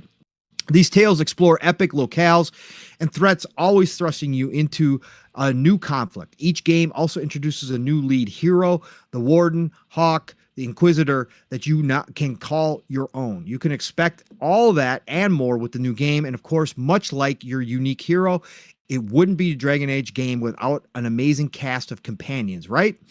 Each of the 7 unique characters that make up your companions will have deep and compelling storylines where the decisions you make will impact your relationships with them as well as their lives. You will unite this team of unforgettable heroes as you take on a terrifying new threat unleashed on the world. Naturally, the Dread Wolf still has an important part in this tale, but you and your companions, not your enemies, are the heart of this new experience.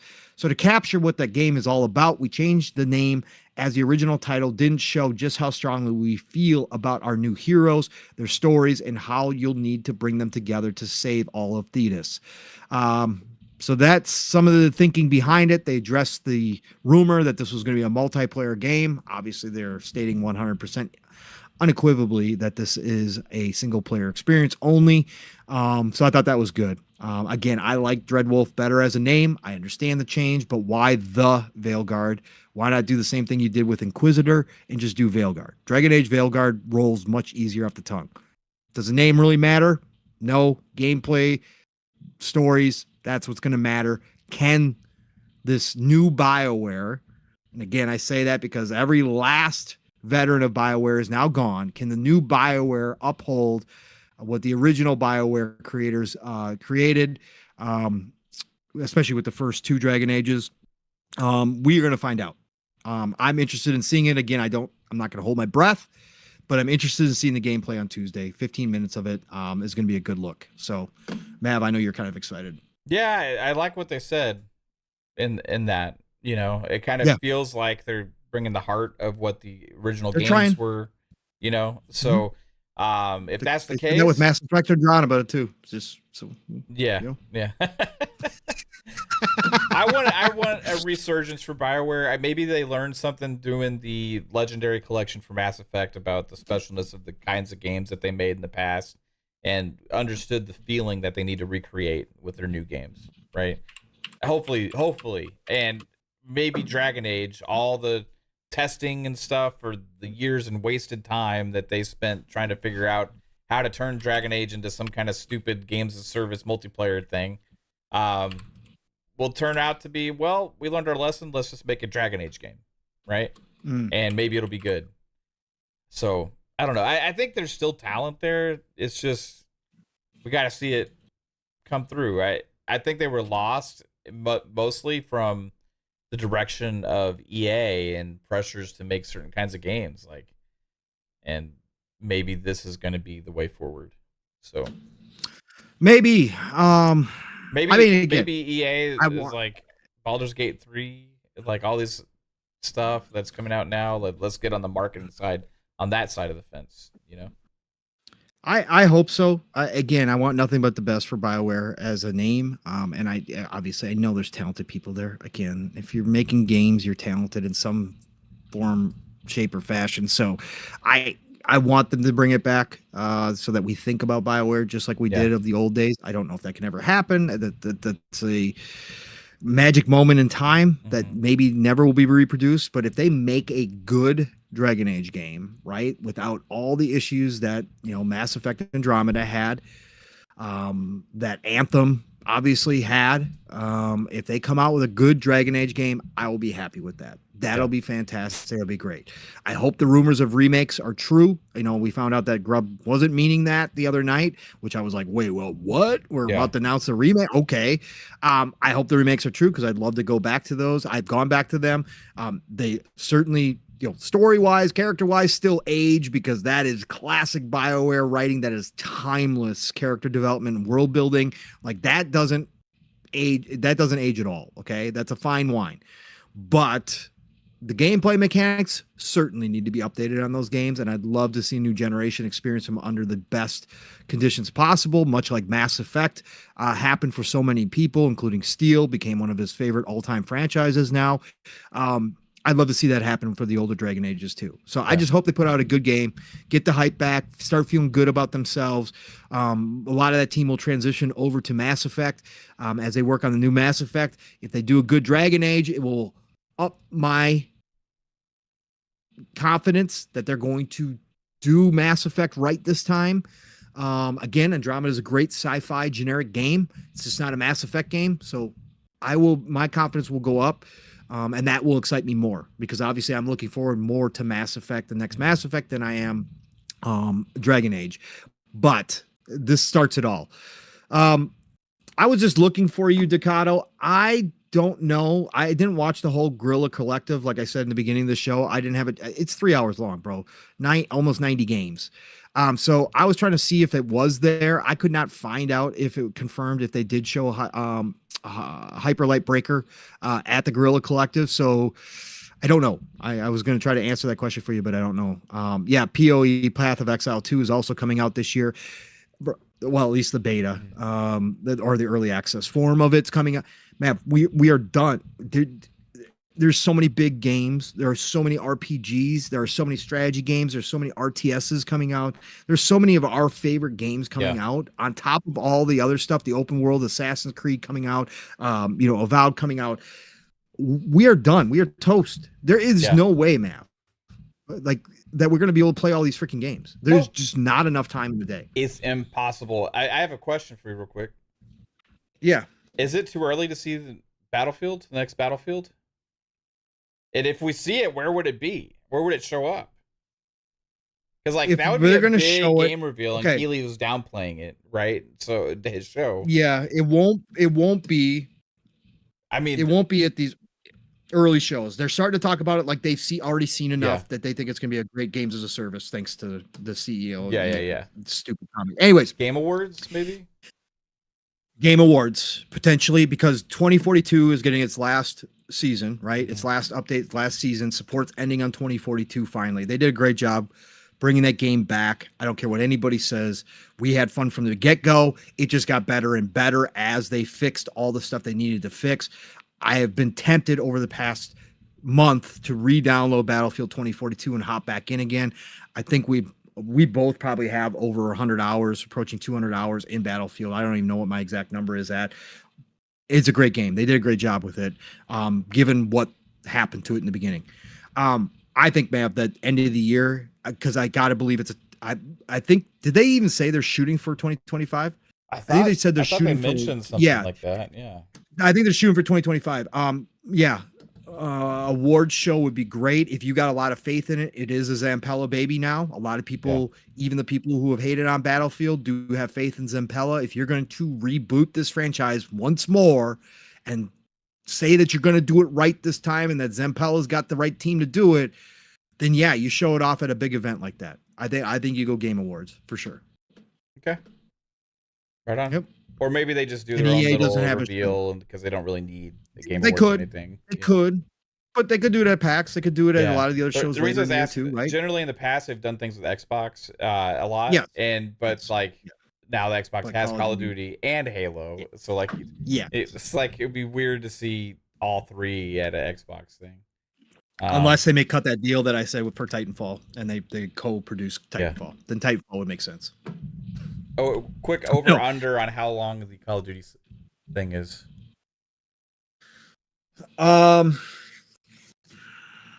Over-under 25. 25 minutes. Yeah, I think their show, if the 2-hour mark that Grubbs, and again, we don't have exact numbers. I can't believe, I don't know why they're holding close to their chest. This is a little strange. Greenberg usually comes out by now. We'll see tomorrow. Maybe he'll come out tomorrow. He usually lets us know run times, right? Especially for streamers. So I'll be interested to see if Greenberg comes out tomorrow and gives us the final times on these shows. But I would say if it is 2 hours total between both, then Call of Duty is 25 and you get an hour and hour 35, right? Yeah. Somewhere in that neighborhood of actual showcase, which is longer than we've seen them in the past. I want it to be an hour 45 and 15. But I think that Call of Duty is going to get a little bit more play. Yeah. And I think this is first time out the gate. This Call of Duty is going to get hyped a lot, I think. Yes. Just on Xbox alone doing it, it's going to be they're going to stamp themselves all over Call of Duty. It's a big moment. Black Ops coming back as well. Like I think it's just going to be a big deal. They've already done a good job. Zombies. They've done a good job bringing back the excitement with the marketing they've done already. So yeah, man. Yeah, we're here, Pong. Tomorrow. This was the eve. This was the eve for us. Tomorrow, let the shenanigans begin. It's gonna be ridiculous, and I'm even excited. Even though Keeley's downplaying it, did I have that real quick? Let me just run through the games that were confirmed. I think I did put that in there. Hold on, let me go back up. I think it was one of my early. I thought I put that in there from. God, why is it that I can never confirm some games and not because certain companies come out, right? Right. So and say it ahead of time. Join the Summer Games Fest to see our new trailer. So all confirmed appearances at Summer Games Fest 2024. Monster Hunter Wilds, Kingdom Come Deliverance 2. That's going to be freaking awesome to see a new trailer from that. That's coming out this year too, Math. For God's sakes, man. 2024? Yes. Fuck. That's coming out this year. Fucking Christ, bro. I keep forgetting how much there is. Metaphor Refantasio, Dragon Ball Sparking Zero, Alan Wake 2, Night Springs DLC likely, Slitterhead, that's a new horror game coming out that people have been hyped about as well. New entry from one of 2K's biggest franchises. Obviously, we are leaning Borderlands 4. Confirmed not to appear. Kingdom Hearts 4. GTA 6, The Wolf Among Us 2, which I'm excited for as well. I can't wait to see that. Judas is also not going to be there. I can't wait to see more from Ken. Yeah. Also confirmed for the Summer Games Fest. Multiple special announcements from Capcom. So we could be getting word on their new remakes. Code Veronica. Yeah. Bring it home, baby. I bet we see more Monster Hunter there. Yeah, they said that. Monster Hunter Wilds. That was one of the first ones I read off. Dune Awakening is also going to be there. That's looking fantastic too. People who've played that MMO behind the scenes is saying it's got something. The First Descendant, Steel, Staccato, can't stop talking about it. They both played the beta a ton. It's one of Steel's most anticipated games. I already know from watching the gameplay. I'm going to love that game map. That's free to play. Hop in, play. It's got loot. I'm all about it. Cosmetics. It looks beautiful. It's from the East. Among Us animated series. Two-star games. Kami, what'd you do? Kami. 2-star games new title. Okay, 2-star must be a developer. I don't know who they are. Bloomhouse Games horror title. Pal World is supposed to be there, Math, so they might not be at the Xbox stage. Yeah. Pal World's going to be there. Neva, and Honkai Star Rail. Skate will also be at the Summer Games Fest. So, yeah, we know a lot from the Summer Games Fest already. We do. We know a lot, brother. Skate would be interesting to see. God, I totally forgot Kingdom Come Deliverance 2 again this year. I got to get back and start playing number 1 again. I fired it back up and started it. I got to get back to it. That's quite a few games. Yeah, I know. The Sly Crow. Nah, not both Dragon Age and Kingdom Come, bro. Yeah. And then for me, you throw in Avowed and Assassin's Creed. Bro, that's 400+ hour games. Fucking crazy. Yep. That's with me not finishing it. You got Star Wars Outlaws. You got Indiana Jones. Stalker 2. D for Doa says, I wasn't old enough at the time, but what? Oh my God. You youngins. D for Doa says, I wasn't old enough at the time, Mav, but watching the 2005 360 reveal on YouTube, it's giving me the same energy. 2005. No. Is that where they had talked about the 360 reveal? Yeah, the 360 reveal, and they showed the dashboard, and they talked about skateboards and making your own skateboard and being able to sell it. Yep. Do you remember this shit, bro? That was NFTs before they existed. Yeah, before they were talking about the possibility of user created content and stuff. Yeah, man, they had so many cool things. That was also, I think, around the time when we saw the Coalition trailer. Before they were the Coalition, when they were Black Tusk, and they had the reveal that new game. They should have going had up the skyscraper, and the game should have been made still. Yeah, that game should still be made. It looked fantastic. Another miss out. Oh, he was 12. Okay, so you weren't as young as I was thinking. That's not bad. So at that, you probably had like I was 30. D4 Doa. Dead or Alive showed up. Probably you probably had Halo 3. There you probably had something from like Ghost Recon. You would have Battlefield. You would have Battlefield at the time, which was because that was one of the first demo. That's the first game I fired up on the Xbox 360 was that demo. Right. Because remember how incredible it looked? Yeah. You would have had a Forza Motorsport reveal probably. Yep. Or maybe the original. When did the original Forza Horizon come out? That was in the 360 era, but I don't remember like how early it was. So I think it's probably Forza Motorsport reveal. Something Gears would have been there. Yeah, first Forza was Horizon was 2012. So yeah.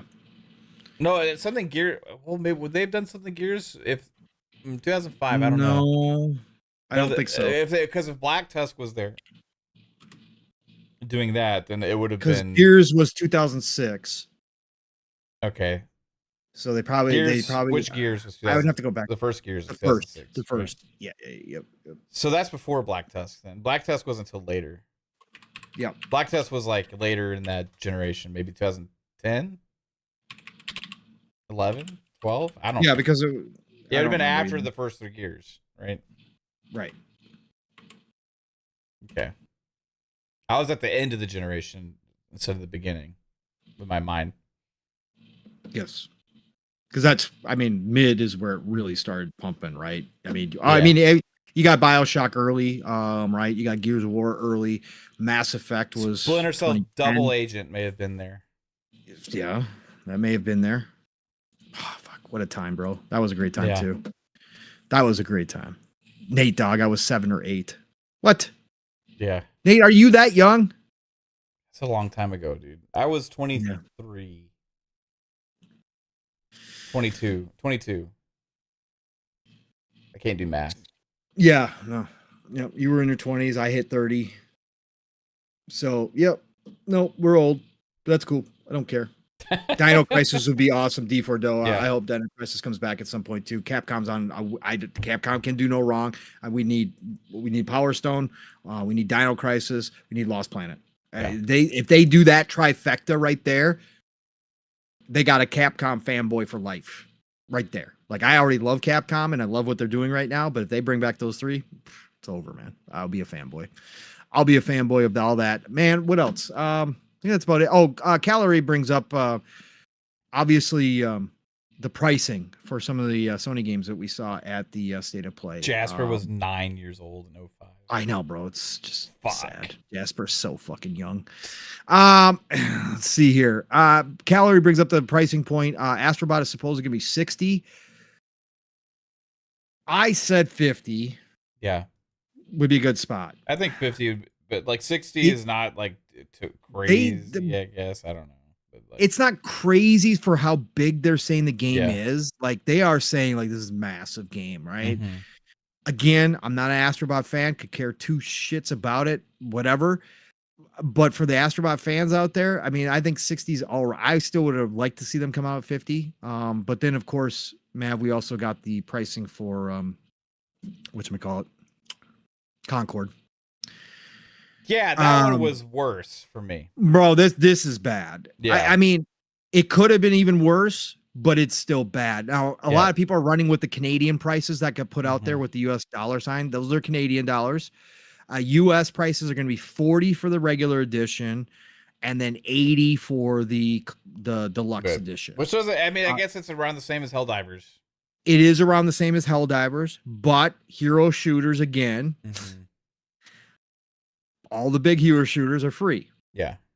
Now, Sony has confirmed that your $40 will get you every single character unlocked immediately. They came out and confirmed that today, and they will be adding free characters and maps as DLC down the road. So you're getting a full experience for 40, but you already got an uphill battle map.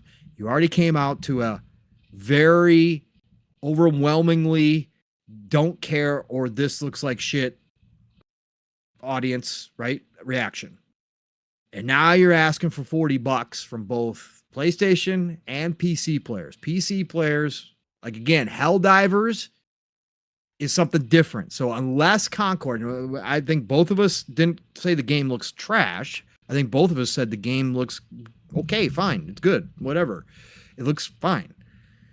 But unless it sets itself apart with some magic that Helldivers 2 has, right? And let's be real, Helldivers 2, from 2 people who played a lot of Helldivers 2, it does have magic. There's something to it. As simple as the core concept is, playing the game with buddies is crazy good. Yeah. Yes, it's unique. Especially nowadays, it's unique, right? Because it's so simple. but it's just fun. There's Pure, like 5 unadulterated games we fun. just fucking saw like last Yeah. week that are like Yeah. Concord, you know? Right. Correct. So unless Concord's bringing some of that magic, $40 is it's not probably going to sell on PC.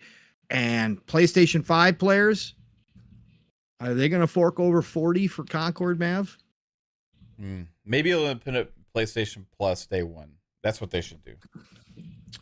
For the PlayStation we saw them reverse course with Destruction and All Stars, right? Yeah. There is precedent. But that they were going to sell for 70. They were trying to that was insanity. Like that was just like some idiot had this weird asinine notion that every game they make should be $70 regardless of genre, scope, scale, anything. Oh god. Like, and they were going to sell Destruction All Stars at $70. That literally was the most crazy thing I had seen from PlayStation. Yes. But then they reversed course. Yeah, they put in PlayStation Plus, then they dropped the price when it was leaving PlayStation Plus at $20. Correct. So I'm not again, I'm glass half full guy on most everything. I really am. I don't like to be pessimistic. I'm not going to write Concord off. I'm not going to say, because we've seen it too many times with games that a lot of people dismissed or said wasn't going to be anything this year, blow up. Again, one of the most glaring obvious ones is Helldivers 2. We were all on board with it, right? Because both Mav and I had played Helldivers 1, totally different version of it on PlayStation 4, and both had loved the concept of it. And when we saw the gameplay, all of us said, looks good. Even Steele, who had never played Helldivers, said, I fucking love the first you Helldivers, got me, bro. Yeah, the first Helldivers twin stick shooter was freaking amazing, bro. So much fun. But that's a glaring example of what can happen. So am I going to write Concord off? I'm not going to write Concord off completely because maybe there is magic there and people start getting their hands on it and be like, oh, actually it's got something here, man. This is kind of fun. This is different a little bit. But I would say initial reaction, I'd be like, yeah, no, you guys this should have been free to play, or max, if you needed to charge something, $19.99 just to cover your basics out the gate on a hero shooter. Like $40. Like I said, PC side, unless it's something really special, you're not going to get people to pay $40 for it. You're just not. I don't think.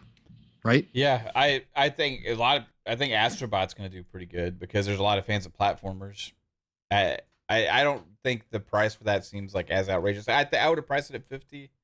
You know, I think it's a bit better and more fair, but 60 for that, like, it's like a Mario or like a bigger Sonic game. You know, like it seems it's probably going to be up for game of the year, like we said. Yeah. Fine. Concord at 40, which is that's even more fair price. Helldivers 2 was 40. But you're right, just that genre is more saturated. And but the competitors are all free, like you said. So I don't know how it's Marvel Rivals is going to be free. They advertise it. It has to be that premium, really great experience, and they have to nail it. It has to be balanced. Like the multiplayer community, I think they will learn is different from the single player community because they're judging games based on different criteria, right? And it's got to meet those levels of criteria in the multiplayer competitive scene.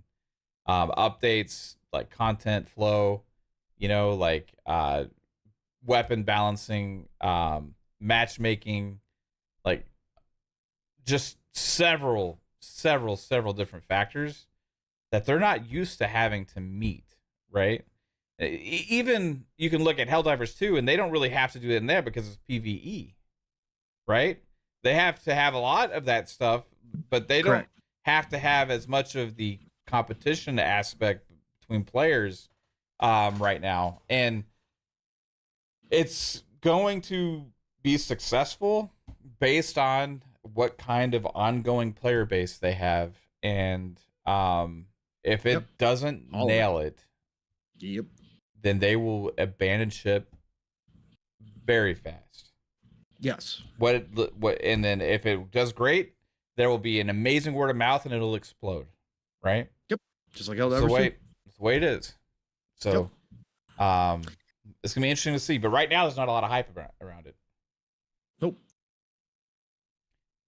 So There's not, and because at the beginning the showing didn't do anything for people. Like Yeah. it didn't hit in any way, shape, or form. Now some people are saying it looks pretty good, and again, you're always gonna have that small group of people that are more upbeat about stuff. But I would play it and probably have fun. If it was free to play, but hell yeah. It looks like Overwatch or Yes. Destiny, and I already have access to those.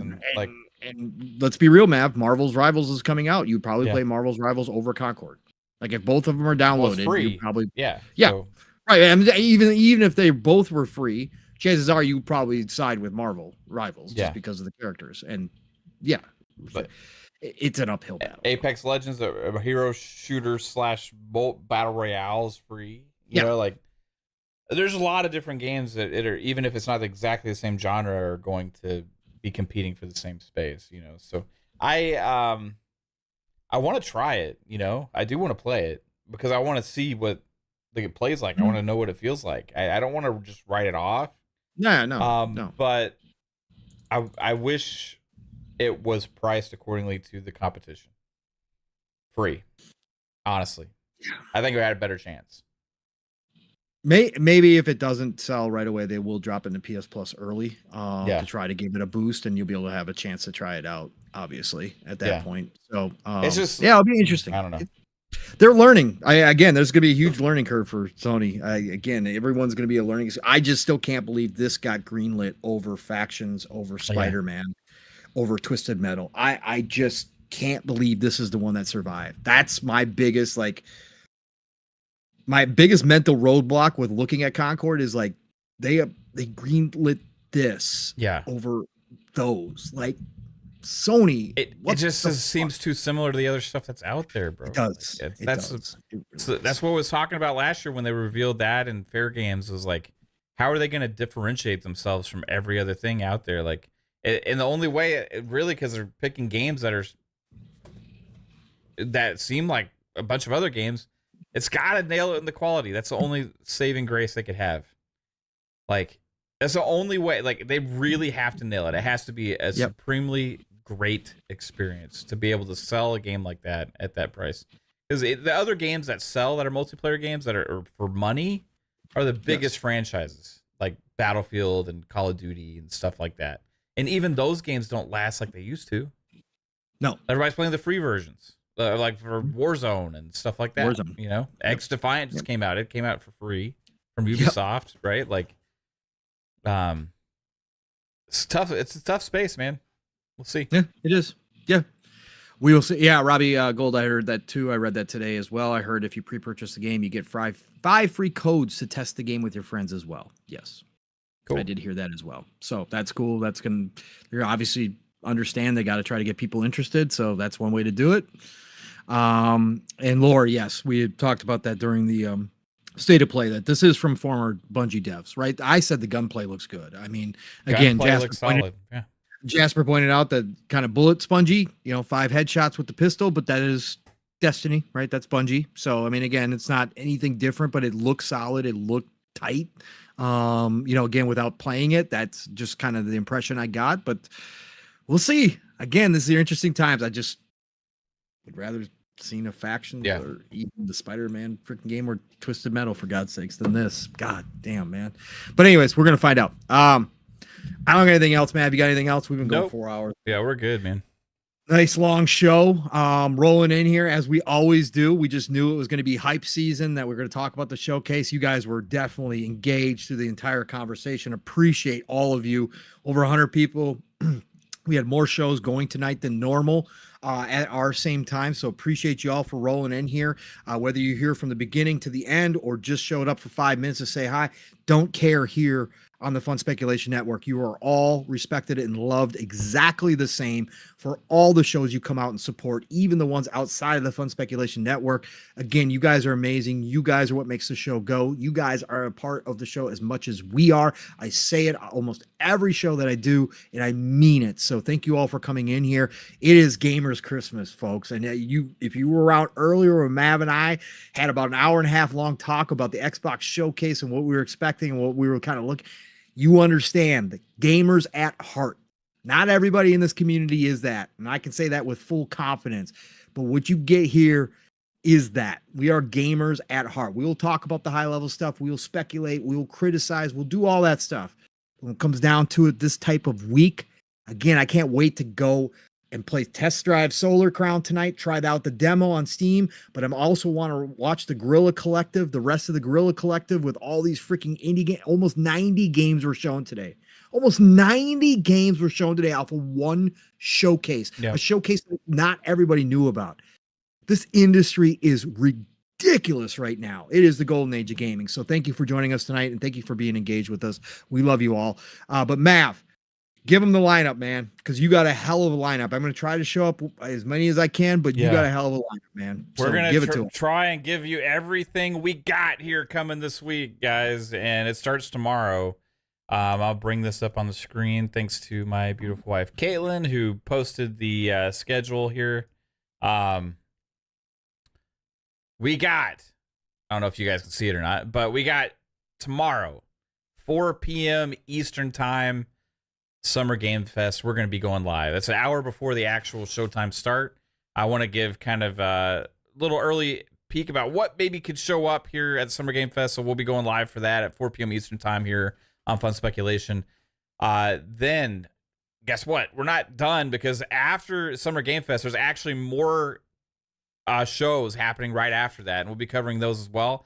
But then we also have Xbox Ultimate Podcast tomorrow night, so maybe we'll hopefully have some cool announcements to go over on Xbox Ultimate tomorrow night, and plus some final talk from the panel and the Fun Spec fam about this Xbox showcase coming up. And then on the 8th, which is Saturday, 2 p.m. Eastern time, we're going to be going live before the Future Game Show. There's a bunch of small shows happening that day. There's like the Wholesome Direct and all these other kind of things. So we'll be kind of breaking down what showed up then, and then going into the Future Game Show, where you never know what could show up at the Future Game Show. Usually around this time of year, they have some pretty cool shit. And then the 9th,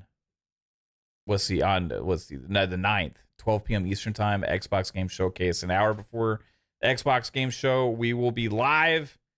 And that's going to be the big day, everybody, because you got that show, you got other shows after that as well.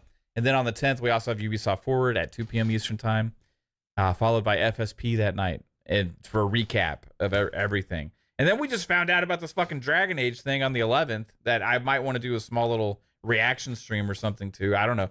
But guys, it's going to be crazy. I'll pin this schedule actually for the YouTube in the community section here. But yeah, I am super excited. I hope you guys are excited, and looking forward to bringing you all the coverage. If you decide to watch this stuff with us, hey, you're awesome. If you watch with some of the other co-streamers or anybody else in the community, that's awesome too. But just know that when we do these things here, we have a lot of fun. And especially on the Xbox show, we're going to be fucking insanely hyped. I guarantee you. We could have a lot of people too. PTK could be joining us. We got Steel for sure. Both of us, right? We're going to have a full panel. It's going to be a lot of fun. Yeah, it's going to be a lot of fun. So. Be a blast. Hey, shout out. Good morning, Lotus Esprit. Just waking up. Lotus Esprit, the one and only Lotus Esprit, dropping in. Says just waking up. 5:23 a.m. You are 7 hours ahead of us, sir. I did not know that you were that far across the globe. Hey. Good morning to you. How's Friday? Is the world still here? That's what we need to know. Thank you for being here. Yeah, no, we're going to have a good time, Mav. This is going to be a blast, man. God, man, I can't wait. We're going to see so much new stuff. I'm going to be exhausted, Paul. Oh, bro, you are for damn sure. I got a lot of shows too, but my God, bro, you are running the gamut on this one, man. This is going to be crazy. That's what I used to do. During the pandemic, I used to be able to join all of you. Remember how many times we used to join? I had one. What was it? 2021, I think. I think it was 2021. I think when I podcasted, was it 2021 or 2022? One of the 2 years. When I have that 1 week, I think I did 15 shows that 1 week. You were up there too.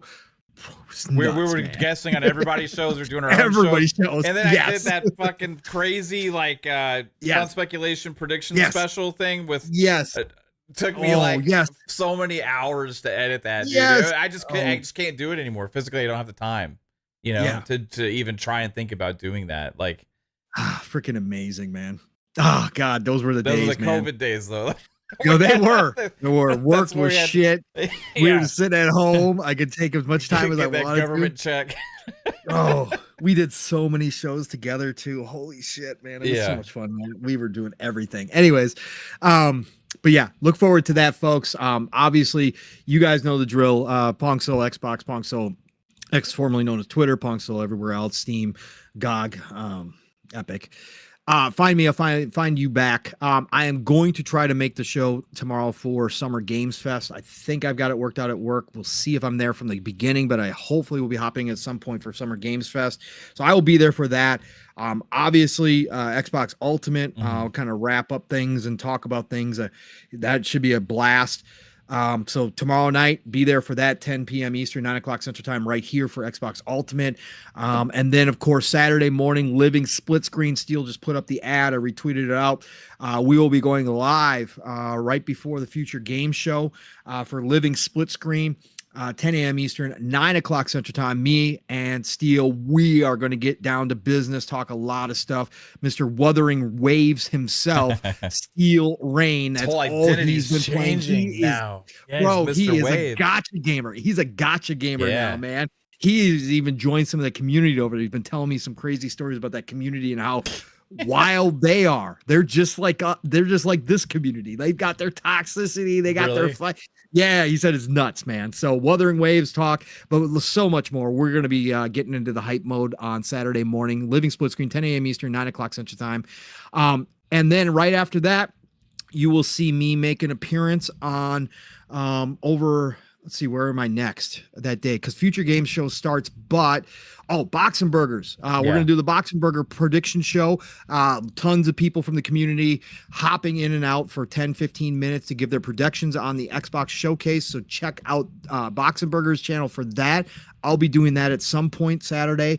And then, of course, Saturday night, PTK announced he was taking a few weeks off, and he is doing that. However, he was not going to miss a pre-Gamers Christmas Eve show. He's too hyped. He needs his break, but he is coming back. So we are going to have a show, and he just posted that on Saturday night, the Shop Podcast. Best way to end your Saturday night. PTK Blam, Fuzzy, myself, and the two brothers are joining us, of course. Mav will be there, and the Steel Rain will be there. It's going to be a fun-ass time.